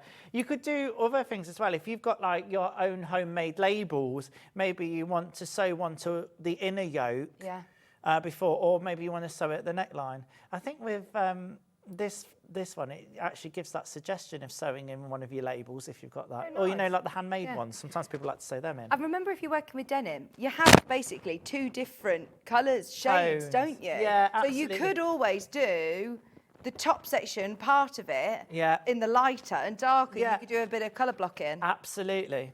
And hey, listen, if you decided to maybe go for the gingham fabric in this, or a fabric that was checked or plaid, one thing that's always noticeable is if you don't manage to match up the yoke on the back, and the way around it is to cut the yoke on the bias. So if you cut it at 45 degrees, you purposefully then are not matching it. It looks stylish and intentional, and it also has a purpose because it gives a little bit more flexibility across the shoulders. And how about if I wanted to do the stripes? Could I do the stripes running this way at the top if I wanted to not match? You could do. With stripes, it's a little bit easier, and because this is such a fine print, I mean, if you look up closely, I haven't got it bang on at all. But I think, you know, from a distance, you're not noticing that. Your eye's not drawn to it. It would be more noticeable with the gingham. So cut your gingham yoke on the bias. That would be a good way to go for that. Both of them. What else can I show you? Can I show you more? Is there anything else? We've got 5 minutes, if you can squeeze anything else in. Well, I'll quickly explain about the sleeve, because and I won't do it, but I'll show you, because what happens with this pattern, and the dress actually earlier on, which is a little bit unusual for a woven pattern, is the sleeve is inserted flat. Oh, nice. Oh, I like that. It does make it easier to do. I don't know why. I still think it's scary, the thought of sewing the sleeve in the round, which I know everyone says, no, it's fine, it's fine. But on the flat, for a shirt, that's quite unusual, isn't it? Yeah, on the flat. It is really. You expect to see it in jersey patterns, so stretch, knitwear, fabric, fabrics and patterns. So for this, ordinarily, I'd be like, right, okay, I'm going to sew the side seams, then I'm going to set the sleeve in. But actually, I think because the arm side, this is this armhole here, is quite forgiving. It's not like really tight and fitted. No, it's not. I think you get away with sewing it in on the flat on this one. So yeah, nice. And do you know what? Well done to Friday Pattern Company, because it's breaking down something that people might struggle with initially as a beginner. So it's giving you that option to, you know, ease you into it almost by putting it in flat. I like this really deep hem as well on the lovely detail like that, isn't it, again? Which gives it a quality and a weight to it. You would have pressed that hem up, talking about it, beforehand. So you'll press that up for your nice deep hem, but you don't sew it, you then unfold it, but it'll hold the crease still. Then what you're going to do is put this in flat. So for anybody that's never sewn a sleeve before, 2 notches mark the back and 1 notch marks the front. Is that a universal thing? Yeah. Except if you sew a maison fauve pattern and then they do it the other way round for some reason.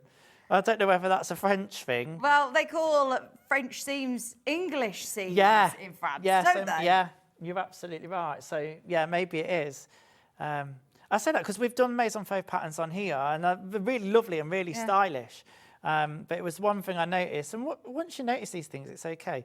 There's 1 notch for the sleeve, what we call the sleeve head, which is the shoulder seam. And then I'm matching here the 1 notch. Now, if I remember rightly, when I was sewing this one, there's not a huge amount of fabric to ease in, so it actually made it quite simple. Sometimes when we're setting a sleeve in, there's a little bit more fabric on the sleeve to fit into the armhole, and then it can become a little bit more challenging, which is why I always say pin, tack it, sew it, or use the method of putting some long stitches in to ease it in, not to gather it in, but to ease it in. There is a difference. I've got a bent pin there, that's no good. But basically, yeah, look, listen, I'm just pinning this in on the flat all the way around, and then I would, let's get this right. It's so hard to show dressmaking sometimes because it's 3-dimensional shapes. But you would then sew all the way around there and finish it off and do the same on the other side. Where do they recommend, how do they recommend to finish you? So it says how you want it. It says there's lots of different ways you can use a zigzag. It actually says that in the pattern. And then it says, you could use a serger if you've got one of those. Or obviously an overlocker to us. Do you know what, these days now, I think that we're so up on making sure that things, you know, as dressmakers, that things last and we can wear them. We put so much time and effort into making it. So I actually think that if you can invest in an overlocker at some stage in your sewing journey, it's going to mean that they wash a lot easier. They're not going to fray. Yeah, I know a zigzag stitch will work for a certain amount of time. And I know things like pinking shears and overcasting stitches, but you'll never beat the finish of an overlocker. No, if you know that you're making garments regularly, for the, you know, even you can get quite affordable ones, especially with, you know, Sewing Street split payments and things like that. Oh, yeah. It's worth it. Honestly, I've never heard anybody come on air and say, mine's still in the box, I don't use it. Like, I never hear anybody say. I've had people say to me that have managed to save up, buy one, and say, I daren't take it out of the box because it can be a little bit intimidating at first, and I understand that. But all I've said to these people is, listen, come on, today's the day. I've messaged them, and I've gone, right, or I've been on air using an overlocker, and I've had so many messages saying to me personally, like, thank you for showing us that bit. It's given me the confidence to get that overlocker out the box and to, you know, give it a go. And I know there's lots of different price ranges and stuff, but it's one of those tools that as a dressmaker in today's day, it's well worth having. Definitely worth having. Right, can I just steal your time for just one more minute? I don't think Levi's got them under the desk bed, but earlier on, we launched, we had back in stock the interchangeable knitting needles. Oh, yeah. And, are they? Sorry, we haven't got them, they're upstairs, but they are here. And I know that you own these, don't you? Yeah, they're lovely to work with. I really like them. You just have to make sure, we've lost it now, that little key bit to tighten them on. That you keep that safe. I remember that much. And although they're like circular needles, like, do those ones come with different lengths Different of cable? lengths, yeah. Good. So that's really good because then you can knit everything from your socks and things up to, you know, jumpers and Do you stuff. like working on cables then? Yeah, I did it for the first time in lockdown, working on in the round, Yeah. and I knitted a whole jumper in the round. And actually, it was really nice because that had a knitted yoke that was ribbed, so you increased the stitches as you went, but it was seamless then. Yeah. So that's really nice when you're in the round. However, like me and Yvonne were saying this morning, like just because they're on circular needles, you can go back and forwards on them, so you don't have to just knit in the round as well. Oh, brilliant. And they have the little stoppers, don't they, that you screw Yeah. onto the ends if you want to as well. Yes, yes. And So you can yeah. move from project to project. Yeah. Now, I love the fact that it comes in a beautiful carry case as well, and it's got the magnets that you can put your chart on. Yeah, It's got, yeah. so love it. many, all the sizes that you need, again, for like your ribbing on your socks or... And I find for me, as a user of these needles, that it keeps everything nice and compact. Like with traditional knitting needles, you might have them in different bags and then lose a couple or whatever. And then you're like looking for your, I don't know, your 5mm needle. And then all of a sudden, like you've lost the other one. Whilst here, I feel like it keeps them nice together in a compact space. And that's quite nice when you're on the go. If you're somebody that travels, I used to knit a lot in the car, not whilst I was driving. Yeah, these are nice. These are lovely. These are the packs we're talking about. This is the only one that we've managed to get on split get a pay as pen. well. You get a lovely little pen. Is this not just like yours? Yours hasn't got a pen. No, I don't think mine's got a pen. Look at how This is an many all the updated sizes you have. version to when I... Oh yeah, and then you've got all your little stitch counters in there, haven't you? And then there's your little stoppers, isn't it? Yeah, there's your little stoppers. You get So, loads of those. Like we've always got unfinished projects, haven't we? UFOs and projects Yvonne on the is go. literally nodding like, yeah. But you can start your These are socks, lovely. and then when you hear a baby's coming along and you need to change your needles, Yeah? Put your stoppers on. she's there. Well, you are there, aren't you? Yvonne sold. She's sold. She's doing it. Now, it's lovely as well because it's a stand that then teams up as an extra, like a tablet stand, really. Yeah. That you can then put those toggles on and have your charts, your instructions, your pattern on here, and then all of your different interchangeable needle pins are there, knitting pins are there, from 3.5, sorry, you get 3.5, 4, 4.5, 5, 5.5, 6, 7, 8, 9, 10, and 12. All of those included. I thought you were doing that off the top of your head then. I was. Well, yeah. Yeah. That's impressive. Thank you. I am impressive. I wasn't reading it off the packaging or anything.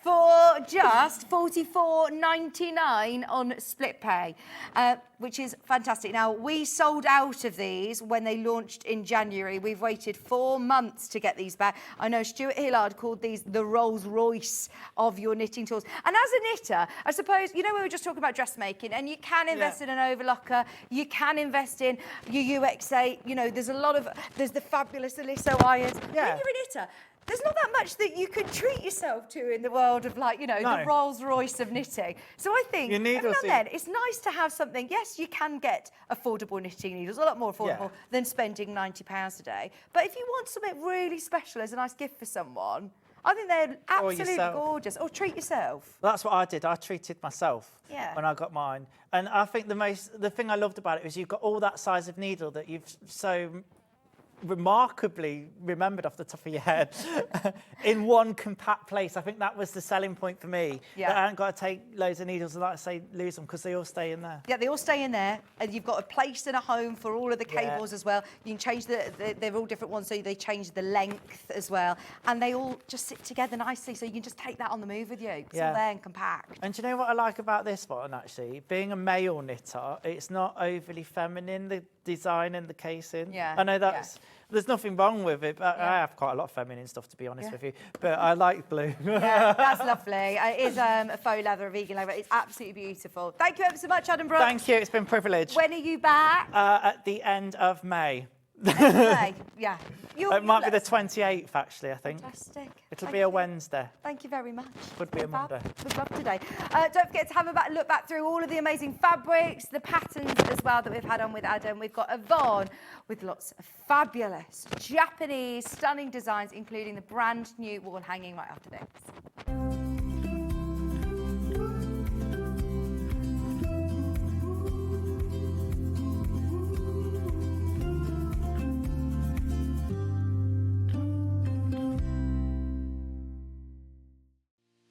Our UK-based call centre is always on hand to assist you 24 hours a day, 7 days a week.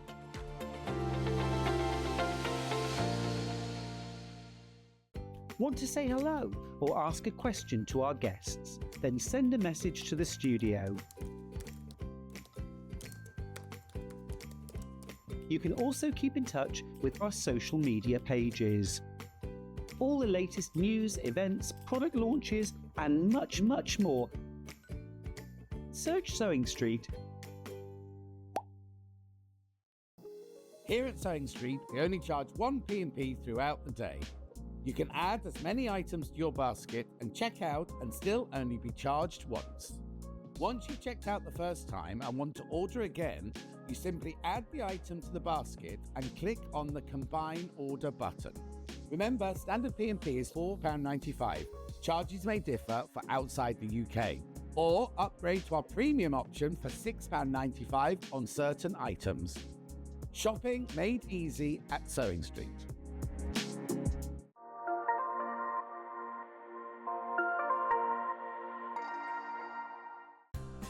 Looking for the perfect gift for the sewing enthusiast in your life? The Sewing Street gift card is just the thing. Choose between a physical card delivered to their door or a convenient e-gift sent straight to their inbox. It's easy. Just head to the Sewing Street website, scroll to the bottom of the page, click Gift Cards, or use your smartphone, scan the QR code and go straight there. Pick the amount you'd like to load onto the card, and that's it. The Sewing Street gift card, the gift of creativity made simple. Keep up to date with what's on Sewing Street, as well as all the latest news and special offers by signing up to our email newsletter.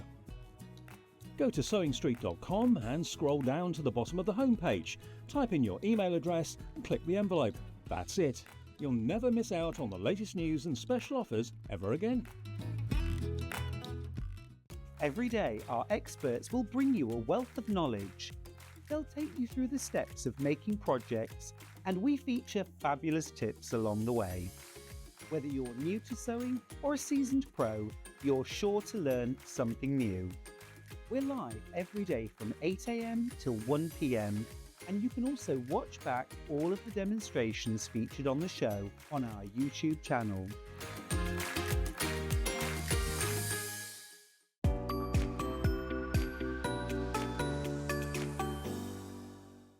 Not only is Sewing Street live from 8 AM till 1 PM on Sky 670, Freeview Channel 73, YouTube and the Sewing Street app, now Virgin subscribers can watch on Channel 754, which means there are more ways to watch your way with Sewing Street. Did you know at Sewing Street that on various products we offer split pay? That means on certain items, you can spread the cost over 2, 3, 4, or sometimes even 5 interest-free monthly payments. Just pay the first instalment when you purchase and you're away. So shop your way with split pay. Never miss a show by watching on the go with the Sewing Street app. Head over to your App Store now and search Sewing Street and simply download to your smartphone or tablet. You can watch the shows live and see your favourite presenters and guests. Click on the Today button to shop all of the products that are featured in today's show. Want to know what's hot? Then click here to see today's bestsellers and highlights. Have you missed a show or want to watch one back? Then click the schedule button and you can go back 7 days to watch and shop, and you can also see what's coming up over the next 7 days. Want to say hello or ask a question to our guests? Then send a message to the studio. You can also keep in touch with all the latest news, events, product launches, and much more by clicking here for our social media pages. Never miss a show by watching on the go with Sewing Street.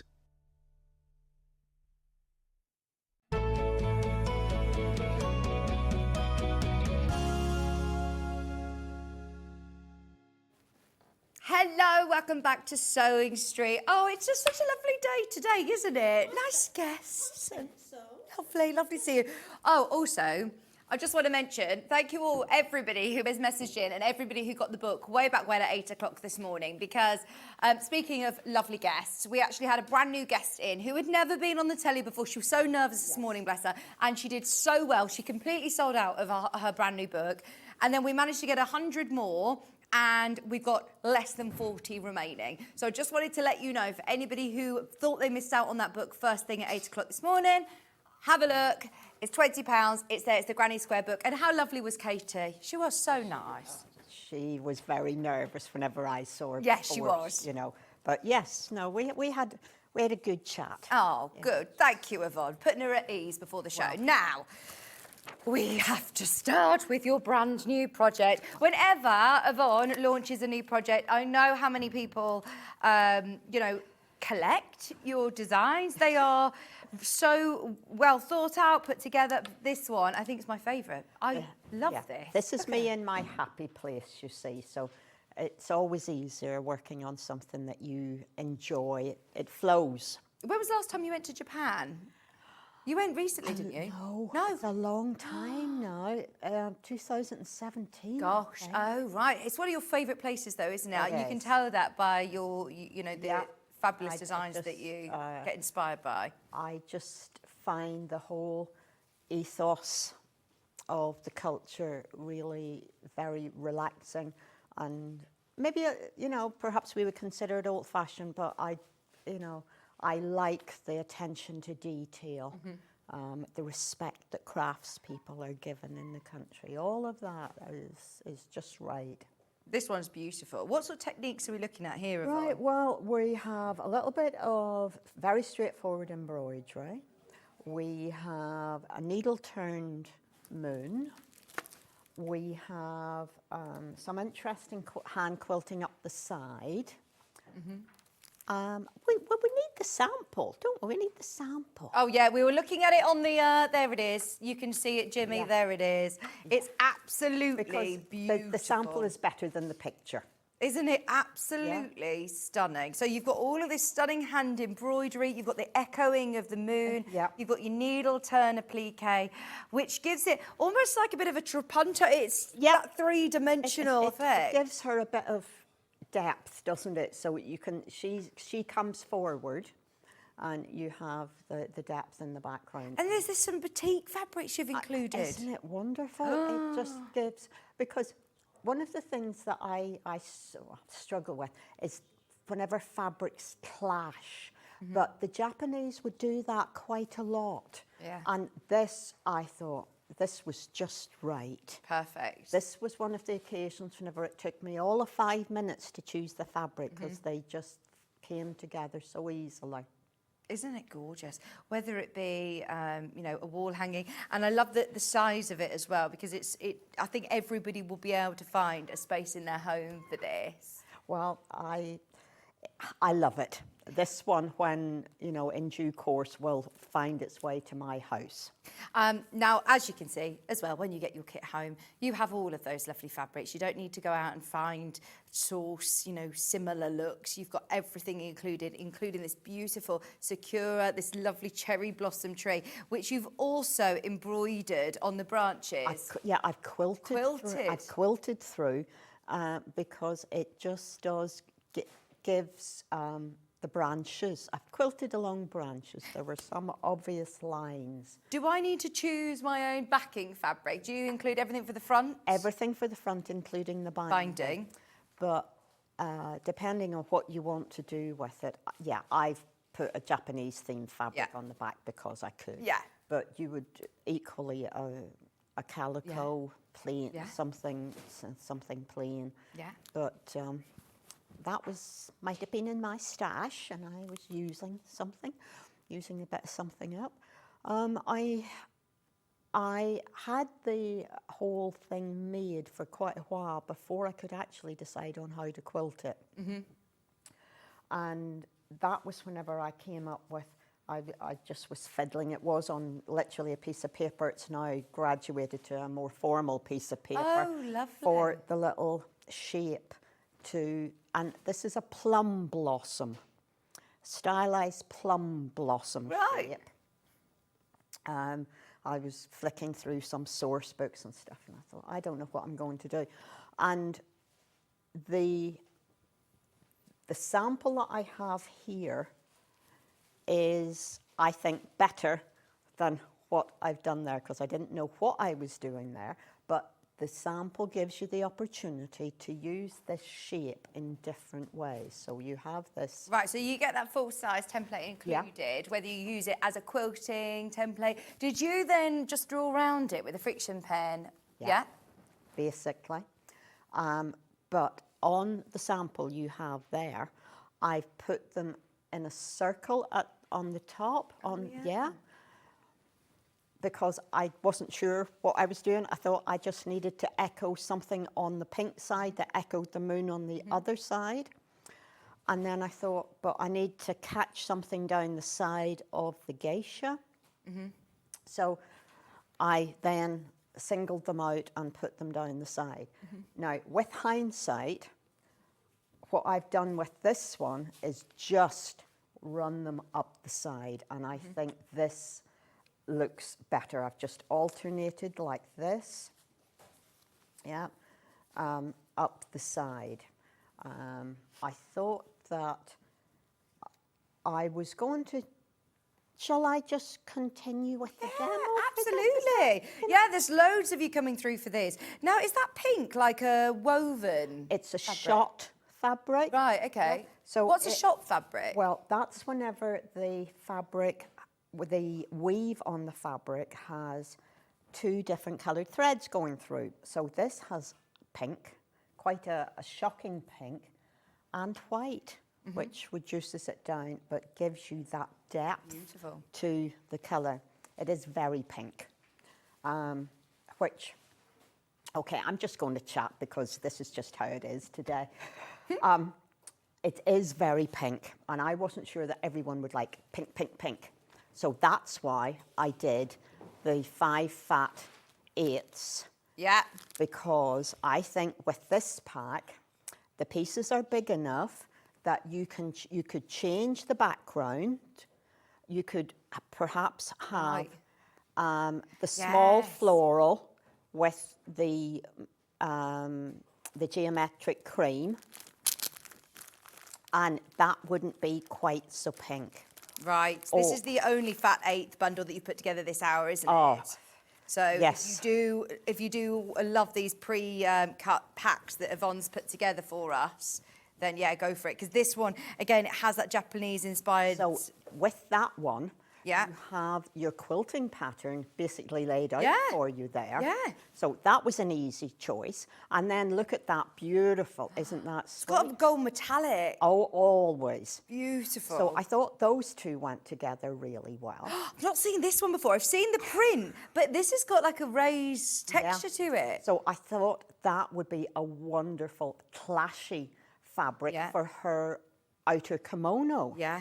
Yeah. That's gorgeous. And then use the green for the obi. What's her obi, please? The obi is the big bow where the batik is there. Right. Yeah. So I thought that looked really well. And put the red as a background instead of the blossom. Yeah. So the cream geometric with perhaps the one you have in your hand or the little floral. These two as your backgrounds. Potentially. Yeah. Or maybe that's a bit too, that's maybe a bit too busy. I think I'd have the little cream one, the little cream floral one, that one. You see, and it's similar, but it is it's different. And I thought, then bringing in the reds and the greens. Yeah. This is how Yvonne, thinks of us all. I absolutely love, though, that pretty cherry blossom pink. Well, I do as well. It is pink, but I actually think that is such a gorgeous tone. And with the golds and the blues, it really balances it well. But if you're thinking, no, I can't envision this in my home, this is more my colour palette, then you've thought of us as well. There's only 9 of those packs remaining, though. So if you do love the pre-cuts, that's your fat 8th pack. You're getting 5 of them. They're all, as always, beautiful quality, quilting weight cottons. Some of them designer. Today, it's just £13.50. They're just really nice. Really nice. Okay. I suppose what I've been hearing recently is that people can't see past the colour. I'm the same. You know, and we've got, just for fun, you know, when you go on Rightmove and you look at houses and I say, oh, no, I don't like that and I just don't like the carpets. Kira's like, well, you have to look past the curtains. The sofa's not there. I struggle with that vision. And so that's why I've been trying to think in other colourways for people, yeah. So the more challenging bits of this particular design, I'm going to try and show you those today. You've got a set of cutting instructions that tell you which fabric to use with which of the templates, and when you are applying the pieces, it is a numerical sequence, which if I just, so this is, go through the instructions. This is reversed for using with Bondo Web. So do you draw onto the shiny side of your Bondo Web? I mean, like the glue side? I organised them. Right, brilliant. Because again, I've been teaching some beginners recently, and things that I thought were straightforward. Yeah. You know, it's just pulled me up and thinking, right, you have to go back to basics. So in our patterns, whenever we're doing Bondo Web stick and stitch applique, we always give you templates reversed, and we number them in the order that they are going to be applied onto the background. Right, so that's your placement guide and templates. Not your placement Okay, guide. right. Because she's reversed. Right, of course, yeah. So we also show you which lines to draw around. So piece number 1 is the gold piece, if I recall. That's her underskirt. Mm-hmm. So the line that you're going to draw around is this line down here, across here, and then you're going to go along the dotted line, because you want the first piece that goes down to be a little bit bigger, so that piece 2 then has a little bit to overlap. So, and this confused one of my students, and I thought, okay, I'm just going to do this. So with the paper side up of your Bondo Web or equivalent product, you're going to, and I always use a pencil because I just seem to get a steadier line. Mm-hmm. I'm going to go across there, which is under her sleeve. I'm coming down here.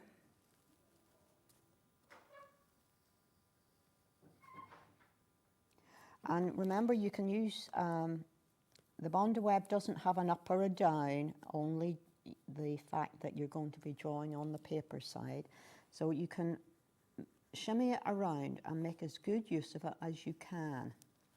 Whenever I'm applying my Bondo Web onto the fabric, I always... put the number as well. Good idea. Because you will eventually cut these up and you will have no idea what these sections mean or what they are. So I would now roughly cut out round here and apply this onto, of course I don't have that piece of fabric with me, so we will lightly gloss over that. And I roughly cut round the Bondo Web, apply that to the reverse side of the fabric, I don't know, 3 seconds with the iron, making sure that you have applied it all over. Then I cut out exactly on the line, so the glue is sealing the edge of the shape that you are cutting, because you are cutting through the paper, the glue, and the fabric. Right, so don't draw that with a friction pen. Do with your pencil, because you will erase it. Okay. This is why it's a pencil. I'm with you. Yeah. Then, with a bit of luck, there's no tears at bedtime, as there could well be.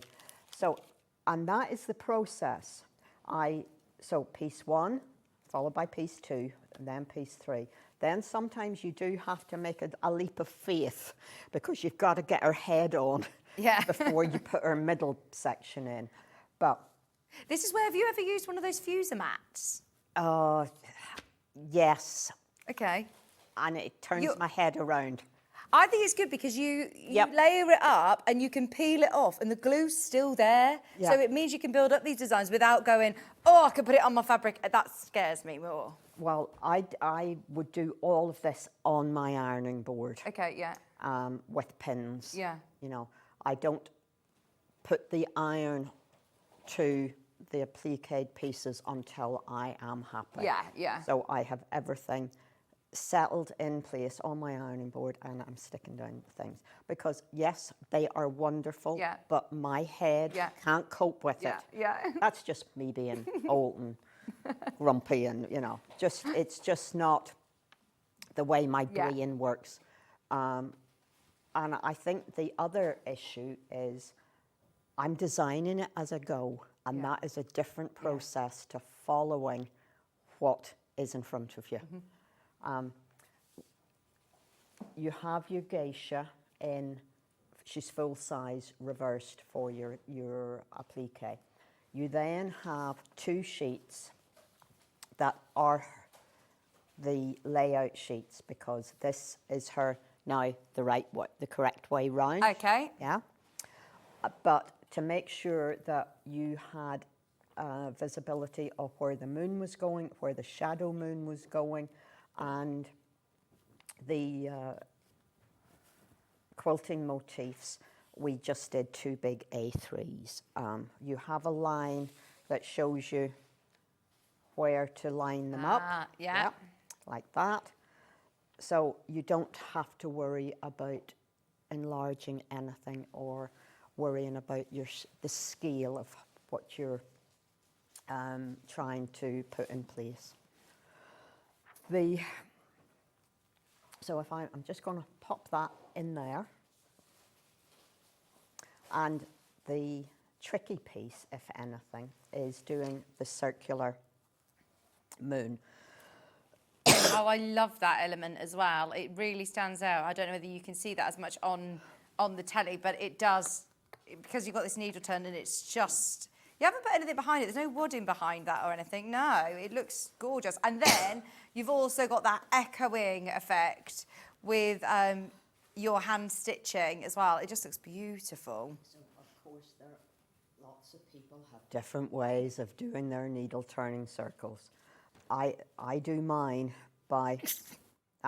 differently, no doubt, but I do mine with using a template and a Frixian pen, and I mark on the right side of my fabric. So you have a full-size template. You are going to cut your fabric as a 4-inch diameter. When it comes to getting a smooth edge, you are going to need to draw the 3.5-inch circle, which is the finished size, and this is giving you a 1/2 inch across the diameter, so a 1/4 of an inch turned edge. And that 1/4 of an inch is actually too much to lie flat. So I very carefully go and take maybe two stitches, 2 small stitches, because I tack this down. Now this is the way I do it. It's not the way I tell you to do it in here. Ah, okay. Because there are easier ways of doing this. So you can get a plastic template to draw. You put a running stitch around the edge and draw up against the plastic template that is inside. You can put freezer paper, use freezer paper on the underside or on the top side. Both of these are very useful ways of doing it. Find the way that works best for you. But you must keep what you are turning under to be really quite small. Okay. So I go around here with turning my 1/4 of an inch, and then I go back and I trim that allowance away because it puckers. If you, let me just do this a little bit and I will trim it up. Yvonne, does the cherry blossom fabric have a direction to it or not? Do I need to worry about? I don't think it does it? I was looking at it thinking it did and then saw yours and thought, oh, is it the wrong way? But I don't think it is. I don't think it does have a direction. I'm not sure. I think if you got I don't think so. Because I stitched these two pieces together the other day and then realised that I really needed to make sure that the pink was on the right-hand side. Right. But I thought, well, I'm not going to take it apart now that I have stitched it this way. And I don't think it matters. No. Because there are thick branches going both ways. It did take me a little while to decide whether the pink was on the right or the pink was on the left. No, I think it works well to have those extra elements of quilting on your planes, obviously, doesn't it? Yeah, because it balances out the busyness of the other side. And then which way was the geisha going to face? Yeah. So I have a nice smooth edge, but I'm going to just, right, let me do that. I'm going to reduce the seam allowance around the back here because you can see this isn't lying very flat. But if I take 1/8, probably, just very gently go round, and then it will be possible with the iron to make all of that really flat. Just so you're aware, if you do love this kit, we are approaching single figures. In fact, once everyone's checked out, it's gone. It has sold out. It's brand new in today. You get your full kit, everything that you need included for the top of your wall hanging, including the binding, for $28.99. So beautiful. And everything's in there that you need, all those lovely fabrics, the batiks in there, this purple that you've discovered. This is gorgeous as well. It's always very well thought out, like the moon. It is the perfect, like blue purple. Oh, it's gorgeous, that yes. fabric. This kit might have been here sooner had that fabric been in the country sooner. Oh, really? This is it. I know that you're very particular about, you don't say, oh, okay, well, we'll just bring it and I'll just plug something else in there. Oh, no. I couldn't. And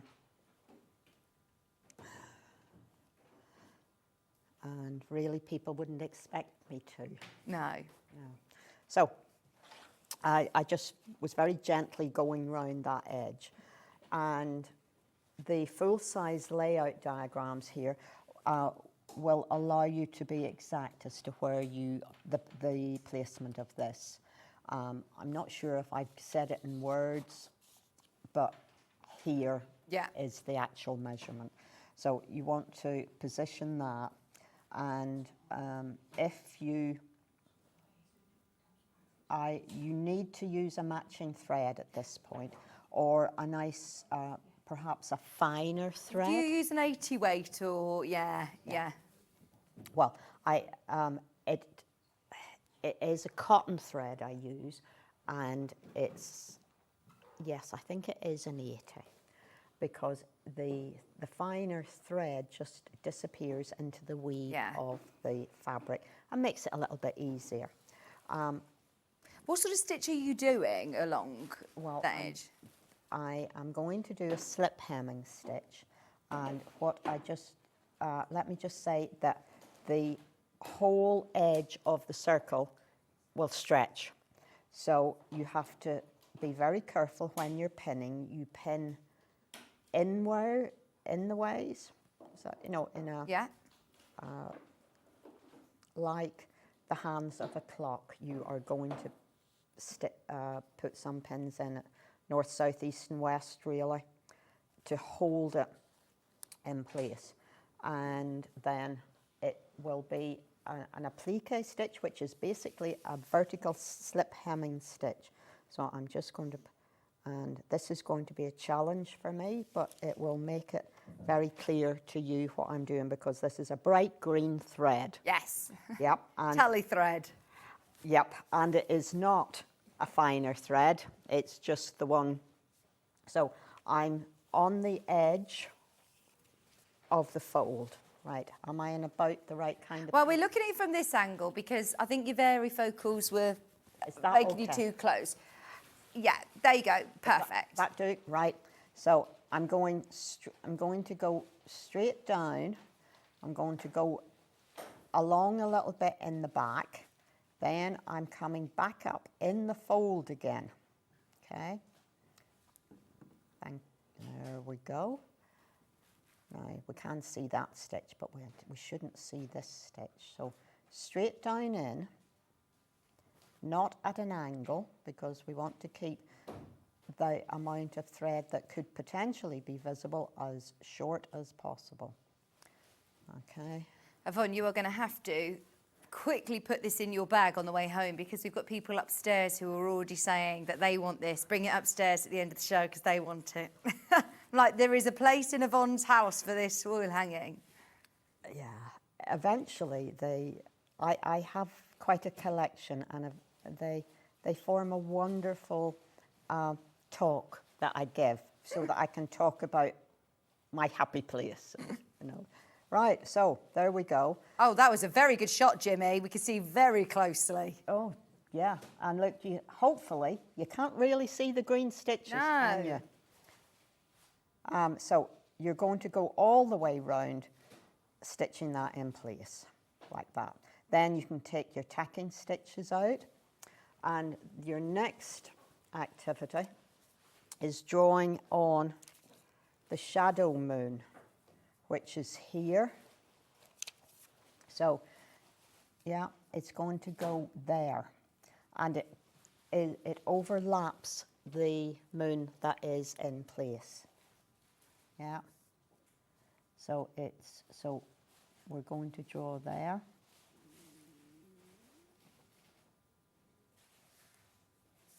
Okay. And this is not difficult stitching. It's a running stitch, and I have drawn vertical lines through the moon here, starting on my right hand side, and they're 1/8 of an inch apart, these lines. Aye. And you're going to just continue across. Draw them with a friction pen? With a friction pen, and it is a fine one. Otherwise, you would have difficulty with the 1/8 of an inch. But is that the 0.5 one then? Oh, have a look on our website, because after you said about those last time, Yeah, we managed to get them in, yeah. and they are really good. They're very good for any detail work. It was us, wasn't it? It was you who It asked. was. That must have been the last time you and I were. Yeah. It was probably last year, you know. I don't actually know if I've seen you this year. Yeah, I don't think so. No. I really don't. How old's your little granddaughter now? She's 5. She at school? Oh, my word. Oh, my word. I remember her being born. Well, my grandson is 8, and he just had his birthday on Saturday past. And Alice is Alice, that's it, yeah. Yeah, she's 5. Your little friend. oh little yeah, best my friend. little mate, who sits and passes pins and chats to me as we sew together. So it's a delight.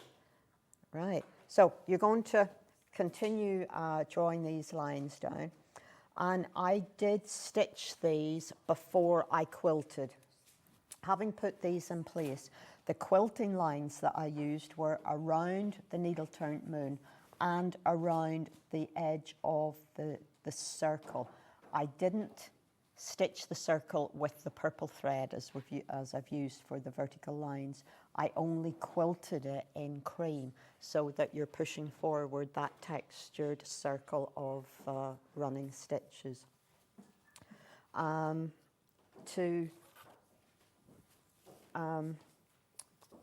Then put your geisha on. get her all stitched down, whether you want to do that by hand or a machine. You've done a lovely blanket stitch. Yeah, on the sewing machine. Yeah. With a nice metallic thread. So Fantastic. you're adding to the whole elegance of the situation.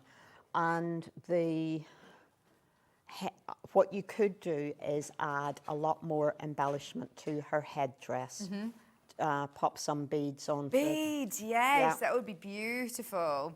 Or I'm imagining, could I do this with a silver metallic thread, or is that too far? I'm going too far. It's possible. My question is, with the gold on her, what would it look like with the silver? Yeah, you could maybe do it in gold. Yeah, keep with the. But this would look beautiful with some gold beads in her hair as well. Yeah. You can do as little as much. The great thing is because the fabrics really do all the talking, if you literally did it exactly as Yvonne has done here... You're good. Absolutely. But if you do want to add your own personal touches, you can. Oh, certainly you could do a lot more with the fan. Oh, yes. You could do some extra I think you could, if you are a lace maker or... a little bit of lace there, or tatting. I've seen people tatting recently as well. So lots of opportunities to make that fan very unique. Is there anything else that we want to mention with this? Just because I'm aware we've got loads of other. I'm good. I've done the bits that I wouldn't normally spend too much time on, which I thought was. Yeah, this is going to sell the way to do it this time round. As predicted, we knew that this would fly out. There is way more of you that have it in your basket than we have availability, and there are 5 left to be checked out. So if you do love it, go for it. Now, can I just show you the one that sort of got us all talking was when we first launched this. Are there any available? Because we've managed to restock it. Oh, my word, there's one left. Okay, if you want that one... There is one left. Maybe you've loved the techniques today. Similar techniques again, Yvonne, with your applique, your hand stitching.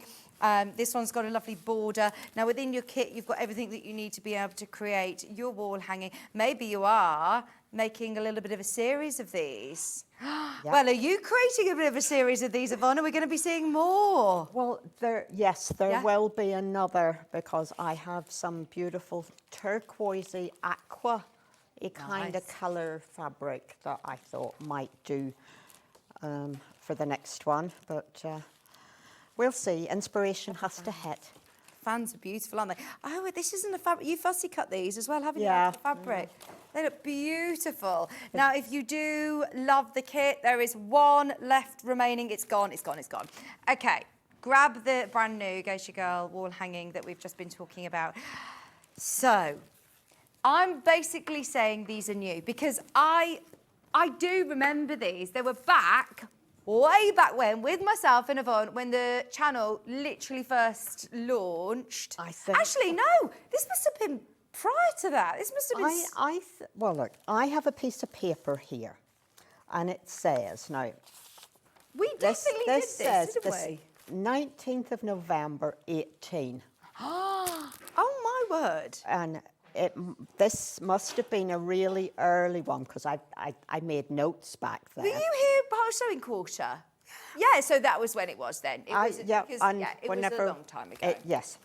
So, those of you that have never seen these before, they are gorgeous. Now, whether, again, you're having these as lovely little wall hangings or you're having them on your table as place settings, Yvonne has thought of everything, even your insulated wadding. Yeah. That is like a is it a thermalan or something? It's the one with the metal running through, so it's going to keep the heat on. Insulbright. That was the word. Yeah. Oh, thank you. So it's going to protect your table if you're putting a hot bowl on there. But how gorgeous are these? Now, we've got the blue kit to start with, which makes 2 of the blue. And, I mean, they're gorgeous, aren't they? Well, I just think they're a bit of fun. They're straightforward to make, and, you know, whenever you have your Chinese takeaway on a Friday evening, isn't it just nice to add a little bit of elegance? You put it in a bowl, put it on your placemat, not eat it out of the metal container, you know what I mean? Just a little bit of style. Oh, yeah, if you love, you know, having people over for, like, dinner parties, these are brilliant, aren't they? But once again, so much scope for personalising as well. So much scope. So if you do want to add extra quilting, extra embellishments, names, place setting names, or embroider people's names on. Or you can do a lot of embellishment, and then there can be a little series of vertical wall hangings. Yeah. You know, and yeah. I think that. Well, once you've got your template, instructions of how to do it, this is it. You could then make more of these. If you're like Yvonne and have got a bit of a collection, a bit of a stash, a shop's full of stash. It's worse than that, yes. Does the stash flood into your house as well, or do you try to keep it to the studio? There are two separate, actually 3 separate things. There's the shop. There's my stash, which is a bedroom upstairs, and there's my sewing studio. So yeah, and there's IKEA racking across one wall of the studio. So yes, I have a fair selection to choose from. Oh, so once you've made it, the great thing is about buying Yvonne's kits is you're getting the fabrics which you know are going to work. You've got enough to be able to complete the project without even having to go and hunt through your stash. But once you've made it and you know the premise, you know how to do it, that means once you've got the templates and you know you'll be able to make more and more wall hangings, like you said, have a little bit of a kimono bunting going on. But they're really lovely sizes to be able to have, like you say, your bowl. Chopsticks, do you use chopsticks? Yes. Can you use chopsticks? It depends how hungry I am. Yeah. That's very true. Just slow me down, it is good. Yes. This is the blue colourway kit. We've only got limited amounts of these, so if you do love it in this colourway, yeah, go for it. And I mean, doing all this lovely bias binding, all this, is it straight binding or bias? It's straight binding. Yeah. Yes, because you have very gentle curves to deal with. Let me show you the red colourway, and then we can do a little bit of demo as well on these if you'd like. And you do also have your lovely wadding included, which is your Insel Bright.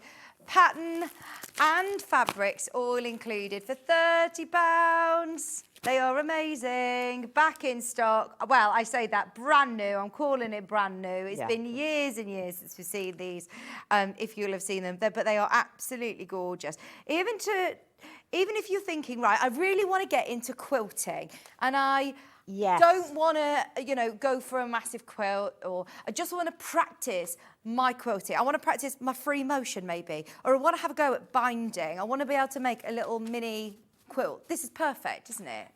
Yes, certainly when it comes to doing the quilting. You need a little bit of quilting just to make sure that these 3 layers stay together. That's it. But once you have you don't need to do a huge amount, and this is a very manageable size piece to put through your domestic sewing machine. So do you get full-size templates? Oh, yes. Sorry. Fabulous. So this is what your template looks like. Yeah, and there's a couple, there's 2 or 3 things that I need to just emphasise, and then the rest is very, very straightforward. But you have your full-size pattern piece, and on this pattern piece, you will see that there is a fold line. So for the proper fabric, not the middle and not the back, you are going to put your pattern piece on right side of the fabric up, and you are going to cut the full size, okay? Full size. Then for the other 2, for the wadding and for the backing, you're going to fold along the fold line and cut that way. So these 2 pieces are going to be shorter, okay?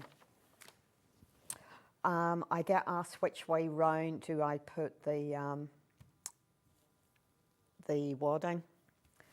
I would tend to put I do the soft bit down because I think I'm probably trying to protect my table. So do you know when you're doing a quilt, you normally have your wadding slightly bigger than the size. With this, you don't need to do that.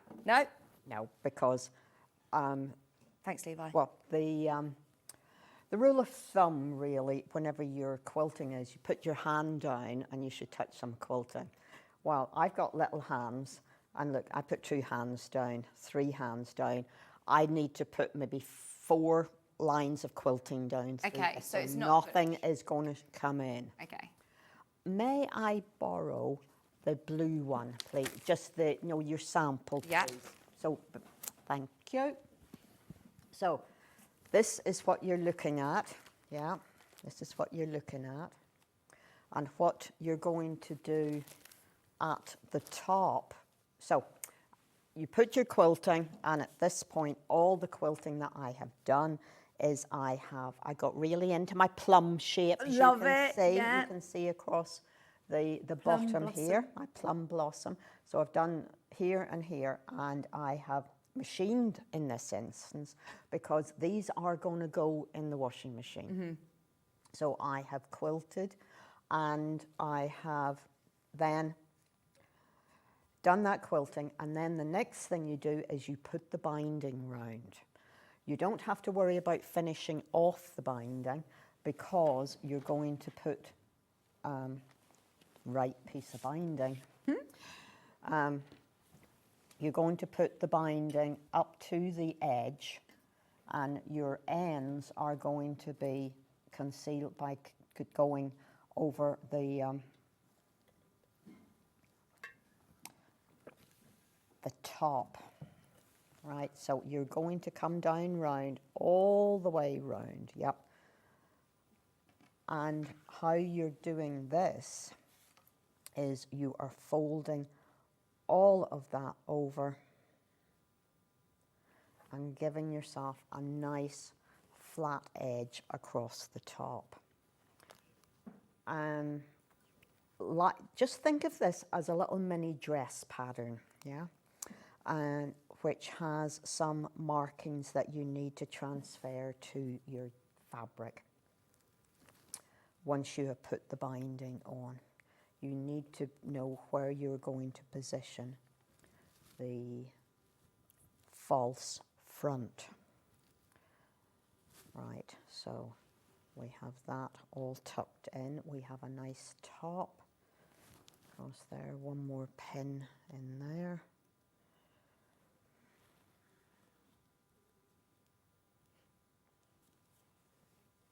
See, this is a good practice on how to do binding as well, isn't it? Yes. So without having to bind a huge quilt.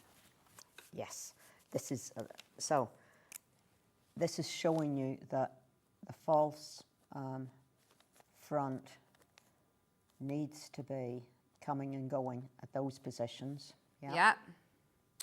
The obi is going to go across here, and your so all your edges will be finished at this point. And what you need to do with, this is a tube, which I've turned through, given it a press, and you are going to start with your raw edge, because your raw edge is the one that will hide.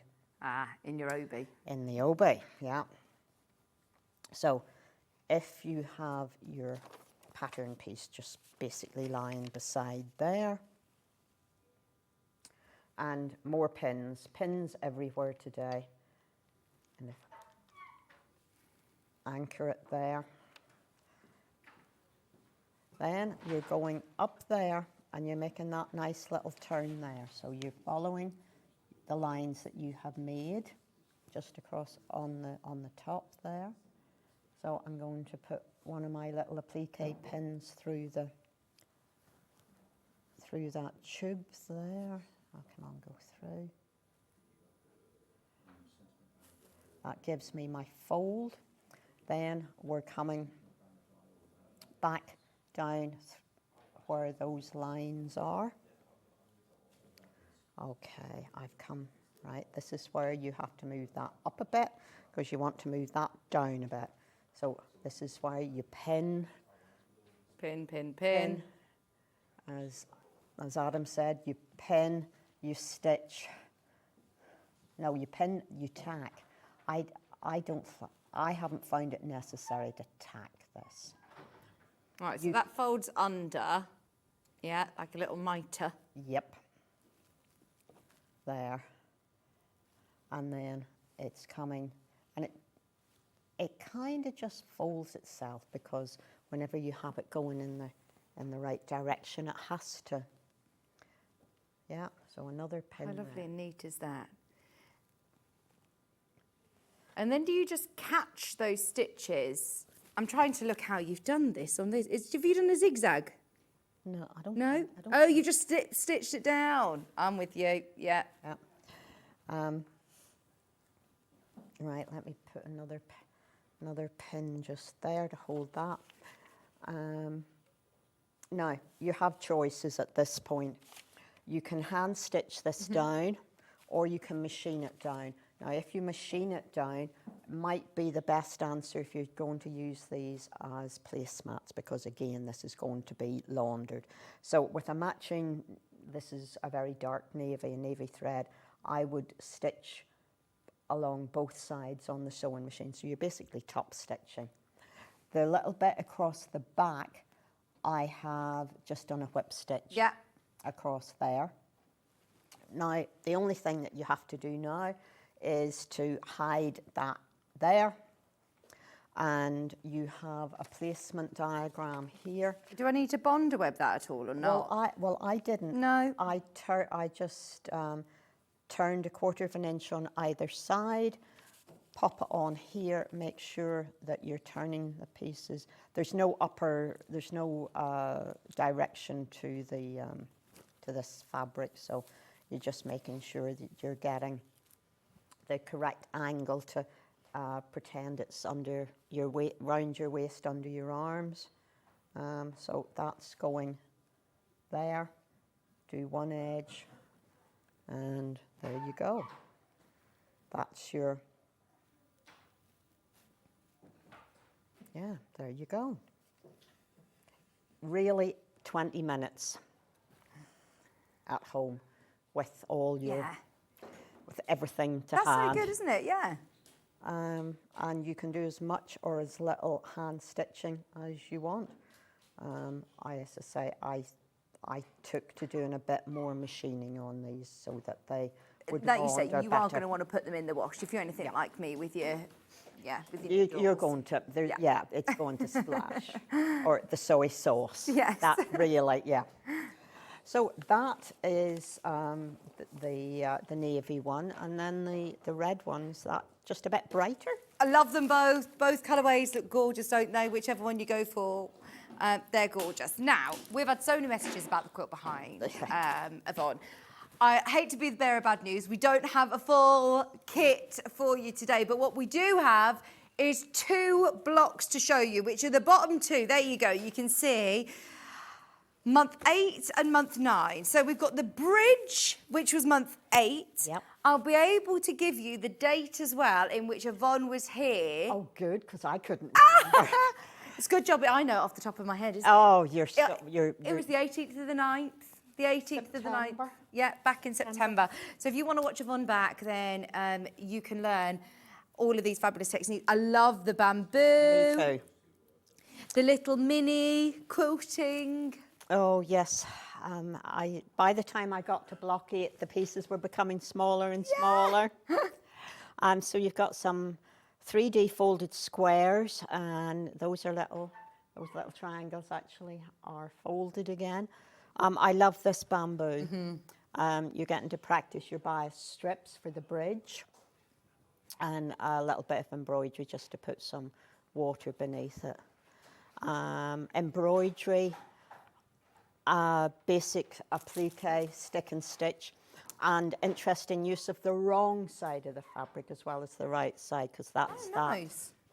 Yeah. Is that this one? Yeah. No. Oh, so that's the red, but the reverse is that. Oh, brilliant.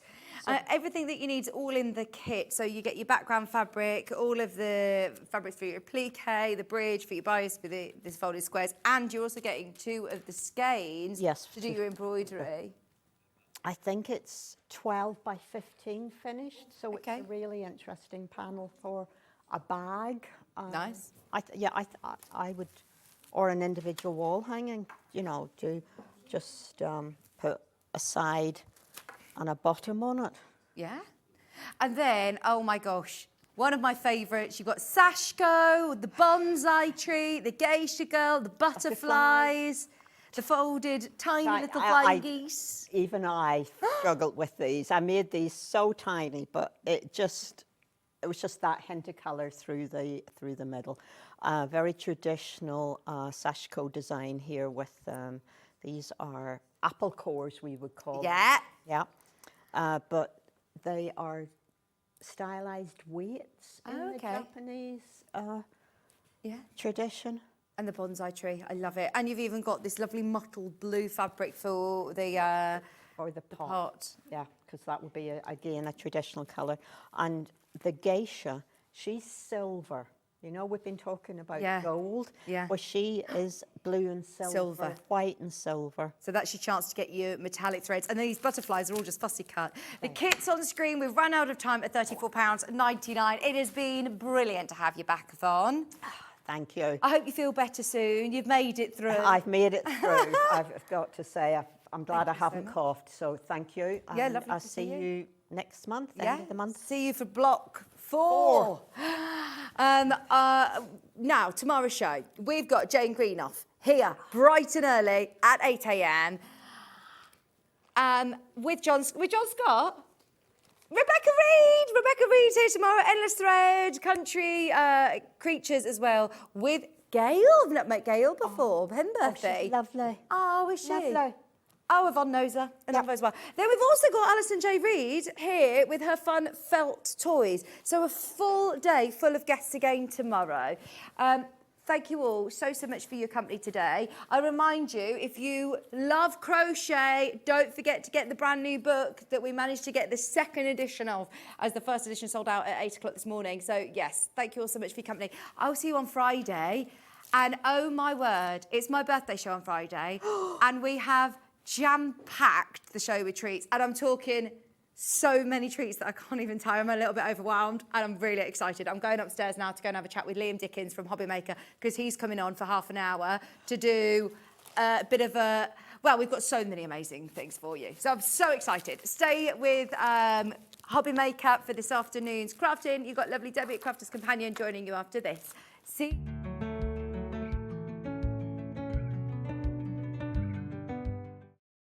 Want to say hello or ask a question to our guests? Then send a message to the studio. You can also keep in touch with our social media pages. All the latest news, events, product launches and much more.